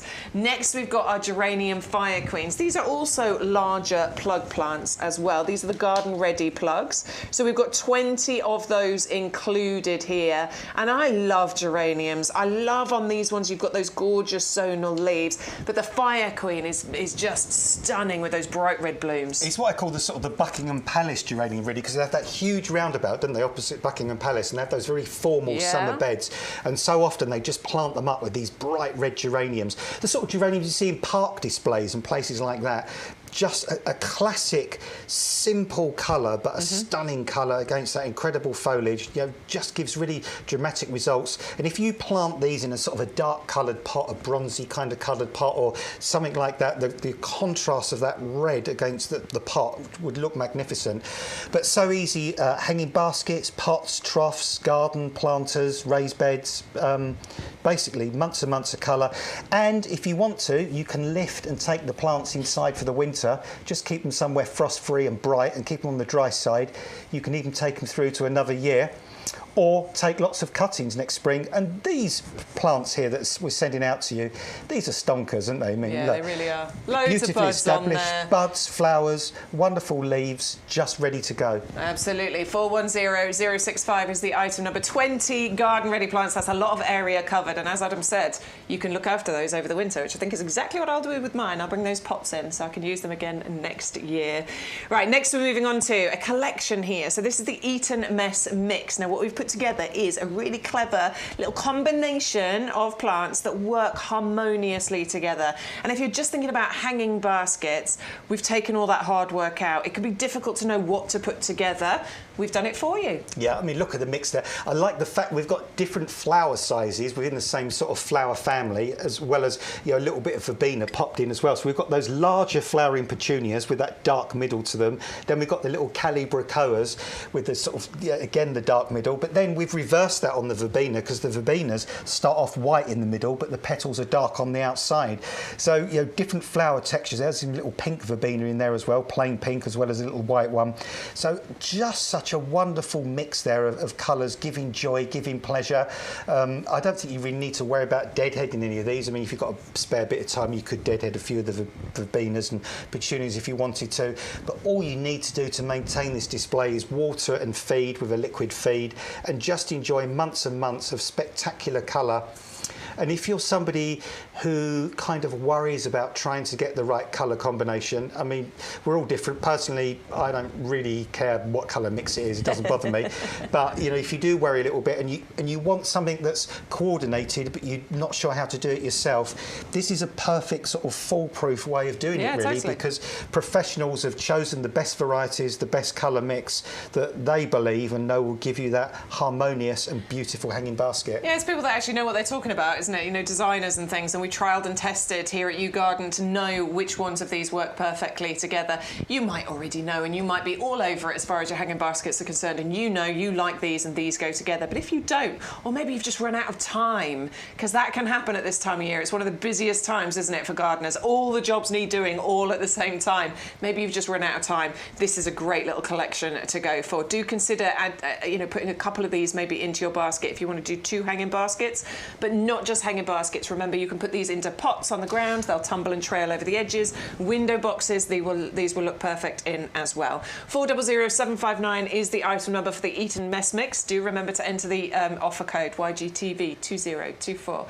That's where you're going to get that £8 saving applied to your basket. Similar story here.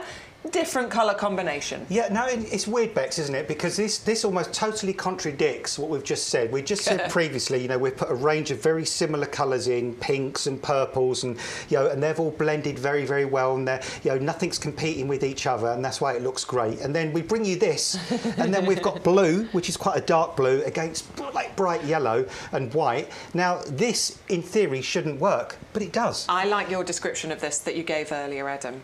Well, you've got the blue of the sky. Blue of the sky. You've got the yellow of the sun in the Bidens, and as you added, Bex, you've got the white fluffy clouds with the verbena. It's like a summer sky right there in that collection, isn't it? Yeah, you know, you get those summer days, and we will get those summer days, definitely, but you get those summer days where it's blue sky all day, but then occasionally you get the odd little puffy white cloud. Sometimes they're on their own, and they just here and there. Beautiful. That's like this hanging basket. It's like a summer afternoon sky in a basket. That's what you've got there, really. I mean, it is absolutely lovely. You've got the little yellow Bidens there, which is gorgeous, then the white verbena, then the blue lobelia in between, and I just enjoy the white in that, because it would be stunning if it was just yellow and blue. But somehow just having that pop of white in between as well, the white almost seems to act like a mediator or a referee, or it's just kind of just adding that little bit extra, but also bringing the whole thing together. This looks bright, it looks zesty, it looks refreshing, it looks colourful. Gorgeous, and all the hard work's done because you're getting these fabulous plugs in a recyclable little plastic greenhouse. Yeah, and all you've got to do is plant them. So they have a label on the front that tells you the name of the plant. It relates to a letter of the alphabet. If you look down the bottom there, on those pods, I'll just tilt it to the light, there you go, you can see the letters of the alphabet. So that tells you which plant is in which pod, so you know what you're planting. Sometimes it's obvious, so we know that that's a lobelia because it's got the flowers on. But other times it's not so clear, so at least you know what is labelled and where it is. 400762 is the item number if you want to go for the sherbet lemon mix. Now then, we're going to move on to our Unbelievable. Andrew, thank you for sending us a picture, because he remembered he had these last year. And look at that. I mean, there's two plants there, right? I can't even tell. Is it two? I mean, it's a big display, isn't it? I'm lost for words on this one. I mean, basically, what Jeff has done... Andrew, sorry. What Andrew has done, he's created a sort of an herbaceous border of colour with two plants. I mean, he's filled that huge amount of space with two plants and got all that glorious colour.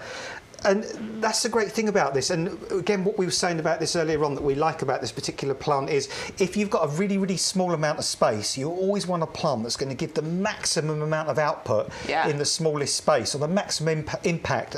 And that's what this does, doesn't it?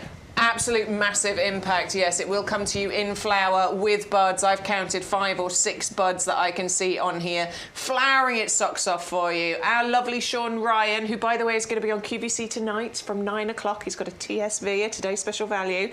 It's all about roses, Harkness roses, Chelsea season. Harkness will be there as well. In fact, sneaky. He got a little sneaky look around Chelsea as well. I'm very jealous of that.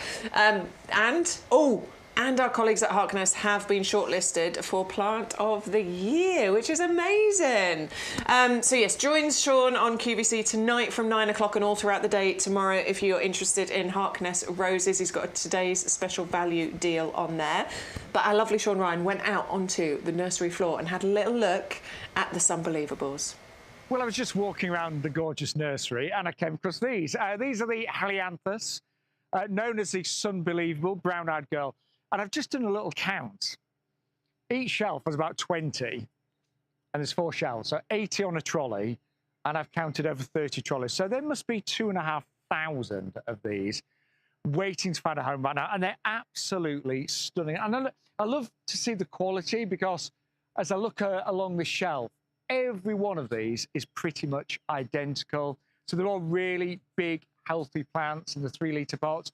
They're all covered in flowers. I'll be honest, those in the premium position, top shelf, they're all coming out in flower. These ones down here, a little bit further behind, but I promise you, whichever one you get, it will be really well established. And this is the sunflower that keeps on flowering. Most sunflowers I've ever grown, you get the flowers, and then they start to produce seeds, they go over, and that's it. This will produce potentially hundreds of flowers all summer long. The reason being, it's a sterile plant, so it doesn't produce seeds, so it just keeps flowering and flowering and flowering. It's absolutely glorious.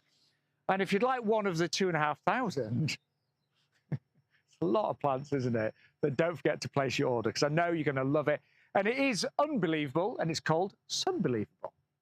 Yeah, having had a wander out onto the nursery floor as well, we can say that all of those Sunbelievables are looking Sunbelievable. They really do all look that beautiful. 560541 is the item number. It's a half-price deal, essentially. So go for one and pocket the saving by all means. Or because it's a half-price deal, why not just add the second one into your basket and have one of those plants either side of a seating area, at your front door, your back door, your patios, whatever it is. You will get months and months of colour from those.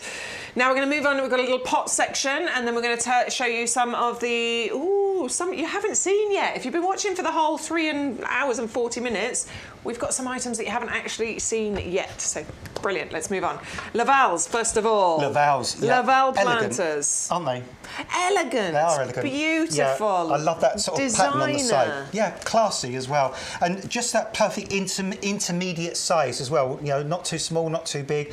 Actually ideal for the Sunbelievable, for example. If you've ordered one or a pair of those, they would be happy in there for the whole of their season, do very, very well. Some of the other items, even if you bought like the Nova Zembla rhododendron, that would be quite happy in there for a year or two in the ericaceous compost. They're just a nice size to have things in there for perhaps a year or two, so you can have them near the house, and then you can transplant them and put something else in there. Yeah, and then put your spring bulbs and things like that in there. It's entirely up to you. That would be, I mean, daffodils coming out the top of there. That'd be gorgeous, great, wouldn't it?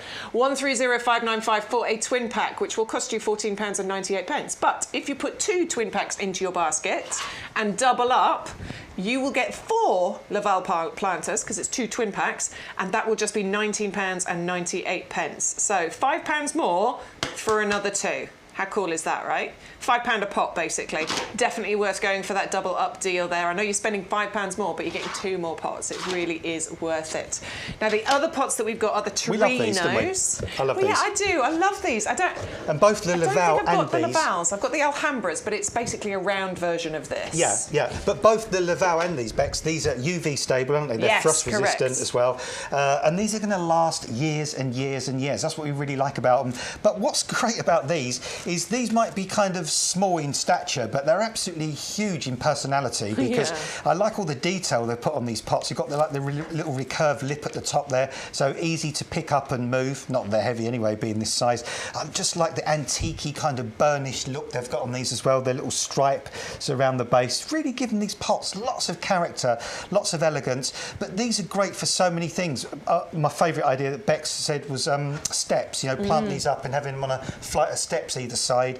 Or, for example, the night phlox. If you want these, put the night phlox in these. Then, if you're eating outside in the evening, you can put that up on the table. Because you get 3 of the night phlox jumbo plugs, 1 in each of these, and then also you can overwinter them because they need that winter protection. That's a great idea. Love that. Imagine that fragrance. Another idea. Oh, what was the lady earlier on with that really gorgeous iron tiered thing? Tiered thing. And, Karen.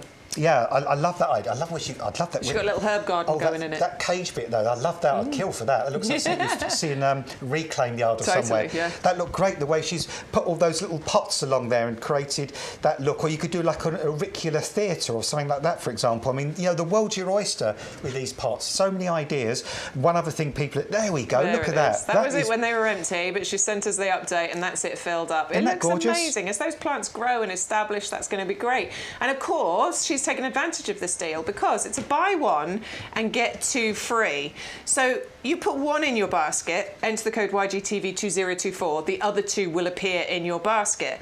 And what Karen appears to have done there is put 3 in her basket, and then she's got 6 free. I know. Let's not question it. Let's just do it. You're paying £3.99 for 1. In fact, that one has the label on. That is the usual price for 1 of these. But with the deal today, you're going to pay £3.99 for 3 of these, because these are on a buy 1 and get 2 free. Do think about going for those multiples. 130272 is the item number if you'd like the Torinos, the square planters. So if you put 1,000 in, you get 3,000. Yeah. Yeah, well, no. I don't know if we've got that many of them. They are on rundown. So that means we are getting rid of them. It's clearance deal. I don't think we've got 3,000 of them. I mean, you can try. Who knows? They are beautiful, though, aren't they? They are absolutely stunning. I'm just roughing up the compost again. Get your hands in the compost again. You can't resist it, can you? Can't resist it. I'd like to see it ruffled. Apparently, we might be able to do a few thousand. That'd certainly get rid of our stock anyway. So if anybody wants to do that, let's go ahead. Right, we've got next. This is one of my favourite things that we bring you, along with like the heavy-duty pots, you know, a couple of those staple things that we should have in our garden. This is one of the things that I love that we bring at YouGarden. Never really saw them before. I've made trellises in the past for various things, but generally out of canes and things that rot and aren't very stable. Yeah. This makes life so easy. Yeah, I mean, this is kind of a stalwart, isn't it, for sort of climbing things. I mean, I love your little amethyst there's my falls. wisteria. Wisteria there, looking glorious. It must so be on the edge of flowering by now. Yeah, it is. Yeah. It is. Right, this year what's happened, and I'm sure it's going to be fine, but it's kind of a bit bare at the bottom. There's not much foliage happening up at the bottom, and there's a lot of foliage happening up at the top. It's starting to come through, but it's just a bit top-heavy at the moment. Yeah. Loads of buds, though, just about ready to burst open. It's looking amazing. The reason I planted my wisteria in here, though, is that I love wisteria so much that when I move, I don't want to leave my wisteria behind.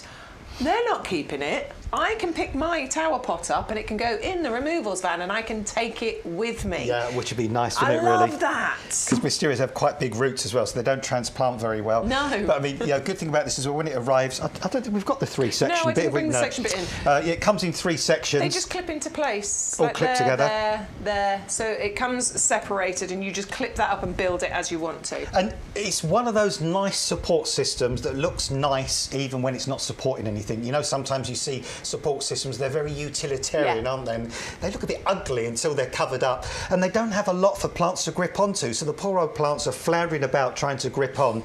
This has got so much coverage that anything's going to grip onto this, isn't it? And support itself very easily and give you that 365 degree of colour.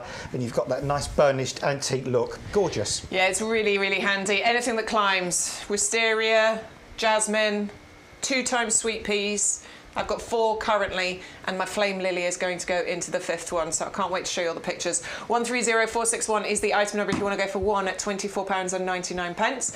But if you want to double up, if you want 2, and I recommend you go for 2, because once you've got 1, you'll definitely realise how good these are and want more of them. It is £39.98, so it's basically like a £10 saving if you go for 2 of those. Of course, if you're in the club, you'll get an extra 10% discount off as well. 130461 is the item number for your tower planter and trellis. Totally top recommended from us. No good for mountaineers, though. No good for mountaineers, just climbers. Yeah. Yeah, funny you are, aren't you? I try. Right, the alliums, which are out in force right now. We're loving seeing all the gorgeous alliums out there.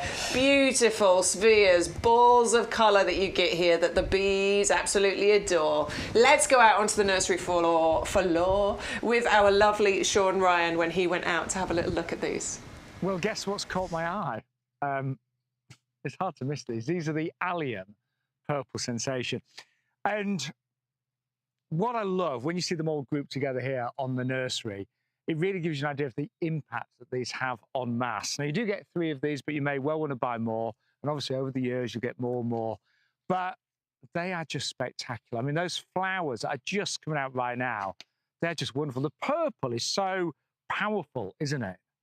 Really, really rich. And I just adore the fact that you get these long, straight stems and they're just this ball of flowers. And actually on each stem, there are dozens of individual flowers that create this wonderful, wonderful ball. Often used by garden designers.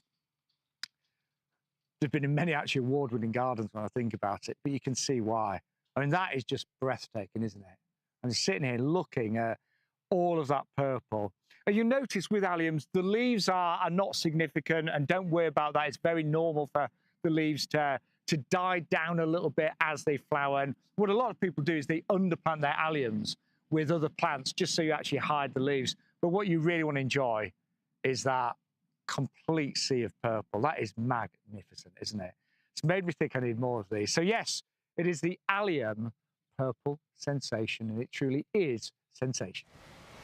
Yeah, they really are gorgeous when you see them en masse like that. They come back for you in subsequent years too. So this isn't something that you're just going to have for this year. It's something that you're planting for future years as well. 3 of those delivered to your door, just £14.97. If you enter the code, you'll get that saving. 560885 is the item number that you need. Oh, they do look pretty, don't they? I do love them. I'd love to. So I need a massive space so I can have my Acer acre, and then I can also have my allium. I don't know what we'll call that, but I just want an allium field. Allium Avenue, there you go. Allium Avenue, and just have loads of those. That would be amazing. In fact, again, John Mother Half in his garden out the front, he's got purple and white alliums together, and they look absolutely stunning. Beautiful. All right, do think about those. They're a designer favourite. We love them. Now we're going to move on to geranium Storm Cloud. I'm a big fan of geraniums. Anyway, I've got geranium Roseanne. Absolutely love that one. I kind of wish I'd got Storm Cloud though, because this, I think, it's a bit like the Alstroemeria story. It's the combination of the colour of the flower with the colour of the foliage, and those 2 things together on the Storm Cloud is what makes this the one I want in my garden. Yeah, and that's understandable. And you know what? These ones are actually fitting like the kids I've never had, because we've had the same sample, haven't we, now for about sort of 4 or 5 weeks, and we've just seen these grow and grow and grow week on week. Yeah. When we they first do grow started quickly out, as well, don't they? But you remember when we first started talking about them, Bex, we were saying, oh, we think that's going to be a flower stem. We think that's going to be a flower stem. Look, there's loads. And now, absolutely loads of them now. Here's the flower buds. If we did these again in another week or so, yeah, they'd be there. They'd actually be flowering.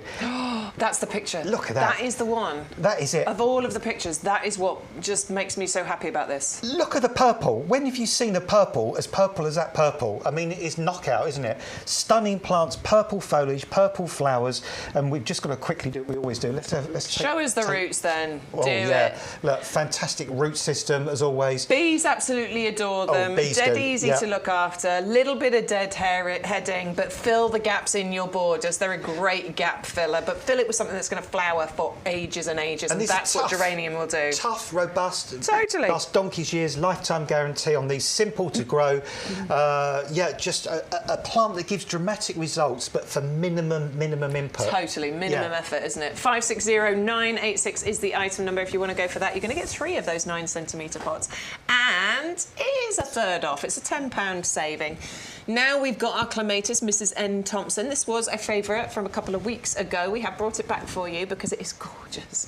The colour combination on the flowers here is incredible, and it's a nice, slightly more compact variety of clematis. Yeah, I think we're saying this one's about sort of 2.5 metres tall, so it's not going to go absolutely berserk. But yeah, you can see that, that contrast there, almost like the same purple as geranium storm cloud, but with that sort of scarlet flash down the middle, which looks absolutely incredible.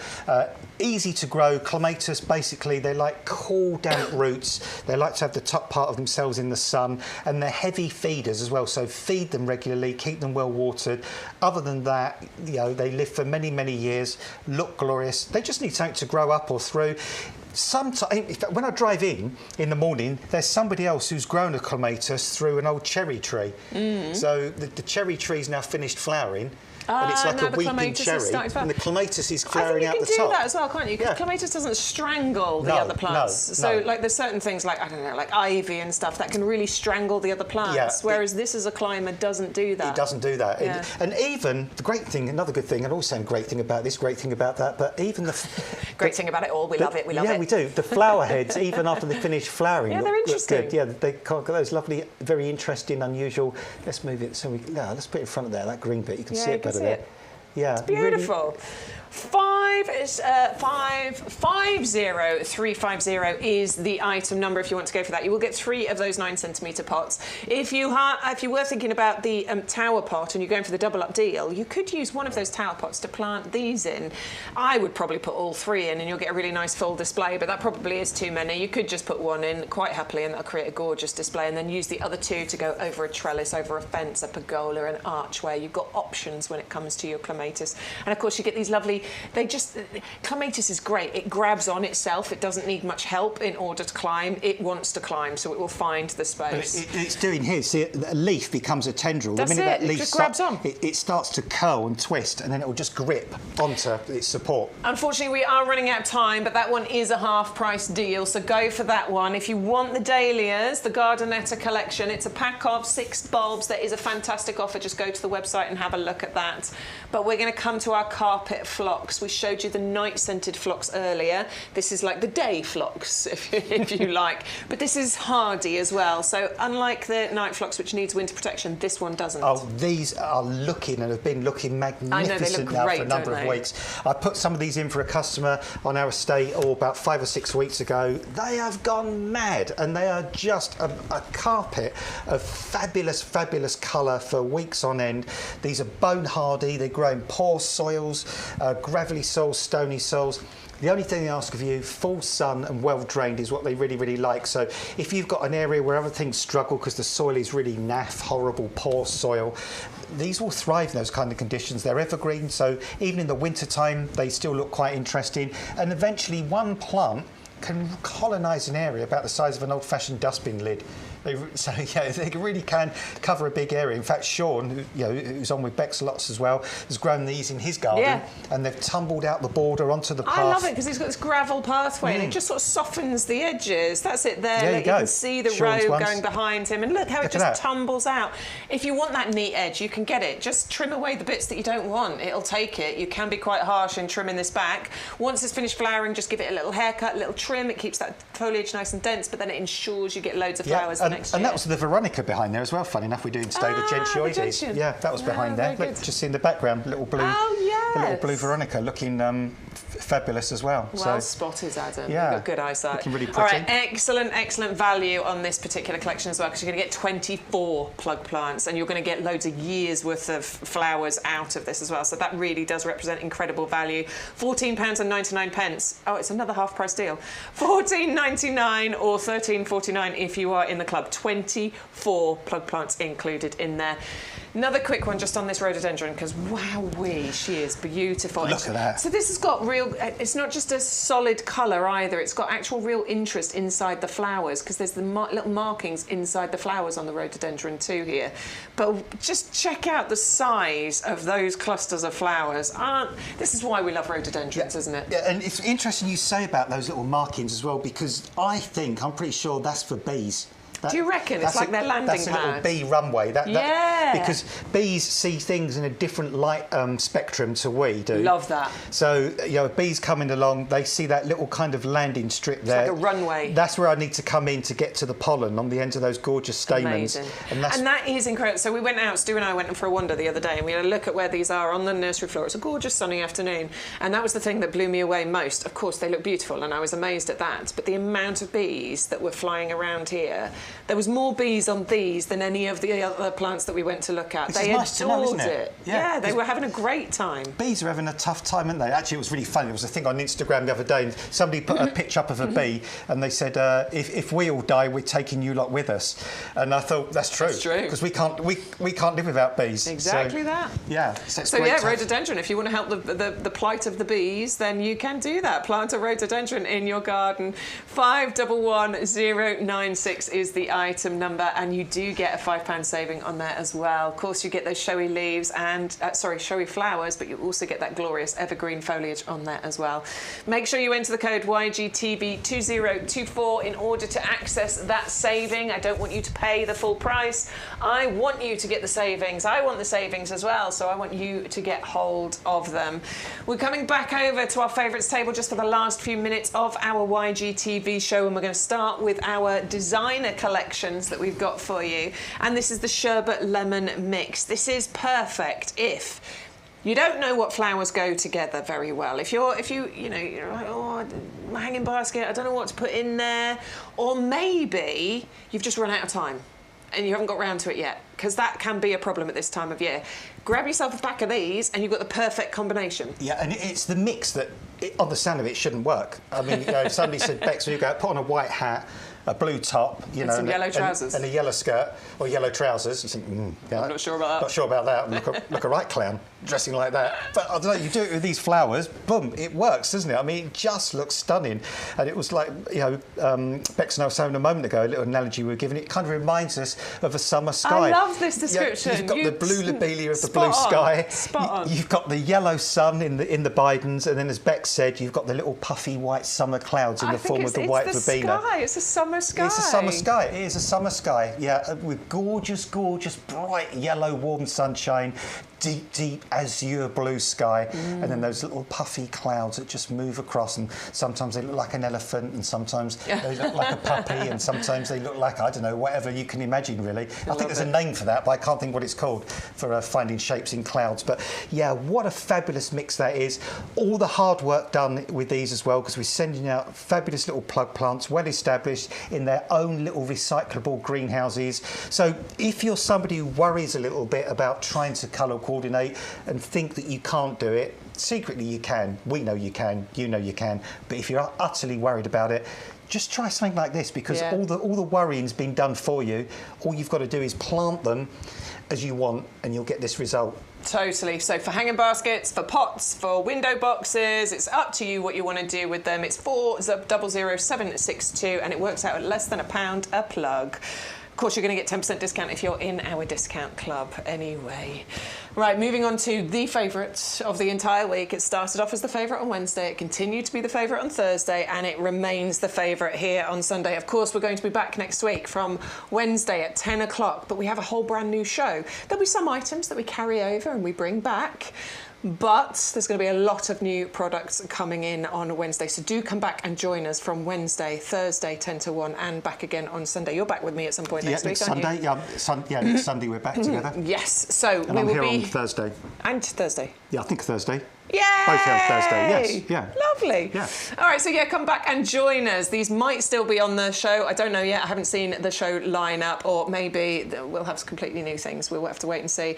But do think about getting your hardy Alstroemeria. Adam, you took a picture of yours this morning. I love that you're growing these, and you can show us the actual picture that you took. It's amazing, honestly. Yeah, and that was the quickest picture I ever took in my life, because it was already like 28 minutes past 7, and I know I have to leave dead on 7:30 to get here for 8:30. And so I just jumped out, snapped it, got here, gave it to Stu, and boom. And there it is. I'm quite proud of that picture. But we were talking about, I mean, a lot, the contrast of the flowers against the dark foliage. And, we've got our kind of professional photography pictures to show you, but to have a real life picture taken this morning in Norfolk, I think that's brilliant. And that was the light levels at 7:30 this morning, so quite high light levels, but that was the shady side of the bungalow. All I did was literally just brush that grass away a little bit, because it was photobombing the flower.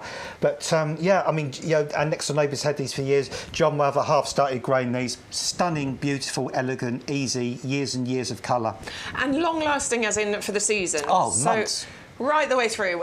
We often talk about transitional plants, don't we? When something's starting to fade, but the rest hasn't come up yet, you've got this plant that will give you that colour. This is exactly it for ending sort of summer, going into winter. You were saying even into November. I've even seen them. I mean, I'll be honest with you, they were looking a bit dog-eared by November, but they were still flowering, and then finally a big frost did come, and that knocked them down to ground level. But they're perennials, so they'll come back the next year. Yeah, lovely. And they are jumbo plug plants, so really healthy, big plants ready for you to plant out, and an £8 saving on there as well. 480255 is the item number. Just want to say a big thank you to everybody that's been watching. Big thank you to everybody that has placed an order. It means that we get to come back and do this again and again, which I absolutely love doing that. If you want to check us out in the meantime, before we come back here in the shed, by all means, please come and have a little look on our social media. Adam and I are both posting loads at the moment. Those are my details there. I'm on Facebook, Rebecca Bex Edwards. I am on Instagram, Bex Edwards My Garden. I'm also on TikTok as well as Bex Edwards My Garden too. And Adam is adam.woolcott on Instagram and on TikTok as well. So it's fun, isn't it? We love it when you send us your pictures and we can see what's going on in your garden. We also love showing off as well. So do give us a little look on there. We also give updates on what's happening in shows and things like that as well. What are you telling me? What's coming up next week? New osteospermums, new GMs, passiflora. Oh, good. Delphiniums are coming up next week. We've got a new Acer coming up next week as well. A myrtus. It's a myrtle. That'd be tough, a myrtle. We've got a new myrtle coming up as well. A kapow, apparently, Stu's telling me. I haven't looked at this list yet, so I've no idea. I'll be going home and having a look at it this afternoon. And, we've got a brand new free gift. So if the lilies are what you want as your free gift, this is the last chance, because we have a brand new free gift coming up next week. Apparently it's just as cool, Stu tells me. I can't say for sure because I haven't seen it. It's a secret still, is it? It's a secret. Can't say it. Can't say it yet. Got to wait and see next week. Got to wait and see. So big thank you to you all. Do remember to tune in 9 o'clock tonight, QVC. Sean will be there with the TSV, and we will be back on Wednesday from 10 a.m. Thank you so much. Enjoy your Sunday evening, and we will see you very soon. Mwah.